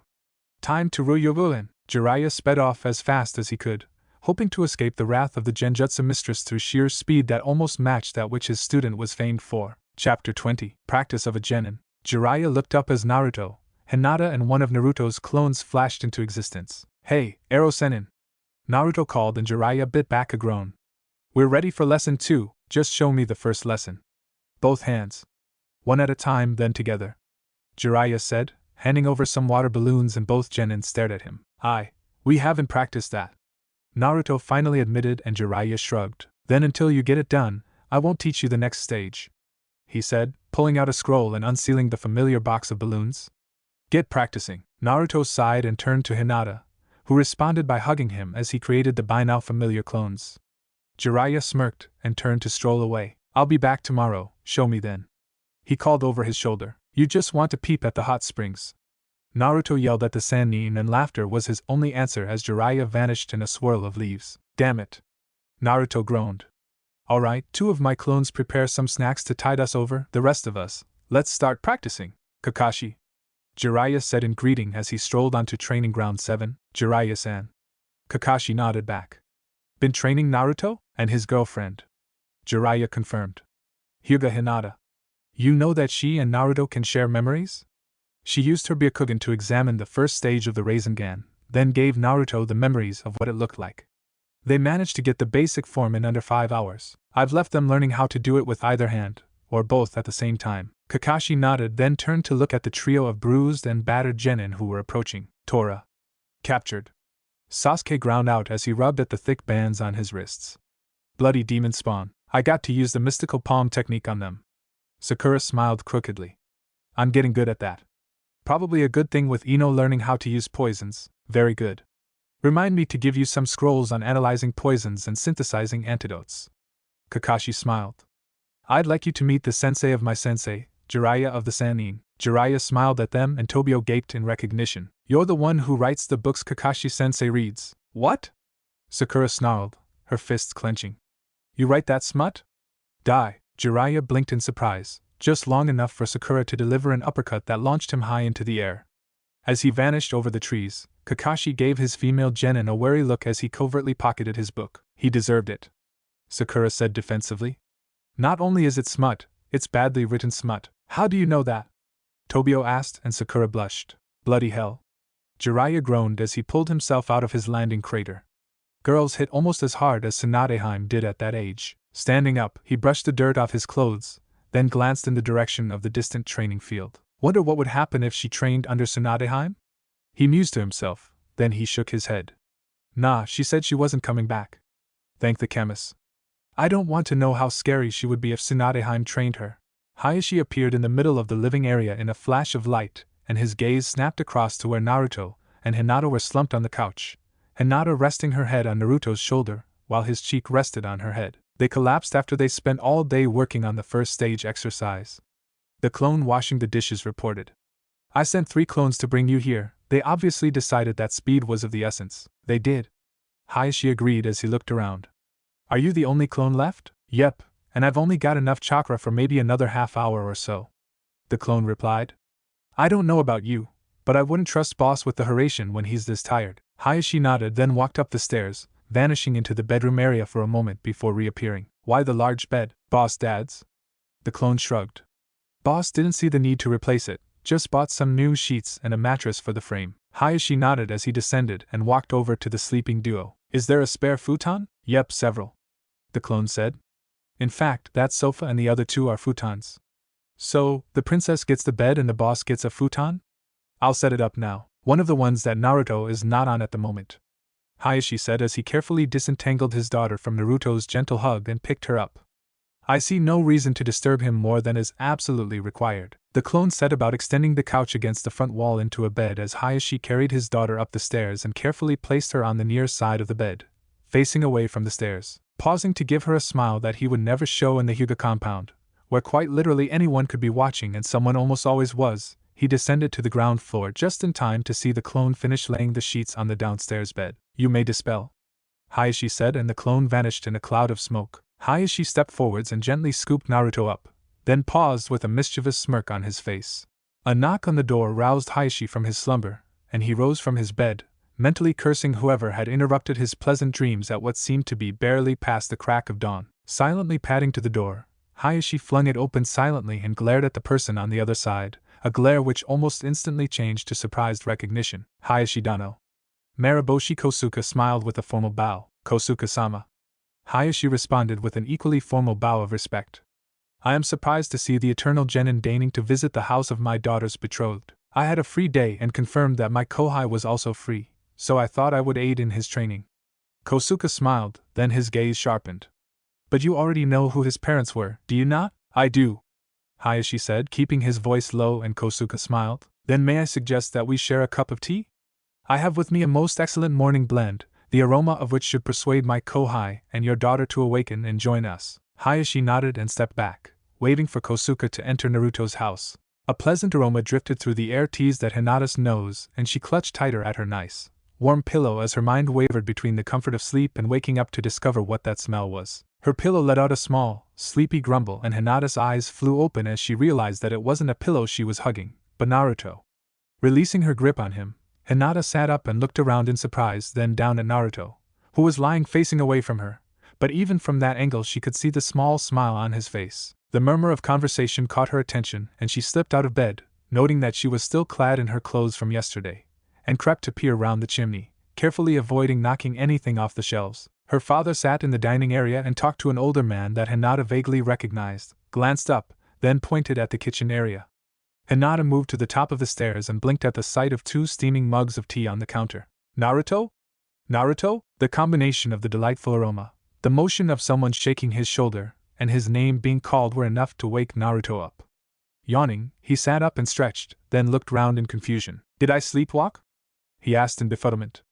Last thing I remember is from one of my clones who set up a futon for me to sleep in. I don't know, Hinata half whispered. But my father is downstairs with another person, and they have cups of tea waiting for us. Naruto let himself be chivied out of bed and over to the stairs, where he stopped. Kosuke-senpai? Naruto kohai. The old man smiled back. Hinata-sama. Good morning.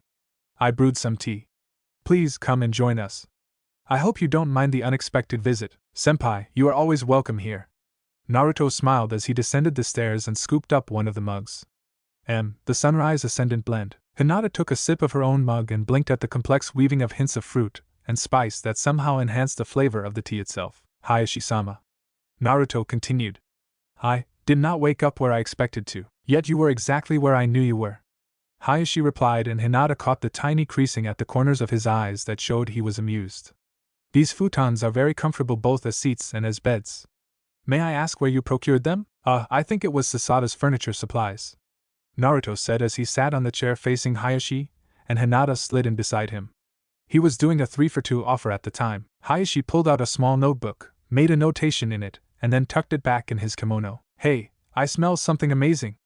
Jiraiya called as he opened the door and stepped inside. Is there any Hayashi? Jiraiya. Hayashi stated, then he briefly activated his. I trust that you are behaving honorably around my daughter. Jiraiya nodded almost frantically. Of course I am. It's not like she's 16 yet. Jiraiya trailed off as he suddenly recognized the other figure who was smirking at him. You haven't changed, have you, Jiraiya-kun? Jiraiya stared at him for a long moment, then sighed. I've obviously missed something. Hello, Kosuke-senpai. What's going on? Nothing of any real note. Hayashi said as Kosuke poured out a 5th cup of tea and passed it to the toad sage. With malicious timing, Hayashi waited until Jiraiya took a sip before continuing. Although Naruto was sleeping with my daughter last night, the resulting spray was quite spectacular, as was Hinata's almost luminescent blush. Hinata. What's your dad talking about? Naruto asked in befuddlement. Do not worry. Hayashi smirked.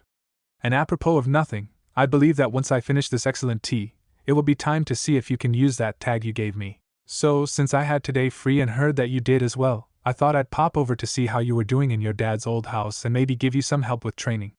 Kosuke explained as he handed his now empty cup to one of Naruto's clones to take back inside, and Jiraiya gave him a fulminating look. How many people know that damn secret? Inside Konoha, I mean. Me? Obviously. Naruto said. Kosuke-senpai, Hinata-hime, Hayashi-dano, Hiruzen-GGU. Anyone else? I think Kosan Knight. Hinata said thoughtfully. He seems far more accepting of you than he used to be. Never mind, it can wait. Jiraiya sighed. So, show me what you. Okay, I'm pretty damn impressed. Hinata smiled shyly as she shook her hands to dry them, the shreds of rubber that had once been 2 water balloons fluttering down to the ground. Beside her, Naruto simply held up the rubber fragments. Okay, you did good. Jiraiya admitted. Now get those clones of yours ready to watch, because at this rate, you'll have finished by tomorrow. As Hinata and Naruto went through their usual clone creation routine, Jiraiya unsealed a new box. Okay, he said, holding up a rubber ball. Same basic thing, only more power. Watch closely. And like this, the ball shredded in his hand, ripped apart from the inside, and several of the Hinatas nodded in understanding. Grab the balls and get to work. Jiraiya said, then he paused as Kosuke tapped him on the shoulder. Senpai, it has been a while since you and I have sparred, and I seem to have the day free. Kosuke said with a smile that seemed slightly sinister. And apropos of nothing, my granddaughter mentioned hearing. Giggling yesterday at the onsen, Jiraiya went so white that the red lines below his eyes seemed almost to hover above his face. A single spar? He croaked, and Kosuke's smile turned feral. No, Jiraiya. I think she mentioned hearing the giggles at least half a dozen times. Jiraiya managed to pale even further. Hayashi stood at the front gate, one eyebrow slightly raised as the figure carrying his daughter approached. Kosuke-san. Hayashi said in greeting. Hayashi-sama. Kosuke replied. Please forgive the apparent lack of respect, but I fear that if I bow. A glance at Hinata's sleeping form, her head cradled against Kosuke's shoulder, was enough to finish the sentence, and Hayashi motioned for Kosuke to enter before gently lifting Hinata out of the old Genin's arms. Takuma, please escort Kosuke-san to my study and have the kitchen send some tea. The good tea. Kosuke-san, I thank you for returning my daughter and ask that once I place her in her bed, you allow me to be your host. It would be an honor, Hayashi-dano. Kosuke said with a bow. Ow. Hiruzen raised an eyebrow at the sight of a bruised, beaten and battered Jiraiya landing on the floor after painfully hauling himself in through the window. Kosuke has a granddaughter. Jiraiya stated, and Hiruzen nodded slowly, connecting the simple statement with what he knew of his old student and the eternal Genin's approach to those who threatened, or simply annoyed, those he called family. I'll summon a Mednin for you. Chapter 21. Duties of a Genin. Feels like it's been almost years since I was last doing the wall. Naruto mused as he ambled along, eyes constantly scanning the surrounding forest. It has been a little while, but wall patrol is one of the few D ranks that you can always count on. Kosuke agreed. Have you been approached regarding the upcoming exams? Naruto blinked. The what? I've heard of them, but not what they are. The exams, Kosuke repeated, are where the elite Genin teams compete against each other for promotion, showing off the attributes that mark them as future team leaders. I wonder if I could enter. Naruto mused. I mean, with my clones I'm a team. If not a task force by myself. It's only for those who are officially on teams. Kosuke said, and Naruto looked slightly downcast. For those of us who serve as normal Genin, there's always mission promotion, such as how you became a Genin in the first place. If you help with enough C-rank missions, you'll be considered for promotion. B-rank missions are also good. An S-rank mission almost guarantees promotion if successful, but being caught up in one means that something has gone seriously wrong, like a wave. Naruto nodded. That started out as a C-rank, but I think it was A-rank near the end with those IWA. High B-rank, certainly. Kosuke nodded. It cost IWA a great deal to get their shinobi back. For several minutes, they proceeded in silence, then Naruto spoke. So, since I'm not on a team, why would I be approached for the exams? Security. Kosuke said in explanation. How many places can you be at once? And you can have a dozen clones ready to transport a fast reaction ANBU squad to wherever it's needed. Naruto nodded in understanding, then he smirked. Thought of something? Kosuke asked curiously. When I use my clones to transport someone, it looks like they've learned Dad's version at the other end. Kosuke pondered Naruto's words for a moment, then he smiled as well. You may want to suggest it to Ibiki as a way for him to make his entrance, he said. Having the Genin taking part thinking that the leader of TNI is of the same level as the Yondaime will really increase the stress on them, and if they can't cope with that, they aren't ready to be. Naruto grinned evilly. Good morning. Kurenai smiled at her Genin team. As you have probably heard, the exams are going to happen next month, and given how much training you've done with Naruto's help, I believe that you are ready to experience just what an exam is like. Cool. Kiba perked up. So we're gonna get a chance to be promoted? Yes and no. Kurenai allowed. It is very rare for a Genin to be promoted on their first exam since the examiners look for more things than simply passing the various tests. In addition, the tests themselves can be dangerous. All of you have seen combat, so you should be able to cope, but deaths in Chunin exams are unfortunately fairly common. I can't remember a single exam where someone didn't die. The trio stared at her in near shock and Kurenai shrugged. As shinobi, we need to be prepared to face death. Kurenai continued. I'm not saying that there's a high chance of you dying. Your experience will help you to overcome almost anything you are likely to encounter. But even a stray kunai has been known to kill a jonin. On the other hand, participating in an exam will help you towards progressing up the ranks. Even if you fail, so long as you demonstrate at least some of what the examiners want, it will be noted in your file, and you will be more likely to pass the next time. The reason I'm telling you about this now, rather than closer to the exams, is so that you can decide for yourselves whether you think that you are ready or not. I don't want an answer today. We'll wait a full week for you to make your decisions so that you can consider it carefully. I'd advise asking your clans about what exams are like and whether or not they think that you are ready for them. In the end, though, the decision is yours and only yours. Kurenai waited for several moments, as all three Genin thought through her words, then she motioned for them to follow her. For now, though, we need to pick up another D rank, she remarked. Not Tora! Kiba yelped. I'll see if there are any non-Tora missions. Kurenai chuckled and Kiba heaved a huge sigh of relief. And that's done, Kosuke said as the duo descended from the top of the wall. Just claim the payment from the guard post, and we're finished for the day, and I can take over. A new voice said, causing Kosuke and Naruto to look at the new arrival. Jiraiya-san. Kosuke said in a tone that was both respectful and somehow warning. Kosuke-san. Jiraiya responded with a respectful nod. Hey, weren't you calling him senpai yesterday? Naruto asked in confusion. Yeah? Long story? Jiraiya said with an embarrassed shrug as he walked over with a slight limp. So, if we collect your fiancée once she's finished her task, I can get you started on the third stage. Sure! Naruto said as he raised his hands to form the cross seal, then he paused. Senpai, do you want to come? Thank you, but I'm heading home to be with my grandchildren this afternoon. Kosuke smiled, ruffling Naruto's hair and earning a mock scowl in return. I'd suggest sending a clone to pick up the payment. Good idea! Naruto chirped as 3 clones appeared in a burst of smoke. Thanks for helping me understand better, senpai. What? Jiraiya asked as Naruto and 2 of the clones surrounded him. What did he help you, Andy? Kosuke smiled with amusement as a flash of golden light cut off Jiraiya's question. And since I believe Hinata has special training, team training for today is done. Kurenai smiled. Kiba, Shino, if either of you want any help with things you wish to improve, simply stay and tell me what you need help with. As for you, Hinata, I believe that your training partner should be here very soon. Stand better? Jiraiya finished as he appeared in a flash of golden light. Oh. Good afternoon, Kurenai-san, Jiraiya-sama. Kurenai said coolly, and Jiraiya held up his hands in a defensive pose. No need to get angry. I'm not doing any more research until I leave Konoha. Promise. Kurenai blinked at the declaration even as the trio of Narutos moved to greet her team. You. But. Why? Kosuke-senpai made some very forceful arguments. He had some cutting comments and made several distinct points. Jiraiya said with a shudder of memory. Kurenai blinked again, trying to come to terms with what the statement implied. Oh. Okay, thank you for the training, Kurenai-sensei. Hinata said with a bow. I look forward to tomorrow's training. What are you learning? Kiba asked curiously. It's a clan jutsu. One of the 3 Narutos provided. Sorry. Hinata smiled as she took position to the left of Jiraiya, joining hands with 2 of the Narutos. Then they vanished in another burst of golden light, leaving 1 Naruto behind. Clone. He said by way of explanation. Boss asked me to stay behind for a moment in case you needed anything. That's very generous. Kurenai finally admitted, her eyes still on the space where Hinata had been standing. Did Hinata really just? Yep. The clone nodded. She did. Learned it in under 2 hours. We think it's because she's got so used to sharing boss memories. That is one heck of a teaching technique. Kurenai said as she shook her head in resigned amusement. Clan jutsu? The clone offered after a moment, and Kurenai smiled. The 3rd stage. Jiraiya said as he held up an inflated balloon. Hinata activated her and stared, as did her clones. Control. She whispered and Jiraiya nodded as he held up a Rasengan in his other hand. As Hinata has realized, this part is all about holding the sphere steady.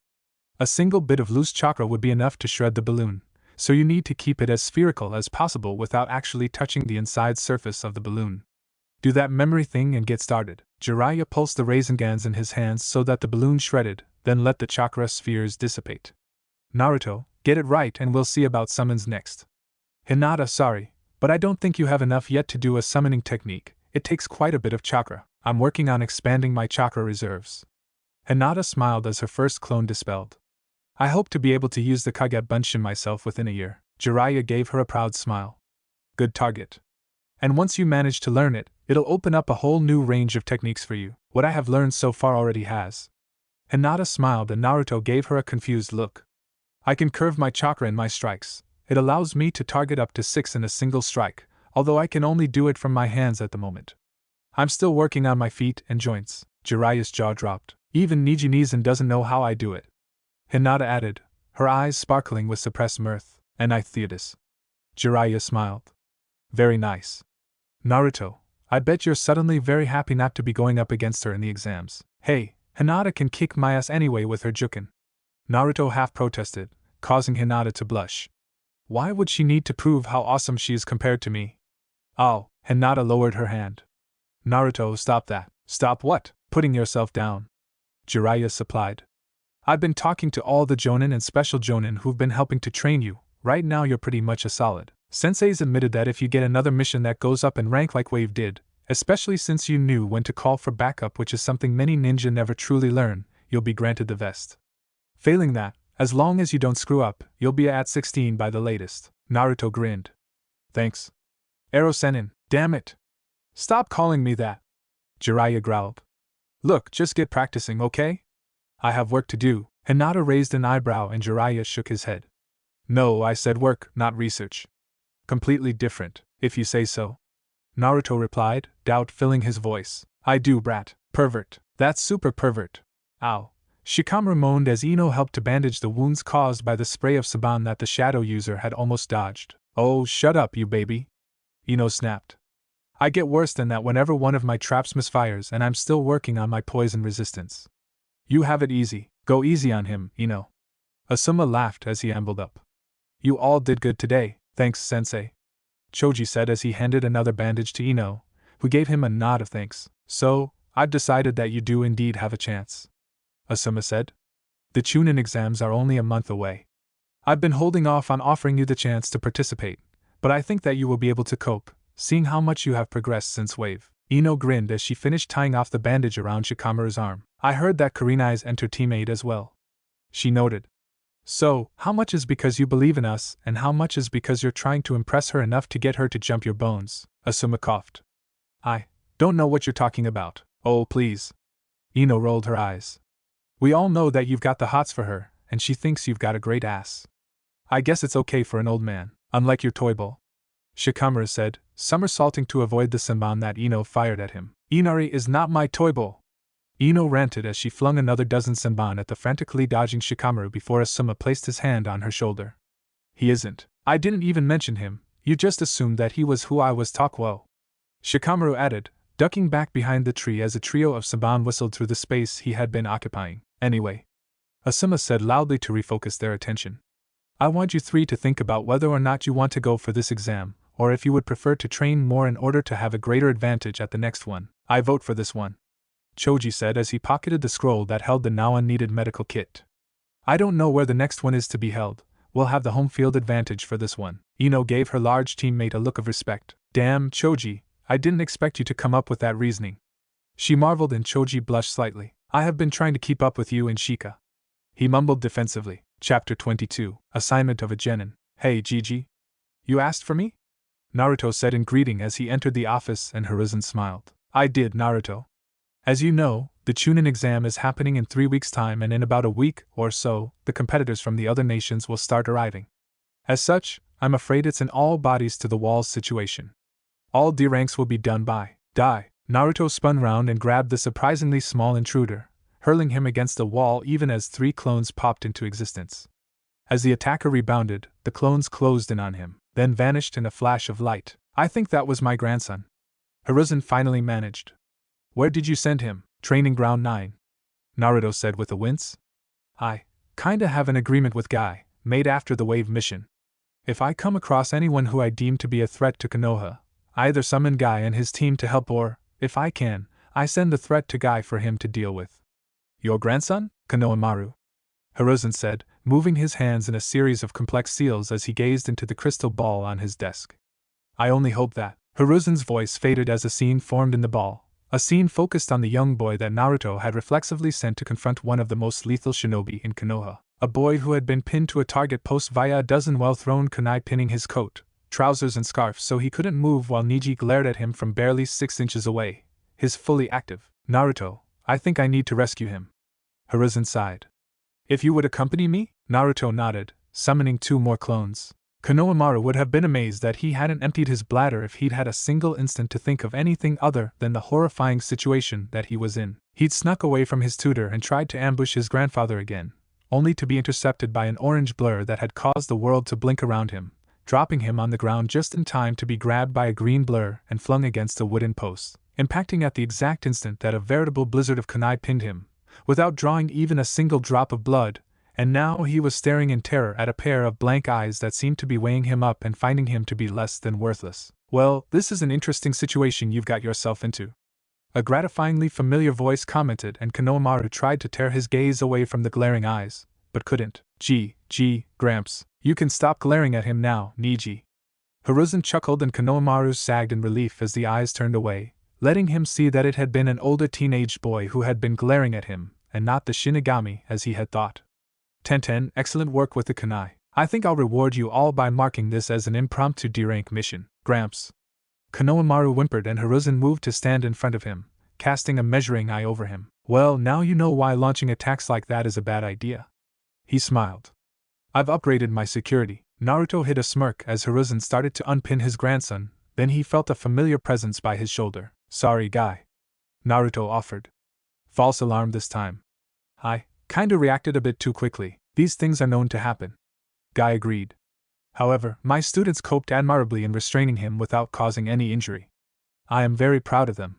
They will undoubtedly do well in the exam. I heard that Kakashi is thinking of joining his team. Hiruzen commented as he finished releasing Konohamaru. Kurenai and Asuma are letting their teams decide if they want to get experience of the exams while they have the home field advantage. Naruto offered.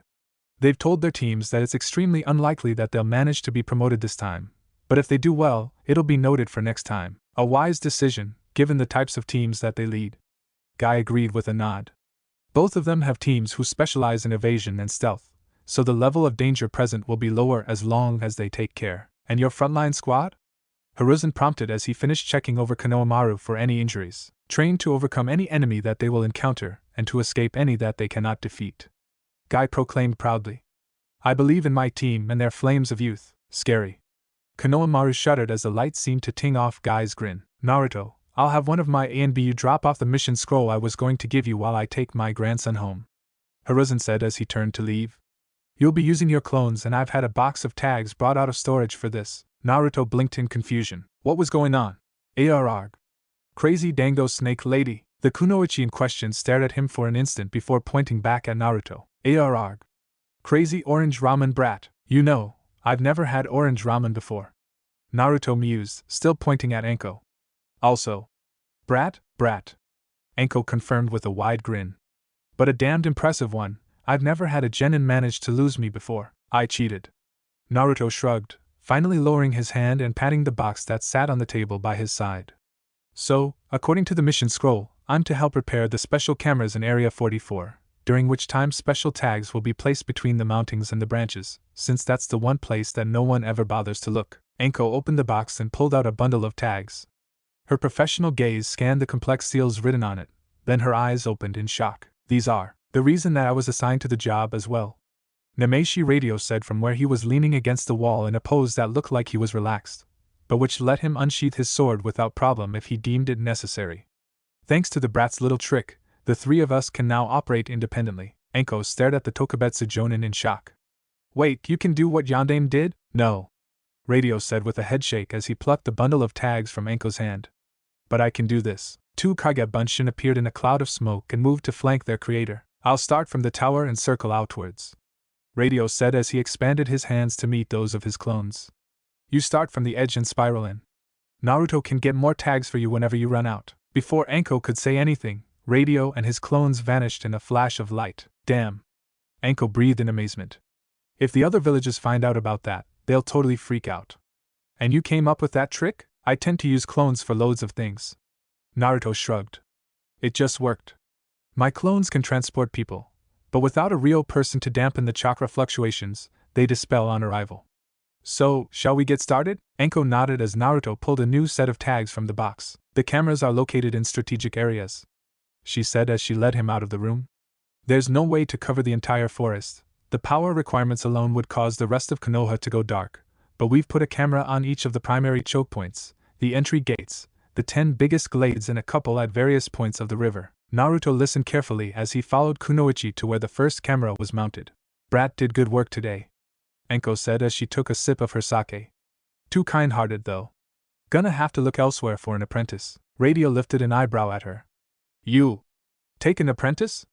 Anko, given how you act, your hypothetical apprentice would probably do something like declare publicly that he or she was going to build a harem or something. Probably in the middle of a giant fight. Heh. Anko chuckled. As long as I was in position to see everyone's faces, it could be quite funny. I wonder if any of the brat's old classmates want extra tutoring? You could try the uchiha, Radio said after several minutes' thought. Kakashi's doing better at training his team than I expected, but he's still late in the mornings. Give the other two something to do. I think I remember something about the Haruno girl taking up medical duties and traps. Or was that the Yamanaka? Both, sort of. A new voice supplied as Inoichi sat down. My daughter's becoming quite the poison and trap mistress while her friend Sakura is training herself to be a combat Irionin. I'd quite appreciate it if you didn't try to approach them in your crazy Anko persona, though. My little princess probably doesn't need the extra stress at this time. As the second stage proctor, I'm not allowed to anyway. Anko sighed. I delayed getting a minion for the chance to mentally screw over a bunch of brats. Well, mentally screw them in addition to Ibiki's planning anyway. Wait, poison and traps? How did your daughter get into those specialties? They're not normal Yamanaka branches. I think I heard you talking about the reason. Inoichi smirked and Anko's eyes widened. Wait. Op Force? He's quite a trap master himself, these days. Inoichi chuckled. He and Ino seem to have taken to testing each other's traps. It's getting quite dangerous to even knock on her door in the morning these days. Ino froze in the doorway and glared at the solitary chocolate placed in the exact center of her pillow. She knew that underneath the pillow would be a couple of sheets of paper detailing how Naruto had bypassed her traps, but for now, her attention was on the chocolate, her favorite brand. How the hell had he found out? Even Sakura didn't know. Giving up, she stalked across to her bed and picked up the chocolate, unwrapping it and popping it into her mouth. Thus fortified, she reached under the pillow and pulled out the pages Naruto had left her. Maybe she could reverse engineer some of his techniques, and then try to get him back. Sooner or later she was going to make it through his defenses without finding herself covered in fish guts, glued to the wall, hit with a liquid that partially dissolved her clothes, pinned to a giant magnet by her kunai pouch or anything else like that. And she'd laugh when she finally managed to catch him in that lemon and paperclip trap. Revenge would be so sweet. Sasuke sneezed and looked round suspiciously, activating his Sharingan to check that none of his fangirls had followed him home in order to peek through his window again. Kakashi blinked as he saw all three of his genin glaring at him. "I'm sorry I'm late," he began, only for Sakura to clench her fists. "Sensei," Sasuke began, taking the role of team leader, "we would appreciate it if you would allow us to enter the Chunin Exams. Although we have agreed that we are unlikely to get promoted this time round, undergoing the exam will help us work out which areas we need to improve the most." Kakashi beamed. "Very good. That's what I like to see, teamwork. You've talked about it and made a decision which you then approached me about. I am so proud of you. I'll get the papers for you." Kakashi vanished in a swirl of leaves and Tobio sighed. "Well, that's the next few hours without him again. So, should we try and find a jonin willing to train us for a bit? How about a sage?" A voice asked just behind them, causing all three genin to jump in shock, spinning round to confront the new arrival. "Jiraiya." Sakura half stated, half sighed. "Yep, I have some time to kill and my other student is currently working with perhaps the only kunoichi in Konoha that I'm scared of. That genjutsu of hers." Jiraiya broke off with a shudder, then smiled down at the bemused teens. "So, give me a quick overview of your roles so I can help you get better while we're waiting for Kashi-kun to return." Sakura burst into gales of laughter while Tobio snickered. Kashi-kun. Chapter 23. Arrivals at Konoha. Kanehigakure. The leader of the group of four stated as the top of the wall came into view. "Long trip," grumbled the boy in the one-piece catsuit, only for him to be given a dope slap by the blonde girl walking beside him. "Damn it, Temari! What was that for? You're always grumbling, Kankuro." Temari shot back. "Can't you just shut up for once? Sensei, please tell her to stop hitting me."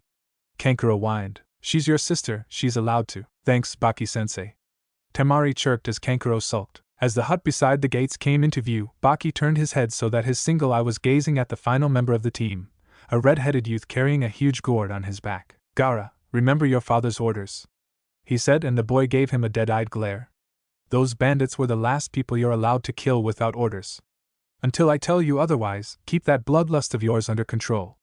Understood?" "Yes, Sensei." Baki stared at him for another long moment before giving a sharp nod. "Good. Now I want all three of you on your best behavior while we're here. We can't afford to get caught up in anything unplanned." The two taller genin nodded while Gaara just growled. Baki nodded again and increased his pace slightly, forcing the trio to follow. "Let me do the talking." Gaara didn't bother to respond, but Baki nodded anyway and turned his attention to the duo behind the guard hut's desk. "Good morning. Team Baki from Suna, here to participate in the Chunin Exams. Konoha," Zabuza stated, shifting his sword slightly. "It's not too late to pull out, but then I'd have to beat the cowardice out of you. I believe that my teammates would prefer to enter the exams, Zabuza-sama." "Damn it, Haku. It's Zabuza-sensei these days. How many times must I tell you?" "At least once more, Zabuza-sama." Zabuza growled as he glanced back at the other two. Suigetsu was taking another swig out of his surprisingly small water bottle, and Zabuza felt a surge of satisfaction at having managed to get a seal-lined one that could hold almost 1,000 liters and slowly refill from atmospheric water, enough to let Suigetsu use all of the clan techniques he knew. Damn thing was expensive though. Chojuro was looking somewhat nervous, although the training that Zabuza had put him through had already made a considerable difference. The muscles on his arms showed their definition even through his sleeves, and he could fight for almost 2 hours, despite the weight of his sword. "Zabuza-sama, I believe that it may be best if I deal with the guards." Haku demurred.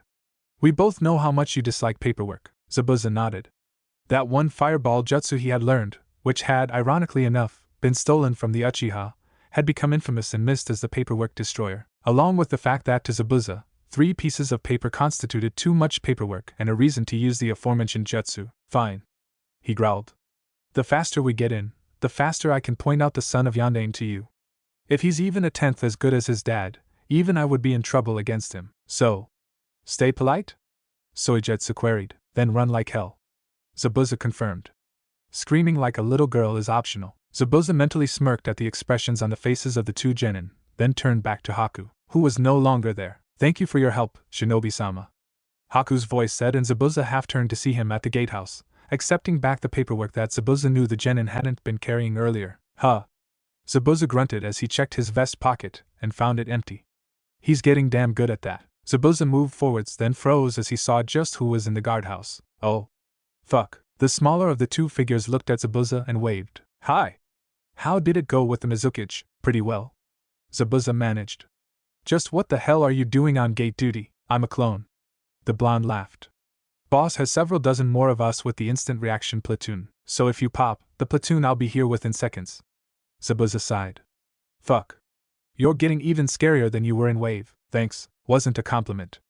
Zabuza grumbled as he stomped past the amused clone. So, should we be running yet? Suigetsu asked, earning a growl from his sensei. Akatsuchi lumbered forwards, grumbling under his breath and his normal cheerful disposition in abeyance. Sensei? Yes, Shimaru? You seem unhappy. Akatsuchi looked at the heavily armored stocky teen for a moment, then he nodded. We're headed for the village that managed to capture my cousin and the entire team she was leading, without any serious injuries on their side. The other two genin, twins Dori and Gura, simply looked at him curiously. The siblings were unusual in that they were archers, although Akatsuchi had gone out of his way to ensure that they were at least proficient in the other standard disciplines of an IWA shinobi. Too much specialization was generally a quick way to get promoted to, and then, as the saying went, promoted to glory just as fast. Shimaru's skill with them matched the twins' archery almost perfectly, meaning that while they stayed back and sniped at the enemies, he would take advantage of their aiming skills and smash into the enemies, taking a few return blows on his steel armor. It was a technique that had worked so far. How? Shimaru asked in shock. I've seen her fight. How did she? One of the genin involved is a trap specialist. Another can use the Yondaime Hokage's Haration to teleport reinforcements to where they're needed. Kuratsuchi and her unit went up against 2 jonin and 6 genin that they knew about, and another jonin and 3 genin that they didn't, since the unknown was Mado Gai, the taijutsu specialist of Konoha and his team. Yeah, Shimaru winced in sympathy. Once we get settled in, I'll walk you through the files. Akatsuchi added. The only good piece of news is that you won't be going up against the Haration user. He's part of Konoha's genin pool and not on one of their teams. Sensei, what do you mean that he isn't on a team? Just that. Akatsuchi stated. Konoha prefers to place its so-called elite genin in teams to train them up for command. This one, Naruto, was placed in the genin pool, which is where those who aren't seen as being outstanding end up and of which only a few get promoted out of. By the 1,000 kamis. Shimaru breathed. He can do the Haration and they don't see him as outstanding?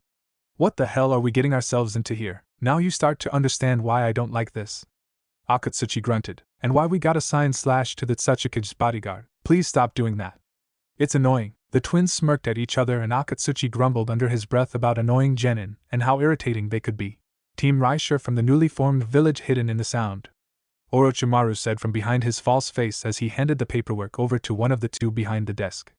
The duo were a pair that he recognized on sight, although the last time he had seen them, they had been genin. My team consists of Abumi Zaku, Tsuchi-kin and genin leader Kinyuta Dosu. The trio of genin lined up behind him nodded to indicate which one of them was which as Hagain Kotetsu leafed through the pages, his eyes darting between the pictures on the sheets and the genin of whom the pictures were of. Very well, he said slowly as his partner, Kamize Kazumo, pulled out 4 tags and passed them across the desk. Everything seems to be in order, so welcome to Konoha. Please remember that any violent acts by you or your team will be investigated, and should you prove to be at fault, you will be asked to leave. I see that you have already arranged for accommodation for your time here, so all I can say is good luck and I hope you do well. Thank you? Orochimaru smiled. I have every trust in my team and I am certain that they will prove that Odogekure is a village worth taking notice of. I'm sure that Konoha will look at your progress with interest.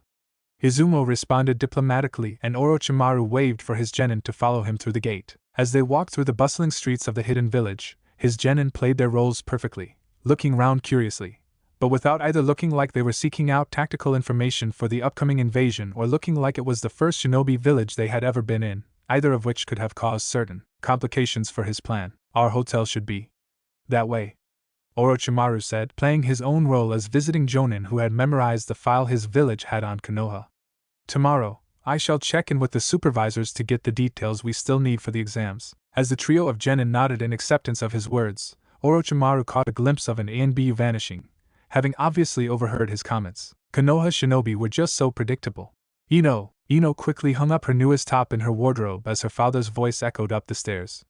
Pausing to close her weapons cabinet, and thus prevent the sunlight from reaching and reducing the effectiveness of the poisoned samban, she quickly descended to find out what her father wanted. "I'm here, Oof." A somehow familiar pair of arms wrapped around her as their owner glomped her, causing her to go from a near run to a staggering stop. "Good afternoon, Ino."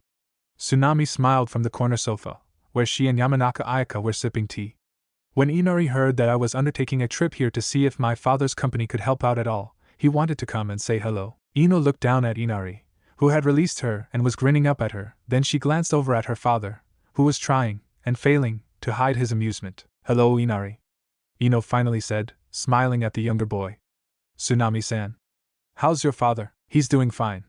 Tsunami smiled. "Trying to plan his next project, but at the moment, all that really needs doing is simple house building for the new people moving into Wave. With the harbor rebuilt and new warehouses, the amount of transshipping and trade has really grown. Ino, since I need a few things from the market, could you and Inari-kun go get them for me?" Ayaka asked, holding up a shopping list and nodding to a small purse. Ino accepted the list and glanced at it. "Sure thing, Mum. This shouldn't take too long." "Well, I think you should show Inari around Konoha first," Ayaka suggested, her mouth twitching as she suppressed a smile and Ino's eyes narrowed. "Mother, just what are you?" "Hey, Ino. I see you've got your toy boy again." Shikamaru joked from behind her and Ino almost reflexively threw a trio of knockout samban at him. "Whoa! That almost hit me." Ino glared at the smirking boy who was peeping in around the Senbonpier's door frame. "Sure. Ma. Are you?" The shadow user vanished and Ino lunged after him before realizing that she was holding Inari's hand. Firing a glare at her father, who had raised a hand to cover his mouth, she scooped up the purse with her free hand and stalked out of the door. As soon as Inari had vanished through the door behind her, the three adults burst out laughing. "You realize she'll be using you for target practice when she finds out that you warned Shikakun?" Ayaka managed to ask despite her giggling and Inoichi nodded. "Worth it." Chapter 24. Home of a Genin. "I still can't get over how cool your den is," Kiba stated as he glanced around. "I mean, my den's only about as big as your bedroom. Balcony. Level. Thing. Bedroom area?" Hinata supplied and Kiba nodded. "Yep, that. Sure, my den's walls go straight up rather than in, but this place is like loads bigger." "Thanks, Kiba." Naruto called from where he and a clone were finishing putting the meal together. "So, I heard that you're all entering the exams? That would be an accurate summation of our finalized decision." Shino droned. "Although we do not expect to attain the rank of this time through, it will allow us to modify our skill sets in order to ensure our next attempts are more successful." "Speak for yourself," Kiba countered. "I think we're gonna blast through, especially with how good Hinata's got. I've got to get really good if I want to keep up with her." Hinata blushed at Kiba's offhand compliment. "Naruto-kun. Father agrees that if I keep expanding my reserves at the current rate, I'll probably be able to do the Kage Bunshin unassisted within the next 2 months." Hinata supplied. "So you'll be able to clone him?" Kiba asked, only for both Naruto and Hinata to shake their heads. "When I clone someone, I clone their chakra levels too," Naruto explained. "If the person has more than half my chakra level, I can't clone them. I just don't have enough chakra to make a stable clone. If I have less chakra than whoever I'm trying to clone, well, I don't even want to think about what might happen then." Kiba winced and Shino raised a quizzical eyebrow. "It occurs to me that Mato Guy is known to use the chakra enhancement technique known as the 8 gates. Already studying it," Naruto confirmed. 2 gates are already openable and the third. I should be able to finally open it by the time that the exams actually start. Oddly, if I try to clone someone who is using one of the gates, the clone pops instantly. We think it's because using the gates can damage the user. My healing factor really helps out with that." Serving up, Naruto and his clone busied themselves with the various dishes while the 3 guests rose from the various sofas and moved across to the table. "All right," Naruto said as he created 2 more clones who promptly started the washing up. "Here we are." Kiba licked his lips as Naruto and his clone brought the food across. "Red bean soup for Hinata." Naruto smiled, placing the steaming bowl in front of his fiancée.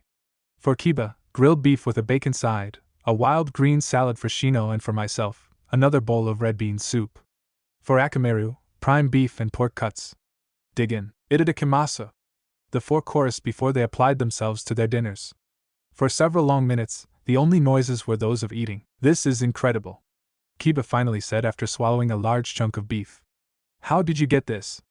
It's aged to perfection, the flavor is amazing. I used the Haration to pop over to Wave. Naruto shrugged. The market there has loads of things that are hard to get here. Apparently several new farms and ranches have started up to supply the increasing demand for new foodstuffs. The beef is from a breed of bulls shipped over from the land of mystical stones. Tsunami was kind enough to recommend a couple of the merchants there. Damn, it's good. Kiba agreed fervently. Naruto, you're the best friend ever. Shino shifted slightly and Kiba gave him a look. What? Don't tell me you aren't enjoying that food. It is filling. Shino admitted and Hinata giggled. That means he really likes it. She whispered to Naruto, who nodded in understanding. Watch out for those leaves on the left, they're peppery. Shino nodded. I have become aware of that particular feature. They go very well with the tomatoes. So, if you're not taking the exams, what are you doing? Kiba asked curiously, helping out. Naruto smiled. And I'm sorry, but it's classified.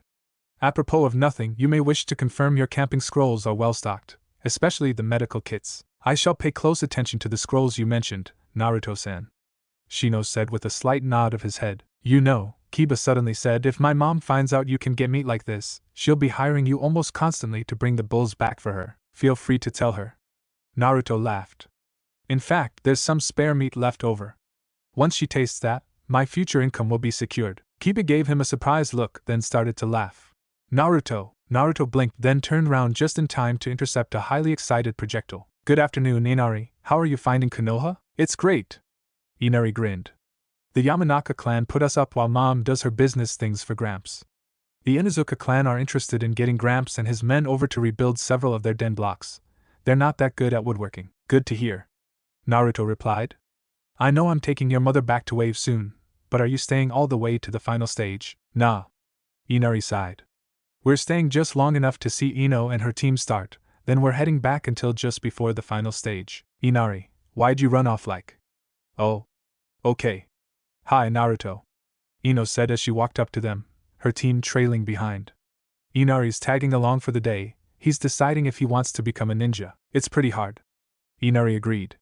I mean, being able to leap from roof to roof and so on will be really cool, but I've only just unlocked my chakra coils and I'm still struggling with the leaf exercise. I still can't do that one very well.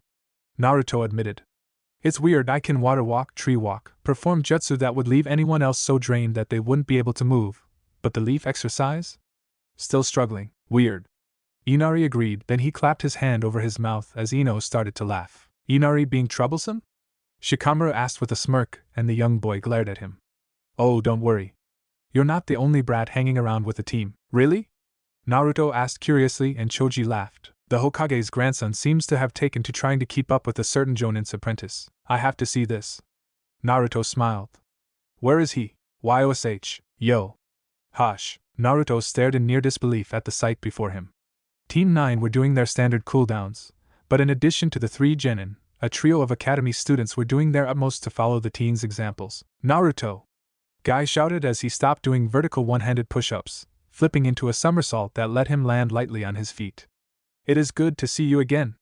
My students have been preparing for the exams by practicing training others, a vital skill for any shinobi to learn. Naruto nodded as he looked at the exhausted students. I recognize Konohamaru, but who are the other two? They are Udan, a budding genius of tactics, and Moegi, who is eager to learn the ways of speed and agility, turning even the most taxing of battles into the poetry of motion. I have already reported to the Hokage that I believe that they should be marked as a potential team. Naruto nodded. It's almost a shame that I probably won't be a Jonin by the time they graduate. It'd certainly be interesting to guide their progress. You understand one of the most rewarding paths available. Guy agreed. The greatest of triumphs a teacher may attain is to be surpassed by their students. Excuse me, please. Naruto watched with a bemused expression as Guy walked over to the young trio and crouched down, talking to them quietly. Then he waved for Lee to join him before walking back to Naruto. May I ask for a small favor? Of course. Naruto shrugged and Guy motioned to the trio of prone children. My team wishes to do one more mission to earn some extra money, but my other students need to return home. If you could loan me one of your father's kunai, then he can visit the 3 in order, and I can use clones to send them to him before he rejoins you at the mission desk. Naruto said, pulling one of the Haration kunai out of his pouch. You follow my plan perfectly. Guy grinned, the light seeming to sparkle off his teeth. Guy-sensei, what do you have planned for me to do? Lee asked as he jogged up. I have a task for you, Lee. Guy declaimed. You are to run first to Udan's house, then to Moegi and finally to Konohamaru's. At each house, you are to drop this kunai on the ground, then when the student in question appears before you, you are to hand him or her to their guardians before collecting the kunai and going to the next location. Afterwards, return the kunai to Naruto and then meet us at the tower. Yes, Gai-sensei. Lee exulted, accepting the kunai. I shall do it now. As the green-clad teens seemed to blur away, Naruto created 9 clones who moved to take positions around the children. Let's see how long he. Wow! That was fast. Naruto gasped as the first group of clones activated the technique that transported Udon back to his house. Guy's smile widened as his other 2 students joined him. I shall leave them in your capable hands, Naruto-san. Guy started with a slight bow.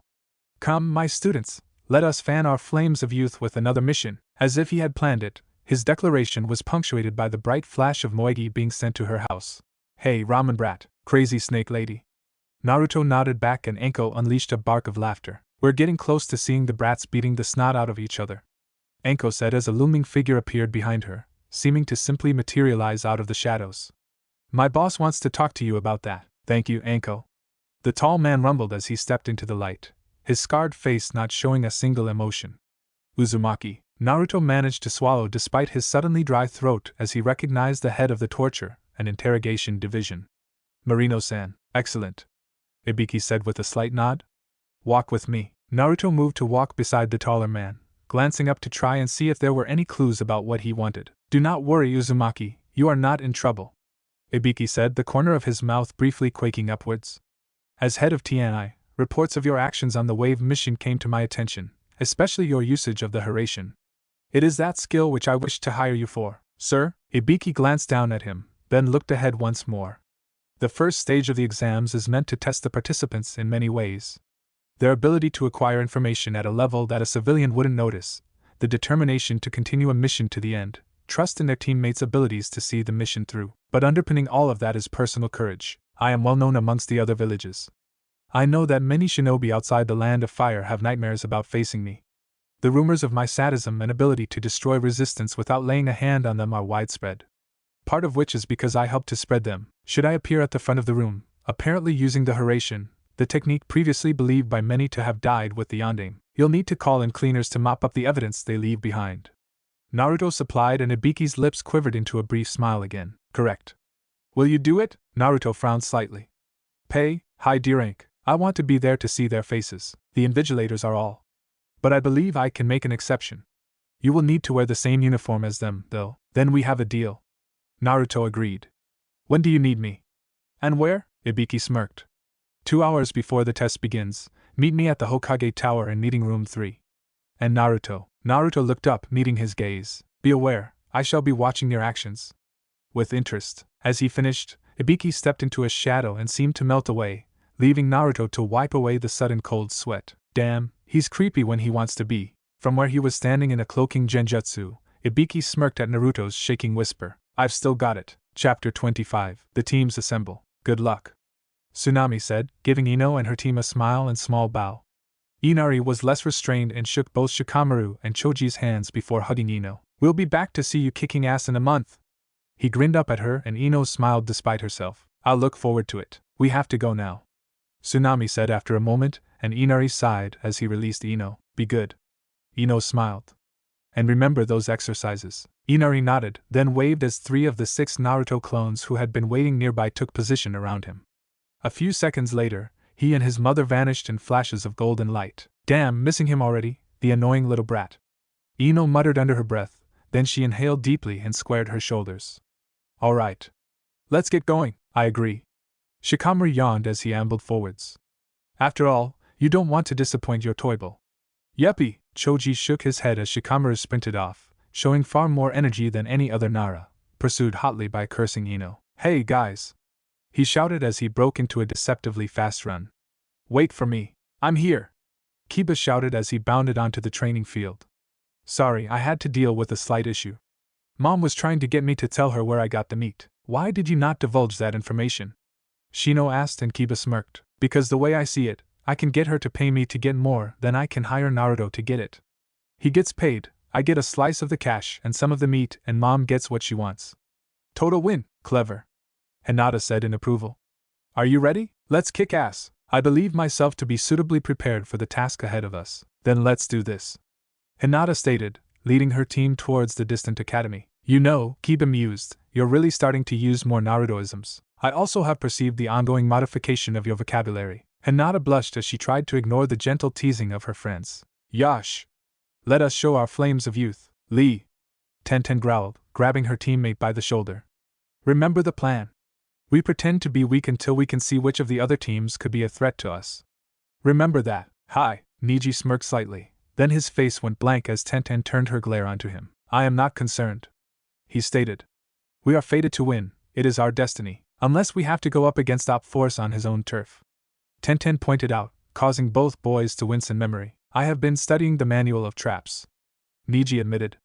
For an uchiha, Madara was indeed very inventive, a most unusual thing given the way the uchiha operated back then. Tenten raised an eyebrow and Niji took it as his cue to expand on his comment. Back in the clan war days, before Konohagakure was founded and showed the way for other hidden villages, the uchiha and the senju were often fighting each other. The senju had a tendency to use unique jutsu which the uchiha copied with their Sharingan and used against them. However, the ability to copy jutsu meant that very few of the uchiha ever actually attempted to create new jutsu for their own use. Why should they expend all that effort when they could simply watch someone else? Madara was one of the very few who were known to actually innovate, which is why he was such a fearsome adversary. Unlike the majority of the uchiha, he was not predictable. Tenten finally managed. Any idea where I can get a copy of that book from? I shall consult the clan archivist after the exam, Niji promised. Thanks, Niji. Sasuke, Sakura said in greeting. Sakura, Sasuke replied. The two genin nodded at each other, then a third voice shouted a name. Tobio. Both genin stared at their teammate who shrugged. What? I was feeling left out. Sasuke rolled his eyes, then turned to look at the building they had gathered in front of. There seemed to be quite a few teams here from other villages. He mused. I wonder how many of them have techniques I can copy? As long as you don't copy mine. Tobio shrugged.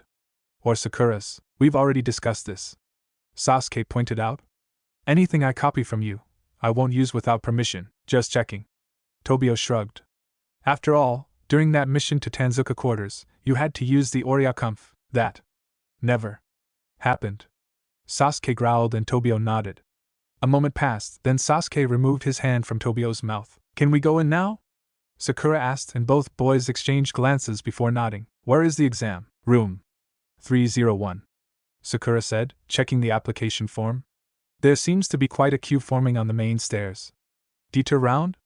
There's a second set of stairs around that way which cross-connects. She's the brains. Tobia agreed and Sasuke nodded slowly. Sakura, you have lead. Sakura glanced round to see if anyone was watching them before scurrying to the corner of the building. The door's locked, she reported, glancing round. I got this. Tobio smirked as he pulled out a roll of fabric and unrolled it to reveal odd-shaped bits of metal in small pockets. I learned how to pick locks back in the orphanage. The matron kept us on short rations to try and pocket extra money for herself. Rumor had it that she sold some of the kids to a secret organization to be brainwashed. Come to think of it, I never did find out what happened to Shin and his younger brother. Easy does it. According to the older kids, Naruto was once at the orphanage as well, but he was taken away after being locked outside one time too many times, and then the matron. Aha! The lock clicked and Tobio returned his tools to their pockets as Sasuke peeked through. Clear, but I don't remember this corridor. I do, it's one that's only used to get to the storerooms, Sakura supplied as she slipped past him. The stairs we want are this way. I wonder how the others are doing? Tobio mused. Damn morons. Suigetsu groused as he shoved his way through the crowd gathered outside the door, glancing up at the number. Get out of our way, Suigetsu, Haku said warningly, and the white-haired genin cringed. What a scaredy cat. One of the nearby genin sneered. If you're the strongest that the Hidden Mist has, that civil war must have pretty much destroyed your forces. Means more missions for us, yeah? Suigetsu half-shouted. At least we of the Mist don't get fooled by a half-assed genjutsu that changes a 2 into a 3. The mob of genin went silent and Haku face-palmed. Damn it, Suigetsu. When will you learn to keep your mouth closed? Thanks, kid. The Kumo genin sneered as he and his team headed towards the stairs. Keep it up and your own teammate I'll take you down to stop you from stabbing yourself in the foot like that. Suigetsu shuddered as he met Haku's gaze. Help, Haku, you can slap him down later, Chojuro said as he stepped up. Let's just get to the real exam room. Why would they even have a crappy illusion like that anyway? Sujetsu asked as they joined the flow of genin, so that those who don't know how to detect such things don't get to the proper exam, since they obviously aren't prepared. A voice said, and Sujetsu looked round to see a boy with pineapple-style hair slouching along beside him, his arm-mounted hitai boasting the swirled leaf of Konoha. Oh. I didn't think of that. I think you could drop the last two words and it would be more accurate. Haku stated, and Sujetsu winced. I'm going to be hearing about this for a long time, aren't I? Your teammates seem to be almost as troublesome as mine. The Konoha genin sighed. Well, see you round. The boy dropped back and Sujetsu swallowed nervously as he saw Haku twirling an ice samban between his fingers. I'm sorry? Over there. Sasuke stated, and his team made their way through the milling genin to where two other teams were standing in the corner. Hey, you made it! Kiba exclaimed. Great, it would have been troublesome if they hadn't. Shikamaru sighed as his shadow snapped out and snagged Ino before she could glomp Sasuke. Thanks, Shika. Sasuke said as he stepped to one side, allowing a grinning Tobio to take his place. Ino stared in horror as Tobio spread his arms ready to hug her, then Shikamaru released his shadow hold and Ino stumbled forwards, unable to avoid crashing into Tobio. No. Get off me, aw, and there I was thinking I was finally getting a fangirl of my own. Tobio mock-mourned as Ino wriggled free, then he ducked Ino's punch. Hey, enough, Ino pig. Sakura said as she caught Ino's fist. Only I am allowed to hit him like that. Yeah. Hey, you are attracting attention. A new voice said, and Ino half-turned to see an older teenage boy with white hair and glasses smiling gently at them. You wouldn't want to make yourself a target before the exam starts, would you? Who are you? Kiba asked, and the new arrival bowed slightly. Yakushi Kabuto, at your service. This is my 7th genin exam. I've had a bit of a run of bad luck over the last few years. Sounds like it. Tobio agreed. So, any tips for us? Things not to do? Well, you've already attracted quite a bit of attention, Kabuto sighed, so how about I help you learn about your competition? I made a set of ninja info cards containing information about all the genin entering the exam. Are there any you want to learn about? The 9 genin exchanged glances, then Hinata blushed slightly. Uzumaki Naruto. Kabuto pulled a small deck of cards out of his tunic pocket and quickly riffled through them. I don't seem to have him. Are you certain he's participating? He's an independent genin. Sasuke supplied. We've all gone up against him. Ah, you mean Op Force? Kabuto exclaimed, putting away his deck of cards and pulling out another one. Let me check my important shinobi deck. Here we are. Uzumaki Op Force Naruto. Kabuto put the card down on the desk and everyone looked at it. Parents unknown, skills are taijutsu medium to high, ninjutsu high, genjutsu low, no known blood limit, and his weapons work is medium to high with an emphasis on traps. He has done 115 D ranks, 3 C ranks, and 2 A rank missions. His primary techniques are the Kagebunshin and the Hirashin. Tobio whistled. Damn. Hey, what about Hinata here? He's engaged to her, right? Hinata nodded as Kabuto switched his cards and pulled one out. Hyuga Hinata, parents are Hyuga Hayashi and Hyuga Hitomi, deceased. My condolences. Team leader is Jonin Yuhi Kurinai, teammates are Abirame Shino, Inazuka Kiba and his Niken Akamaru. Skills are taijutsu medium to high, ninjutsu medium, genjutsu medium to high level of control over her blood limit of the and weapons work low to medium. I see that you've done a dozen D ranks, 2 C ranks and an A rank. Primary technique is a modified version of the Juken fighting style. Hinata nodded in confirmation. If we have time, Kabuto-san, can you tell us about the redhead over there? He has a great deal of chakra, more than most adults. Kabuto glanced at the indicated boy, then shuffled through his deck. Redhead from Suna. Redhead from Suna. Redhead Faraha. Here we are. Gaara of the Desert, the youngest member of the Desert siblings led by Jonin Baki. The other two are Kankuro and Temari.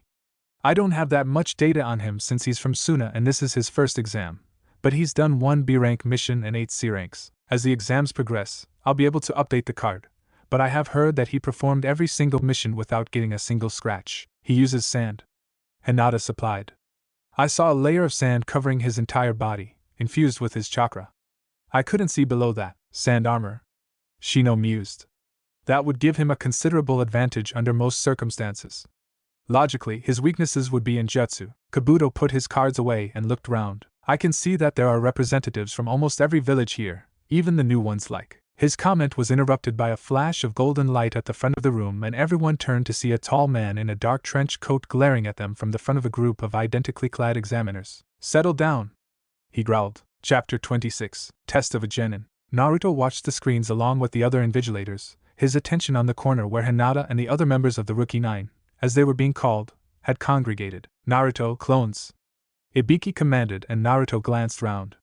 Including himself, there were an even dozen to be transported, and he wasn't going to be part of a transport ring himself, meaning that all the clones were going to dissipate during the process. Taiju Kage Bunshin. The room almost seemed to shrink as the number of bodies in the room quadrupled, the newly created clones shifting around until they were all in position. Wait for my mark and remember to jump in formation, Ibiki stated, his eyes fixed on the screens.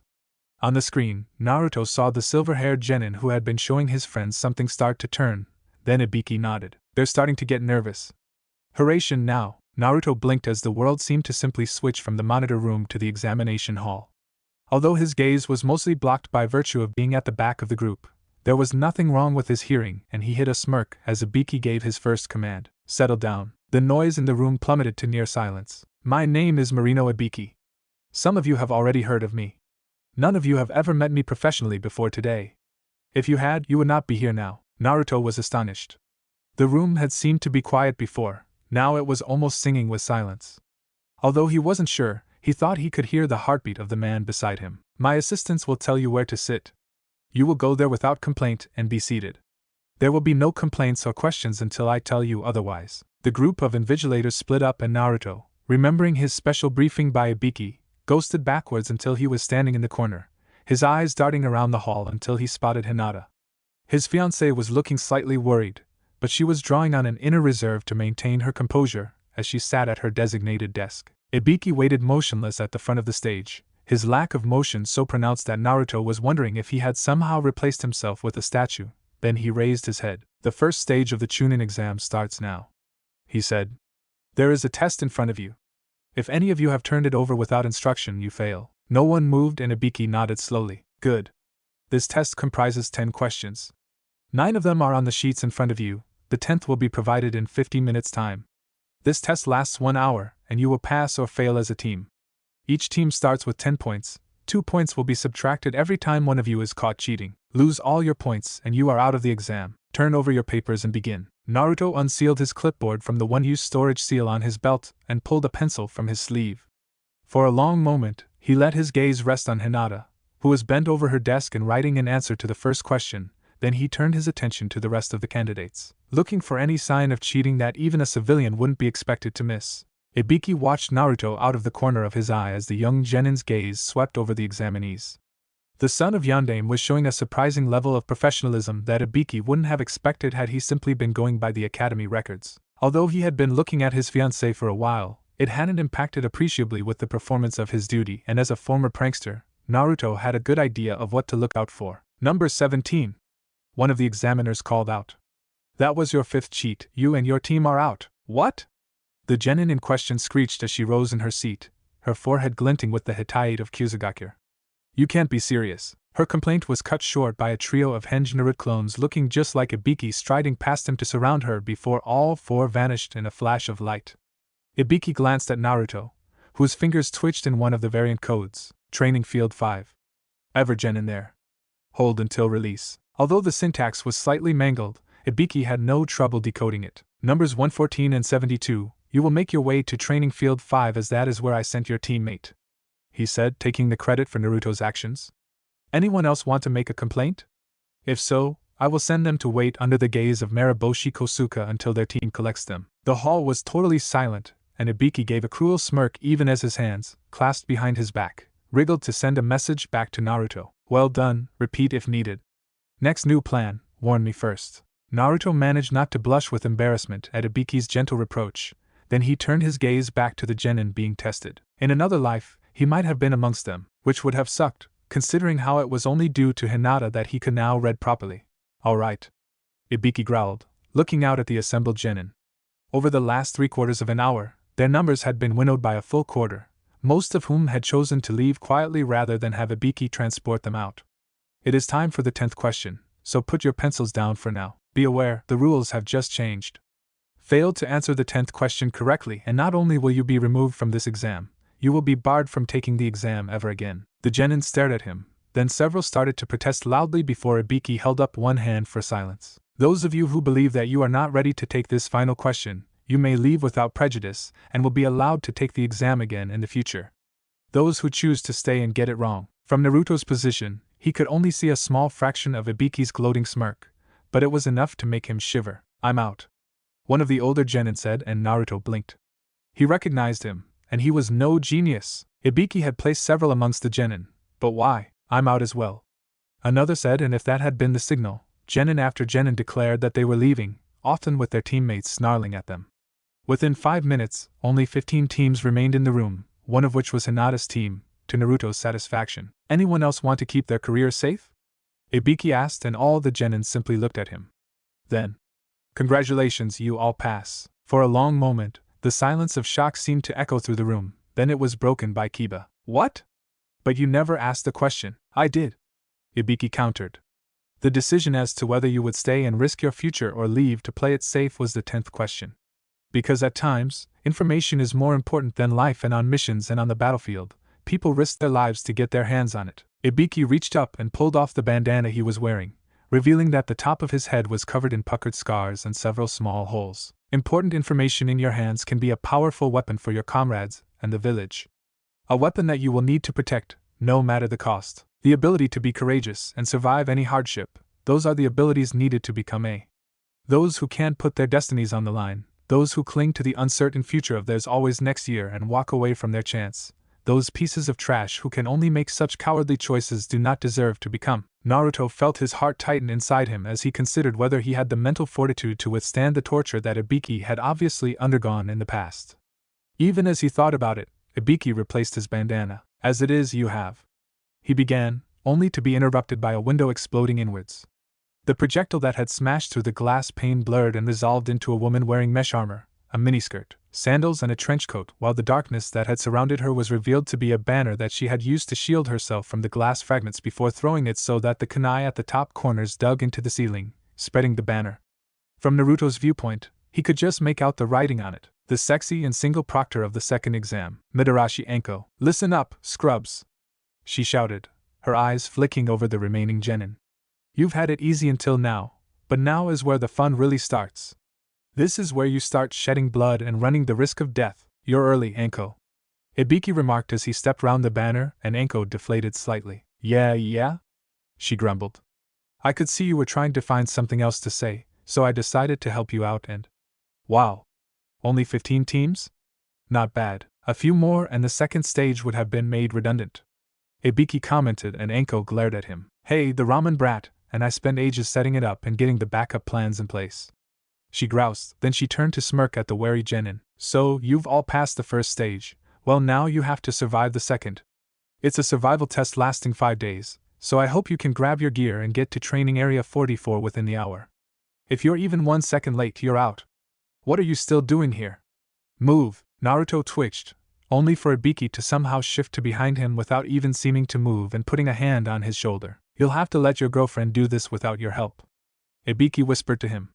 Helping her now would cause her to question her skills for the rest of her life, wondering if her career was advancing only because of you and not anything that she did. Naruto sighed and gave a reluctant nod as Hinata led her team out of the window, an action that several of the other teams promptly imitated. I know, it's just, I owe her so much. I've learned so much from her. Reading, writing, chakra control and usage. What love is and the difference between love and a simple crush. It's like she's your better half? Ibiki supplied as Naruto fumbled for an explanation. Then the best you can do for her is to trust her skill and ability. I do, Naruto protested, and Ibiki smirked down at him. Not quite. You have some idea of what she is going up against, and so you worry that she may not quite be good enough. But what does your heart say? Naruto relaxed. That she'll do awesomely. Then keep that in mind. And if you tell anyone that we had this talk… Ibiki trailed off and Naruto shrank away from the ghoul-like glare before he could prevent it. How did you get so good at that look? I worked alongside a younger named Tenzo for a while, Ibiki admitted. He was naturally gifted at doing what we call the glare. It's still better than mine, brrrr, Naruto shivered. In that case, I hope that I never have it directed at me. It is rather effective, Ibiki admitted. Now I'd suggest heading over to the monitor room. Your clones will be very useful there. Chapter 27, Observations of a Genin. Naruto looked around curiously at the setup in the basement that he had been escorted to. Welcome to the Chunin Tower, a shinobi who looked slightly familiar said in greeting, turning away from one of the many groups of screens to face him. Naruto nodded back, then his gaze traveled past the man and to the screens behind him. "Those are from the cameras that Anko-san and I put up," he said in recognition. "They are indeed." Anko purred from behind him. "Hey, Hate. Still coughing?" Hate nodded and Anko shrugged. "The test starts in half an hour. I gotta be back at the meeting point." "Naruto, there's a shielded spot behind the tent with one of your tags in it." "I got it," Naruto said after a moment's concentration, then 3 clones popped into existence. "Damn, not even a hand sign," Anko admired as the 3 clones moved to surround her. "Hate, Naruto LL take the first shift, you're on supervisor duty. I'll round up volunteers to cover the night portion." Hate waved one hand as he coughed, and Anko vanished in a flash of golden light. "So, eyes on the screens and a group ready to deploy if needed?" Naruto asked even as a dozen more clones popped into being behind him. "Okay guys, to the screens and let's see if we can spot Hinata-chan." The clones cheered and almost dived into their seats, earning a raised eyebrow from Hate. "Hinata's nice," Naruto said with a shrug. "So aside from her, what else should we be on the lookout for?" "Here," Hate said, passing a clipboard over. Naruto looked at it, then lifted up the first sheet to keep reading. "That's a lot of stuff to watch for," he finally said. "There she is," one of the clones called, and Naruto walked over to get a look at the screen himself. "She's looking very determined," he said after a moment of watching Hinata amidst the group of Genin listening to Anko. "It's a shame we don't get sound on these. Too expensive," Hate said after he'd finished coughing. "Keep an eye out." Naruto nodded before glaring at the other clones who had taken their eyes off their own screen in order to watch Hinata's image. The clones quickly turned back to their screens. "Weird," one of them said after a moment. "A snake just squirmed into the forest through gate 37. Hate straightened up and strode over to the clone who had made the announcement. "What? How big?" "About 3 feet long?" the clone offered, and Hate frowned. "Stay here. Do not dispel." Naruto and the clones watched Hate almost sprint out of the door, and Naruto shook his head. "I wonder where he's off to.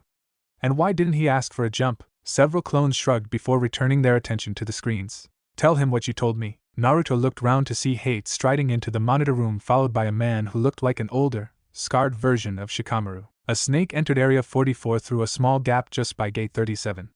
The clone responded.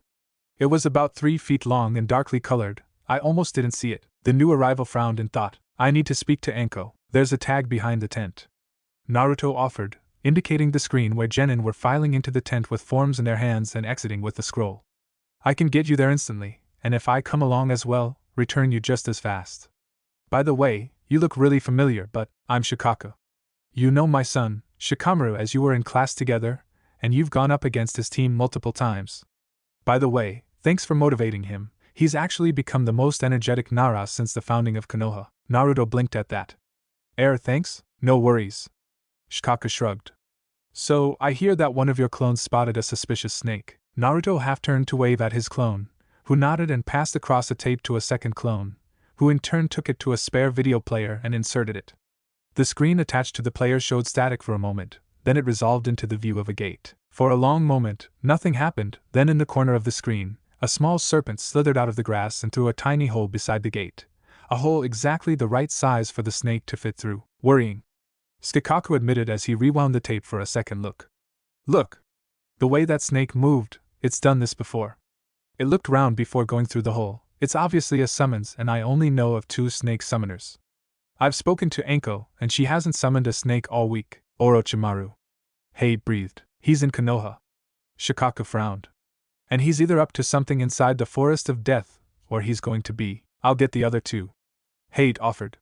"We're going to need more clones as well." "Tell me when," Naruto said. "I missed that," Shikaka said, not paying attention to the conversation behind him. "The hole is the perfect size to let it through without causing damage, thus risking it dispelling, or being large enough to be noticeable for anything less than a concerted examination. This has happened before. There's a 3rd snake summoner." Naruto stared at Jonin. "Orochimaru has a spy in Konoha and can communicate with him using their shared summons." Shikaka mused as he watched the video for the 4th time. "This means that he's had virtually real-time intelligence on us for years. Only the Kamists know what he's got planned, but it can't be good." "The Genin is entering the forest," one of the clones called, and Shikaka sighed. "Too late to call them back." Shikaka sighed. "At least, not without severely damaging Konoha's reputation in the eyes of the other villages." I'll pull together some Jonin ready to deploy and I'll see if I can get Jiraiya on board. If we're going to encounter Orochimaru, we'll probably need a Sannin of our own. So, my old teammate has returned, Jiraiya said, looking at his saucer of sake, but seeing something that no one else could. He's planning something. Something big, dramatic, complicated, and in which he takes a pivotal role. He always had a thing for dramatics. He did. Sarutobi Hiruzen agreed, his gaze equally unfocused. He was my greatest student. And my greatest failure. Both men shared a long silence, then Jiraiya nodded as he looked up at Shikaku. Where do you need me? In the central tower of Area 44. Shikaku stated. Between the guard platoon, Naruto and his clones and the tags we've got at all the cameras, we can get a fast reaction team to wherever we need it within minutes or even seconds. Orochimaru does tend to spend quite a bit of time posing before moving in on his targets, if he thinks he has the time. Jiraiya agreed. I heard from my sources that he's become more prone to it since he went nuke-ning. Damn it. I really should have pushed Naruto to sign that scroll. Wait until after the stage finishes and then do it in secret. Hiruzen advised. I'll even let you use the Hokage's field for it, Jiraiya whistled. Really? Okay. You have a deal. Hiruzen raised his sake dish in agreement, then both men sipped appreciatively. Then Jiraiya put his saucer down firmly. All right, let's move to the tower. Maybe I can spar with my apprentice while I'm waiting.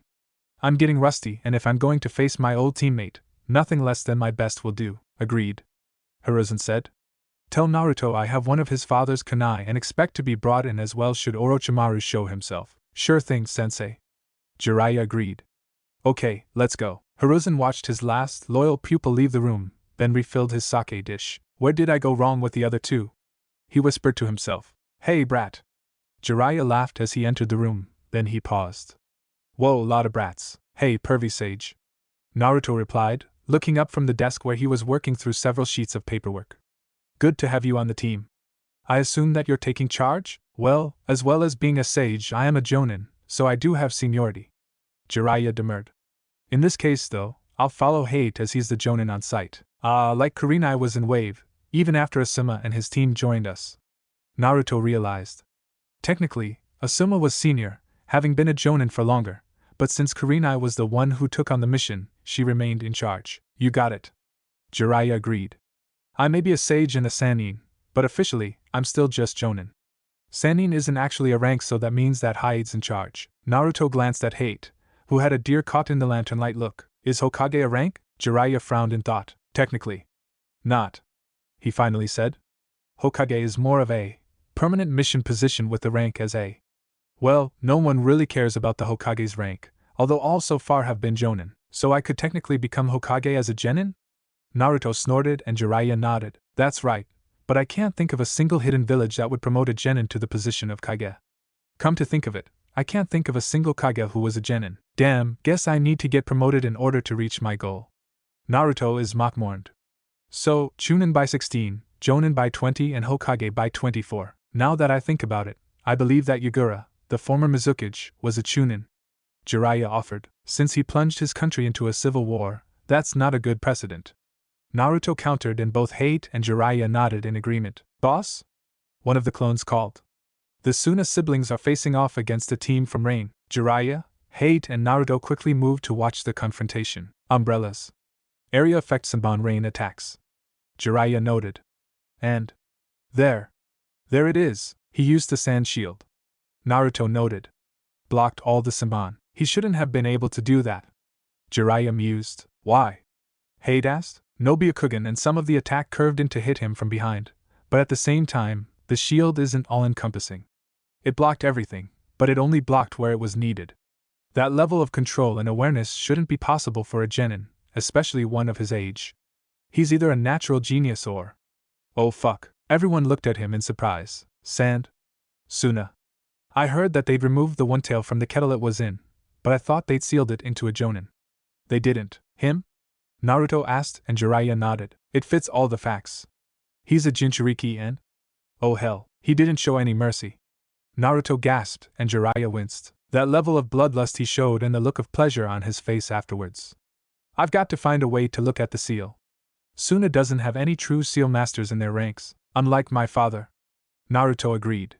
I'm still working my way through the basics, and they've got Koth the scroll. Haig noted as the Sun trio exited the glade, leaving behind 3 piles of mangled remains that had once been shinobi. A moment later, a familiar head appeared from behind one of the bushes. "That's Hinata!" Naruto gasped. She must have seen the whole thing. "Boss! Over here!" Naruto rounds up just in time to see Sakura hurled into the air by a blast of wind, just missing Tobio's attempt to grab her. A moment later, Kunoichi stepped out from behind a tree and Jiraiya gasped. "That's Orochimaru. He always does that with his hands when he's about to implement a plan. He's after Sasuke." Naruto realized. "Oh fuck. He's after the Sharingan." Chapter 28. Battles in the Forest. "Okay, so what's our plan?" Tobio asked as they dashed into the forest. "We need to find another team and defeat them." Sakura mused. "You two will have to do the majority of the fighting. If we can take down one team member, I can heal you up without worrying as much about being attacked myself." Useful, having an ironing on the team. Tobio agreed. "I was using my Sharingan to try and spot which gate tokens people received." Sasuke supplied. "If we arc left, we'll be able to take on one of the waterfall teams, Takigekira, a smaller village." Tobio mused. "That means they'll have sent either their best or their politically connected relatives of their elders. I watched them during the first exam." Sasuke replied as they took to the branches. Their equipment was brand new and they kept shifting it, like they weren't used to it. "Politically connected," Tobio concluded. "Sounds like it." Sakura agreed. "Viable targets," Sasuke stated, and both his teammates nodded. "I also caught a glimpse of their scroll before they put it away. They have a heaven scroll." Tobio's face turned almost predatory. "We get their scroll, then we go straight to the tower." Sasuke continued. "Sounds like a plan." Sakura agreed. "There they are." Sasuke grumbled. "Idiots! Barely paying attention to their surroundings. Boys playing at being shinobi. Well, they've never had to go up against Naruto when he was feeling inventive." Tobio grumbled. "They're heading towards the tower, but fast enough that setting a trap will be problematic. We could always use a distraction." Sasuke looked at his teammates, who were both staring at him. "What are you looking at me for?" "Oh no. No. No. Oh no. No way. Twice is enough." Sakura looked at him, her eyes widening as moisture started to collect around the edges. "Oh well, fuck." Sasuke cursed, slumping. "Fine. But you two owe me for this. We're teammates." Tobio chirped as they leapt off the branch to get ahead of their targets. "Remember what Sensei said? There are no true debts between teammates." Sasuke activated his Sharingan to glare at Tobio, who simply grinned goofily at him. "I hate you both," Sasuke growled. "I really want you both to know that. We love you too, Sasuke-chan." Sakura giggled and Sasuke growled. "There's a stream up ahead, that'll be the perfect place for the ambush." "What are you planning?" Sasuke asked, his voice a mixture of confusion and suspicion. "Well, it'll help us to clean up." "I hate you. I can't believe you made me do that." Sasuke grumped as he used an unsealed towel to dry off his hair. "And even worse, it worked. Not fair." One of the captured genin grumbled. "We thought you were a kunoichi who was washing herself, not a transvestite who doesn't actually need clothes." Sasuke dropped the towel as he glared at the speaker. "What was that?" "Easy," Sakura said as she put her hand on Sasuke's shoulder. "They're just sore about losing to us. I mean, they were so busy drooling, they forgot to check what was behind them." "Nah, we were checking out your alter egos behind." One of the other ninjas snarked before Sasuke struck him across the back of his head, knocking him out. The other two joined him in unconsciousness and Sakura began rifling through their pockets. "Take everything," Sasuke commanded as he began to strip the second one. "Leave only their underwear and a kunai each, it should let them get out of the forest." "You're letting them live?" Sakura smiled and Sasuke grinned ferally. "Yes." "Humiliated." "Totally." "Damn, that's cold," Tobio whispered. "I like it, boys," Sakura mourned, although her lips twitched with amusement. "So, once we've done this, straight to the tower?" Sasuke and Tobio both nodded. "Wait a moment," Sakura said as she ran straight up a tree. A moment later, she ran back down, stopping at the lowest branch. "I spotted it, it's that way." "Then let's go," Sasuke replied as he ran up the tree to join her, Tobio hot on his heels. "The sooner we finish, the better." "Yeah, let's not take any risks we don't have to," Tobio agreed. Sasuke briefly activated his Sharingan, then retreated back into the shelter of the canopy. "No sign of any enemies at the moment," he whispered, nodding to the glades spread out before them. "So, dash across or try to work our way around the edge? Stream to the left, large rocks to the right," Sakura said quietly after taking a look for herself. Rocks are a good place for ambush, and the noise of the stream will help hide anyone going for stealth. I vote dash. Tobio offered. Head straight across, get into the trees and go straight for the tower. Dash. Sakura agreed and Sasuke nodded. Sakura, you're still the weakest in combat. Tobio, you take the left as you're left-handed. I'll take the right. Sakura, you lead. Just don't stare at my butt. Sakura joked before she dropped to the ground. Pink ready, black 1 ready? Sasuke confirmed, dropping into position on her right. Black 2 ready? Tobio stated as he took a similar position on her left. 3. Sakura whispered just loudly enough that the two boys could hear her. 2. 1. Go! All three catapulted themselves out of the undergrowth and raced across the grassy glade in perfect formation. Then a figure suddenly appeared in front of them. K-k-k-k-k-k. Well, what do we have here? Oh shit. Sakura whispered as a kunai seemed to materialize in her hand. You're no genin, you've got too much chakra. A sensor? The figure asked, stalking to the edge of the shadows to reveal that she was a kunoichi wearing a grass headband. Interesting. And I see you've learned to activate those delightful eyes of yours, Sasuke-kun. But since I can't have your friends interfering, brace. Sasuke yelled as Kunoichi unleashed a massive blast of wind. The sudden gale threatened to pull him into the air, but he used his tree-walking skills to anchor himself, as did Tobio and… No! Sakura flew into the air, loose stones adhering to her feet, and Tobio's desperate lunge missed her frantic grasp by a sentence width. Sakura! Tobio shouted as she vanished over the tree line. Well, that's one down. The kunoichi smirked as she stepped fully out of the shadows and started to prowl around the two genin, eyeing them closely. You don't have a chance, you know.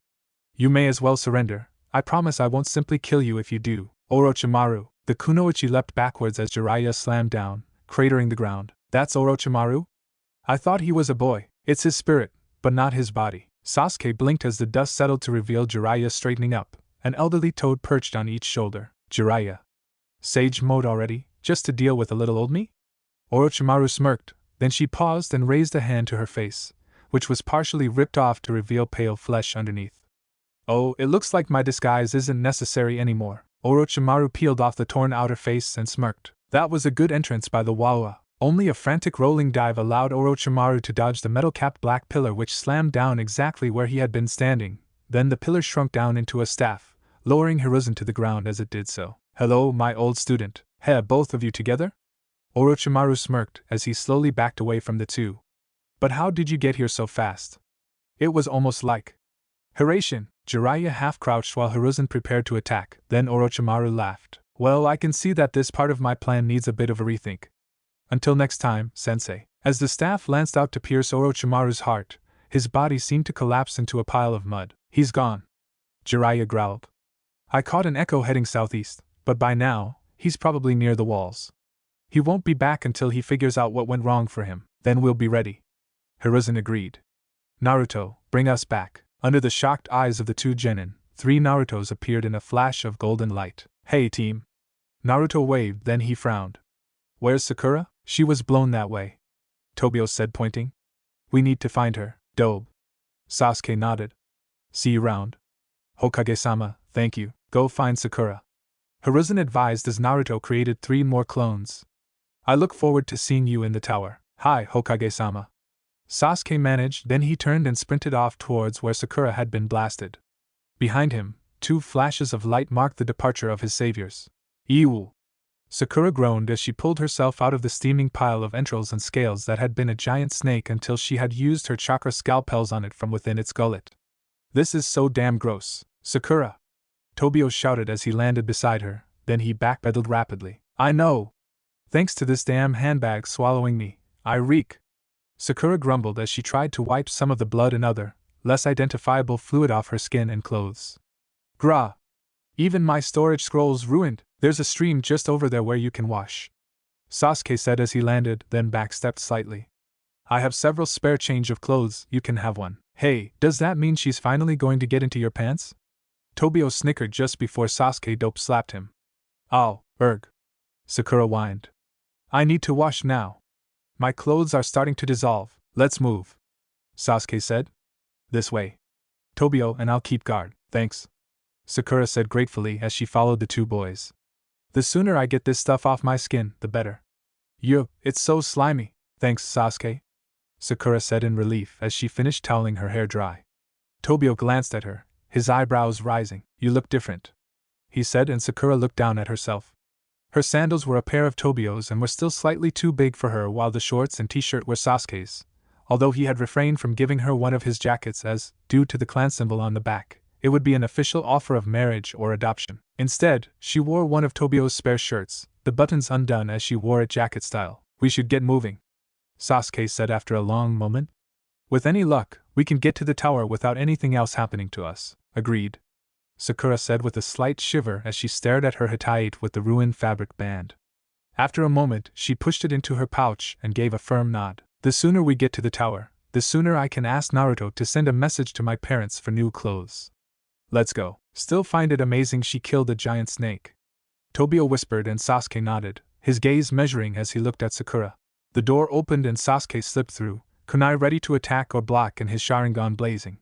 After a few seconds, he relaxed and his eyes returned to their normal black. Clear. The door opened wider, allowing Tobio and Sakura to enter, then Tobio closed it behind them. So, now what?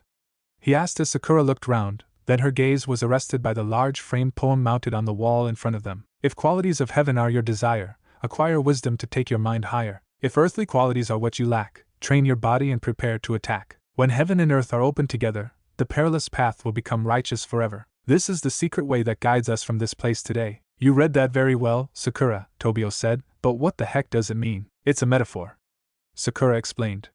Heaven is mind, earth is body. If you're strong but unskilled, study. If you're skilled but weak, train, and you need to open both scrolls to advance. Sasuke realized, pulling them out of his inner jacket pocket. Open them together. Open them so that heaven crosses the earth. Tobio caught the throne scroll and Sasuke knelt down. Do as I do. Sasuke broke the wax seal on the scroll and pushed it to unroll away from him. The scroll extended, then Tobias' scroll crossed over it, and a cloud of smoke formed. As it dissipated, a figure appeared. That was fast, Kakashi said, looking up from his book. New wardrobe, Sakura? Chapter 29. A Genin's reunion. Naruto, Sasuke said as he sat down opposite Naruto. Naruto looked up from his bowl of ramen to give the new arrival a nod. Sakura will want a favor from you soon. Naruto sucked up the noodles and swallowed before answering. What sort of favor? Resupply from her house. Sasuke shrugged. I'm sure that you remember that incident in the forest. Ruined her clothes, had to lend her some of mine. She wants to send a note to her parents asking them to pull a couple of outfits from her wardrobe. Sounds doable, Naruto replied. I'll have to charge though. Say, half a low D rank? Can't afford to be taken for granted. Heh. Literally, I'm going to ask to hire you as well, Sasuke said, earning a surprised look. I heard about Wave and I've met Inari. I approve of him, but that's neither here nor there. I need to hire his grandfather to build a house for me. With Orochimaru after me, I need somewhere relatively safe, and even though half of the Uchiha sector is rented out, I don't think I'm going to feel safe there anymore. Understandable. Naruto nodded. Cost? As the last Uchiha, I inherited everything, so I can afford it. There's a former police station near Training Ground 7 that was abandoned as surplus to requirements a decade ago. If that gets torn down, it'll be a good place to build the new house. For the whole team, even though I think only Tobio'll join me there. Although Kakashi-sensei might, especially with Orochimaru after me. Tobio is an orphan as well. Naruto agreed. Alright. Get Sakura to write that note, and you write yours. I'll deliver them both and get Tazuna over to talk plans with you. Thanks, Sasuke said as he rose from his seat. Oh, Naruto? Prepare for impact. Naruto put down his bowl and gave Sasuke a confused look before Hinata glomped him straight off the chair. Hey, Hinata. Naruto smiled as Sasuke walked off snickering. I see you made it. Hell yeah. Kiba called as he stepped up and grinned at the grounded duo. It was all thanks to all that training we did against you. It let us spot the trap and dodge it, taking the attackers from the side. Hinata took down 2 of them while Akamaru and I distracted him. That's good to hear. Naruto smiled as he stood up, pulling Hinata into another hug once he was back on his feet. I assumed Shino took the 3rd one down? Shino stepped forwards and nodded. Well, there's another 3 days until the test ends, so I'm afraid you have to stay in the tower until then. However, I can show you where the training sales are, if you think you need to get some practice in. Cool. Kiba grinned. Being cooped up for too long tends to drive us Inuzuka slightly nuts. Wait, Naruto said. I've seen where you live. That's a small place, right? With a fairly big window. Kiba protested. And the den is just that, a denver. It's for sleeping and storing stuff. Oh, washing and the occasional meal as well, but mainly sleeping and storing stuff, hence the shower. Naruto nodded. Inuzukas hate baths, just like their Niken. Hinata giggled. Yep, and it's working out cheaper for me too. Kiba continued, ignoring Hinata's comment. I mean, now I'm independent, I only really have to pay for the utilities, the basic clan tithe and whatever food I claim from the commissary. Aside from those, every ryo I earn is mine, so are you going to save up for a larger place? Naruto asked, and Kiba shrugged. Maybe so, maybe. I'm putting half my income into an account to earn extra cash from interest. Better safe than sorry and all that. Besides, when I hit Chunin, I'll be able to go on the higher-ranked missions and get even more money. The capability to increase one's income should not be abandoned without preliminary consideration. Shino offered. After all, an increase of finance allows for an expansion of the hive. Yeah. Kiba finally agreed. I mean, I'm happy with my den and all, but paying someone to do my laundry will give me a few more hours of training time. Training time is always good. Naruto agreed. I use clones for mine, but I have so much chakra that a Kage Bunshin to me takes less proportional effort than a Bunshin does to a normal Genin. That is a lot of chakra, Shino remarked, sounding slightly shaken. Thank the Camus for Hinataheim, or I'd still be struggling to get something resembling control. She's awesome. Compared to her, I'm an idiot. Kiba's eyes widened, then he fell over laughing as Hinata stopped and blushed. Kiba, perhaps we should leave them alone so that she can follow through on her threat. Hinata's blush went almost fluorescent as Kiba struggled to breath. Naruto. She growled in fond exasperation. What? Fuck. Shimaru swore as the tower door slammed shut, the final arrow that Dori had fired penetrating it, but not passing through. Should we try to pursue it? Gura asked and Shimura shook his head. No. They made it into the tower, and if we go in without 2 scrolls, we'll be ejected from the exams. We have no choice. We need to find another team and take them down. Made it. Suigetsu gasped as he slammed the door closed behind him, then ducking as an arrow penetrated the wood by his head. Several voices could be heard cursing, then they faded away as the pursuers left in order to find new prey. Zabuza-sensei won't be mad at us. Chojuro agreed. But damn, those archers were evil. Thank the chemist for your ice mirrors and Suigetsu's ability. My mirrors do make good shields. Haku agreed, looking round. Aha, that poem must be a clue as to what to do next. What poem? Suigetsu asked, then he looked up at the large, framed calligraphy poster. Oh. That poem. What does it mean? That you need to study more? Haku snarked and Suigetsu glared at him. No, seriously. Once you decode the metaphor, it says those who are strong but untrained need to study while those who are weak but skilled need to get stronger. Zabuza-sensei's been forcing me to work on that. Chojuro noted. That's only the first half, though. Haku continued. If I've got the second part right, we need to unroll the scrolls now, after all the fuss we went through to keep them both safe? Suigetsu queried and Haku nodded. They seem to be standard 12-foot scrolls and we need to unroll them so that the heaven scroll goes over the earth scroll. Suigetsu, stay there and prepare your scroll. Chojuro, already on it. Chojuro said as he positioned himself. Ready, Suigetsu, unroll the scroll. Haku commanded and Suigetsu sent the scroll rolling away from him, the previously concealed parchment revealing the squiggles and runes of array. Without the need for prompting, Chojuro sent his scroll rolling to cross over Suigetsu's and the scrolls glowed before a cloud of chakra smoke formed above the intersection. Nicely done, brats, Zabuza said as he stepped out of the cloud. You have 2 days until the test ends, so find yourself a room, then join me in the mess hall. I'll debrief you as we eat. Hi, Zabuza-sama, Haku. Zabuza began grumpily, then he sighed. Just get moving. Uchiha Sasuke? Sasuke looked up to see a gray-haired stockily built man standing at the end of the table he had claimed. Master Builder Tazuna, I assume? That's me. Tazuna smiled. Naruto said you had some business for me. Sasuke nodded, then turned to the other man sitting at the table. Yumano-san, this is Tazuna, whom I hope to hire. Tazuna, be known to my former academy sensei and legal guardian Yumano Irika, the man who is in charge of my finances until I either reach or the age of 16. Pleased to meet you. Tazuna nodded as he sat down. So, Sasuke, you said you were hoping for a new house? I am, Sasuke said. Hang on. Standing up, Sasuke turned and bent down to pick up the folder he had stashed by his chair. What's that thing on your back? Tazuna asked as Sasuke placed the folder on the table. The Uchiha fan, the symbol of my clan, although I'm all that's left of it, Sasuke said. Why, just a thought, Tazuna said, pulling out his notebook and making a couple of sketches. So, you want a house quickly? It's the foundations that take the longest, but since this is a ninja village, you could ask some of them to ninja the foundations for the house. What? To ninja the foundations? Iruka repeated as if he was struggling not to wince. Sasuke smirked, then paused as a person he had read about entered, followed by 3 others. Isn't that Zabuza? He asked, and Iruka glanced across the mess hall. Time for. Holy shit! Zabuza?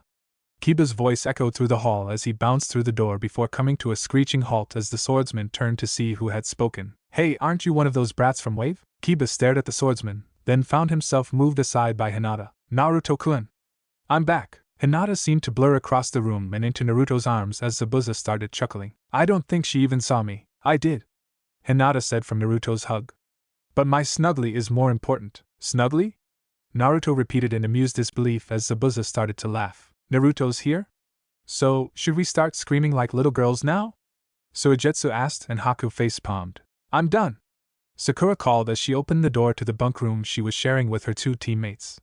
Tobio straightened up from his slouch against the wall as he saw her. Looking good, he said, his eyes examining her. Fully stocked, weapons and medical gear. Sakura confirmed, letting her hand brush over one of her kunai pouches. Then she turned enough that he could see the pair of scrolls stored against the small of her back. You realize we won't need them until tomorrow? Tobio asked as he moved to walk alongside her as she headed down to the mess hall. Better safe than sorry. Sakura shrugged. So, who's made it so far? Us, obviously. Tobio snarked, earning a look from Sakura. Team 8, the Sand siblings from Suna. Hi, alliteration. Team Sword from Mist, the team from Sound came in last night. Team Guy came in just an hour ago. That explains the shouts of youth I heard earlier. Sakura deadpanned and Tobio managed not to burst out laughing. Anyone else? Not yet. Tobio shrugged. Of course, if what I heard from Naruto is true, we'll be having some fights to winnow things down further. Sakura sighed. I think I need to do some more training. I'll join you. Tobio replied. Those sword users look scary. Tomorrow, the second stage ends. Hinata sighed as she snuggled up to Naruto, her gaze on the sunset. I wonder who I'll be matched against. Officially, it's random. Naruto said with a small shrug. I asked Ibiki-san about it, and he pointed out that should any Jonin-sensei express any doubts about the process, the backup plan is for the names to be written on bits of paper which are put into small metal spheres, which in turn are placed in a large container and shaken up for 15 minutes before being emptied onto a pair of metal rails, and the Jonin who complains selects which end to start from. Sounds complex?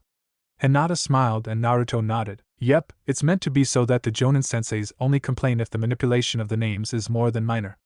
Unfortunately, that means that you're likely to be facing your cousin. Hinata blinked. What? The finals are meant to showcase the village's skills to potential clients, and as many of those skills as possible. Naruto explained. Having 2 Hyuga would cut down on the variety on display. Hinata sighed as she slumped in Naruto's arms. Then Niji Nizan should represent Konoha. She stated. He's better than me in Juken, but you have the Hiraishin and the Rasengan. Naruto protested, only for Hinata to place a finger on his lips. Those are your techniques, she said quietly. For me to be promoted because I know your techniques while you can't be promoted through the exams like you deserve. Naruto gave her a long look and she sighed. Alright. If it's anyone other than Niji, I'll fight. Alright? Naruto nodded and Hinata turned her gaze back to where the sun was sinking below the horizon. As they sat in each other's arms, either of them noticed the red-eyed woman fading away, having overheard their entire conversation, nor the white-eyed boy on the balcony above who was staring at the sky in confused contemplation. Chapter 30. A Genin Observer. Naruto stood to one side of the dais. Looking over, the assembled Genin stood in neat ranks in the main sparring hall. On either side of the platform, the Jonin-senseis stood, 2 Konoha and 1 non-Konoha on the left while the other 4, 2 and 2, stood on the right. The 21 Genin stood in 3 rows of 7, each team standing in line behind their senior Genin, waiting for the final part of the second stage to begin, and Naruto almost jumped out of his skin as a hand dropped onto his shoulder. Anko? Hey, brat. Anko smirked. You did good out there. You got the squads in place? Naruto nodded, then paused as the Oto Jonin gave him a measuring look. Squads? Orochimaru tried something in the forest. Anko shrugged. Naruto-kun here helped set up the counterattack that drove him off. Congratulations, Chunin. Jonin smiled. My name is Raishur, and it's an honor to meet the son of the Yellow Flash. I'm only a Genin. Naruto demurred, then he frowned. Damn, word spread that far, has it? Raishur nodded, then turned his attention to the other side of the stage where Hiruzen was talking to Ibiki. I've got a job to do, Anko stated, And so do you, remember? Got it. Naruto sighed as he summoned 2 clones. Be back soon. The world seemed to blink around him, then he was standing in front of Jiraiya. Hey brat, pervy sage. Naruto nodded back, then he turned to look at the screens. Any sign of Orochimaru? No.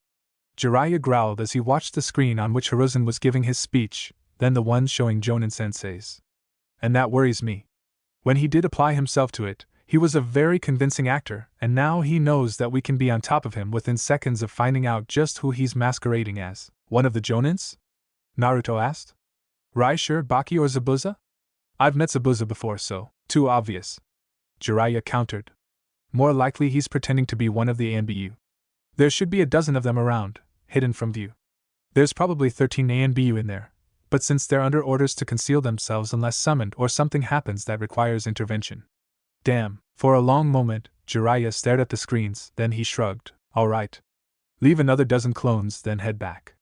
Looks like Sensei is finishing his speech and you're going to want to watch your girlfriend do her stuff. Naruto paused mid-technique to glare at the snickering sage, then a dozen clones popped into existence around him before he rejoined the 2 clones that had allowed him to make the Hiraishin jump. Good luck finding that bastard, he said before he vanished in a flash of golden light. Yeah, luck's the only way I will find him.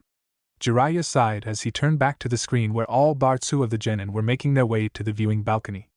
Movement caught his eye and he grinned as Naruto shunched into beside Hinata, who responded by taking his arm and wrapping it around her as they watched the duo squaring off. What did I miss, other than the speech? Naruto whispered as he gave Hinata a one-armed hug. Kabuto quit, saying he hadn't recovered enough from the forest. Hinata replied just as quietly, but with a frown. I checked. He didn't have any obvious injuries and his chakra levels seemed to be quite high, almost to the level of a Jonin. Interesting. Naruto mused. I'll tell Gigi afterwards, something like that is. They're starting. Below them, Sakura finished adjusting her gloves while the white-haired teen opposite her unslung his sword. The front of the blade was narrow but widened into a cylindrical center, while the trailing edge seemed to be covered in tags. That's the Shibuki or blast sword. Naruto gasped. I remember Kosuke-senpai telling me about the swords of the mist. It deploys exploding tags from the back. Hinata inhaled sharply as the teen below spoke. Are you a boy or a girl? I mean, you're so flat-chested, it's hard to tell. Bad move. Naruto whispered as Sakura seemed almost to glow with fury. Not that it really matters, although I have to say, that's a huge forehead you have. Begin. Hate commanded as Sakura seemed to be surrounded with incorporeal flames for an instant. He tried to trash-talk Sakura. What an idiot! Naruto whispered as the kunoichi below exploded into action even as Suigetsu attacked. Suigetsu swung his sword, only for Sakura to deliver an uppercut to the side of the blade that sent the blade flying into the air, embedding itself into one of the rafters. The fuck? Suigetsu managed before a second punch sent him slamming into the wall where he exploded in a shower of water, his hip gourd clattering to the ground. Huh! The water flowed together and reformed into a scowling Suigetsu. Ignoring the shocked looks, he picked up his gourd, opened it, and drank deeply before glaring at the wide-eyed Sakura. That hurt, he growled. And I'll make sure you hurt even more. Sakura growled as she pulled out a kunai. No one makes fun of my forehead. Shinaro, damn, she's good. Naruto noted as Suigetsu frantically threw himself backwards to avoid the blade that threatened his crotch. She fights dirty too, I blame you for that. Kakashi noted from behind them, causing them both to jolt in shock. After that wake-up call you gave me at the bell test, I took a long look at myself, and what I had allowed myself to become. I also considered how to train my genin better. Sakura studies for 2 evenings a week with Anko. It was expensive, but I think it was worth letting Anko see underneath my mask. No wonder she's been looking smuggler than usual for the last few months. Kurenai groaned as below them, Sakura threw a trio of kunai that impaled Suigetsu's arm briefly before he turned it into liquid just long enough to let the kunai drop to the ground. Interesting. Kakashi mused. I haven't seen any wielders of the Hozuki bloodline in years, although I did hear that one was in the previous iteration of the 7 Swordsmen of the Mist. I wonder if... A crackling noise interrupted his musing and Kakashi glanced below, noting the sprawled form. Well, looks like she found out how to use that nerve stimulation jutsu in combat. Clever girl. Down below, Sakura kicked the jelly-like form of Suigetsu, causing ripples to travel over his entire body. My forehead is not that big, winner, Sakura. Hate stated. Medics. The white-suited medic Nins bustled in, then paused as they tried to figure out how to lift Suigetsu onto the stretcher. Haku. Zabuza commanded and Haku vaulted over the railing to land by his teammate, his hands already blurring through a string of seals. A moment later, The spilled water around Suigetsu froze and shifted, turning into a stretcher made out of ice. It will last for about 5 minutes. Haku explained as the medics picked up Suigetsu. Thanks, the head medic said, then he followed the others back into the medical bay adjacent to the sparring chamber. Turning, Haku paused, then leapt first to the balcony and then to the wall. Running up to the embedded sword, he grabbed it in a reverse grip, then pulled it out and dropped back down to land beside Zabuza, who took the sword from him as if it was a regular occurrence. Next match is Inuzuka Kiba against Abumi Zaku. Yes. Kiba exulted from beside them. A chance to show how good we are. Let's get him, Akamaru. He seems more excitable than normal. Naruto chuckled as Kiba vaulted over the railing, dropping to the ground with practiced ease while his opponent walked down the stairs. Interesting shirt. Naruto muttered, and Hinata took a closer look at Zaku's outfit, noting the 3 red kanji for death printed on his beige top. Are you all ready? Hate asked, and Kiba nodded enthusiastically while Zaku just smirked. Yep, Akamaru and I are ready, Kiba exclaimed. Right, bud, Akamaru barked in agreement. I need a new scarf, your mangy mutt LL do, Kiba snarled, his hand pulling a small pill out of his pouch. Begin! Kiba tossed the pill straight to Akamaru, who snapped it out of the air, then leapt sideways as something blasted out of Zaku's palm, shattering the stone where Akamaru had been crouched. A second blast clipped Kiba, sending him tumbling. Hinata? The veins around Hinata's eyes bulged briefly. He has devices built into his arms. They seem to react to his chakra. They fire blasts of chakra-infused air, allowing him to adjust it to create blades, blasts, or other techniques. Naruto concluded, looking at the gash in the opposite wall. That is a strong skill. So you dodged my blasts, but there's more where they came from. Zaku sneered, unleashing a 2-handed blast at Kiba, who barely managed to scramble out of its way. Your aim is as lousy as your threats. Kiba taunted, and Zaku snarled as he fired alternating blasts at Kiba. Then the Otonin suddenly folded over with a high-pitched scream as a red blur impacted just below his waist. Gotcha! Kiba snarled as he delivered a rising spinning kick.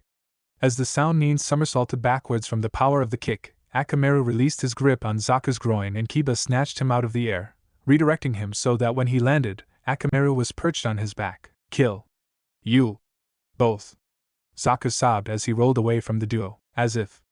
Kiba scoffed. Shikyaku no Jutsu. Jujin Bunshin. Kiba's nails and teeth seemed to lengthen, his face taking on a more feral cast while wisps of chakra flared around him. Then Akamaru vanished into a cloud of smoke, dissipating to reveal a second Kiba. The hell? Zaku frowned as he managed to stagger to his feet, one hand still pressed over his groin. Let's do this. Kiba snarled as Akamaru dropped down beside him. Let's call the herd. Both figures burst into motion, running in opposite directions, and Zaku's eyes widened as he tried to gather enough chakra to fire another blast. Then he was sent flying by a double-footed kick from behind, followed by a spinning backhand that halted him in midair. Before he could fall, both Kibas grabbed his ankles and in a well-rehearsed movement, swung him down to slam face first into the ground, then up and over with twice the effort, leaving him face up in a small crater. Ouch. Naruto winced as hate ended the match. I hope he never does that to me. Kiba and Akamaru, transformed back into his normal form, jogged up the stairs to rejoin teammate. Who? We did it! Kiba cheered. We were awesome. Next match is about to start. Naruto pointed out and Kiba turned. Rock Lee and Tsuchikin, YOSH. Lee shouted as he somersaulted over the railings and landed in a perfect 3-point crouch in front of Hate. At last, I have a chance to show my youthful prowess. Kin shook her head as she descended, the bells at her waist jingling with each step she took. You're something odd about those bells, Kiba grumbled, shaking his head. They're infused with her chakra. Hinata noted that she deactivated her. Are you ready? Hate asked, getting 2 nods in reply. Then.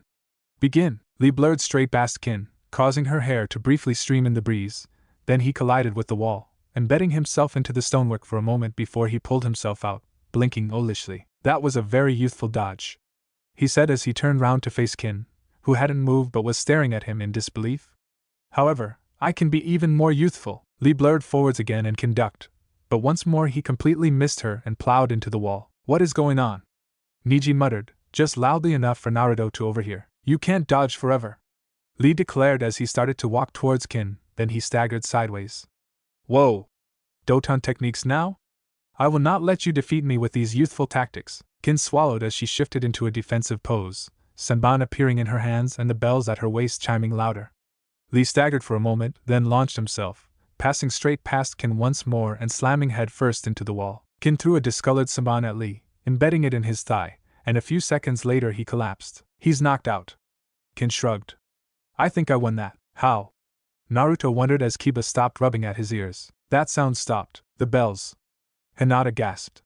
She was using a jinjutsu to carry on the sound of the bells.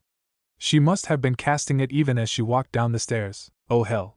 Naruto groaned as he looked at the names on the screens above the dais. I was right. Hinata followed his gaze, then her head turned. A few meters away, Niji returned her gaze impassively. Hyuga Hinata and Cough Hyuga Niji, please come down. Thanks a ton for watching, Shinobi Squad. I hope you had as much fun as I did putting this epic what if together. Make sure to smash that like button, subscribe, and hit the bell icon so you never miss a single twist in the story. Drop your thoughts, theories, or even wild ideas in the comments. I read every single one. And hey, if you're craving more awesome Naruto content, go check out the other videos on the channel. I've got plenty of heat waiting for you. Until next time, stay sharp, stay awesome, and remember, even a shadow clone needs love. Peace out, Shinobi.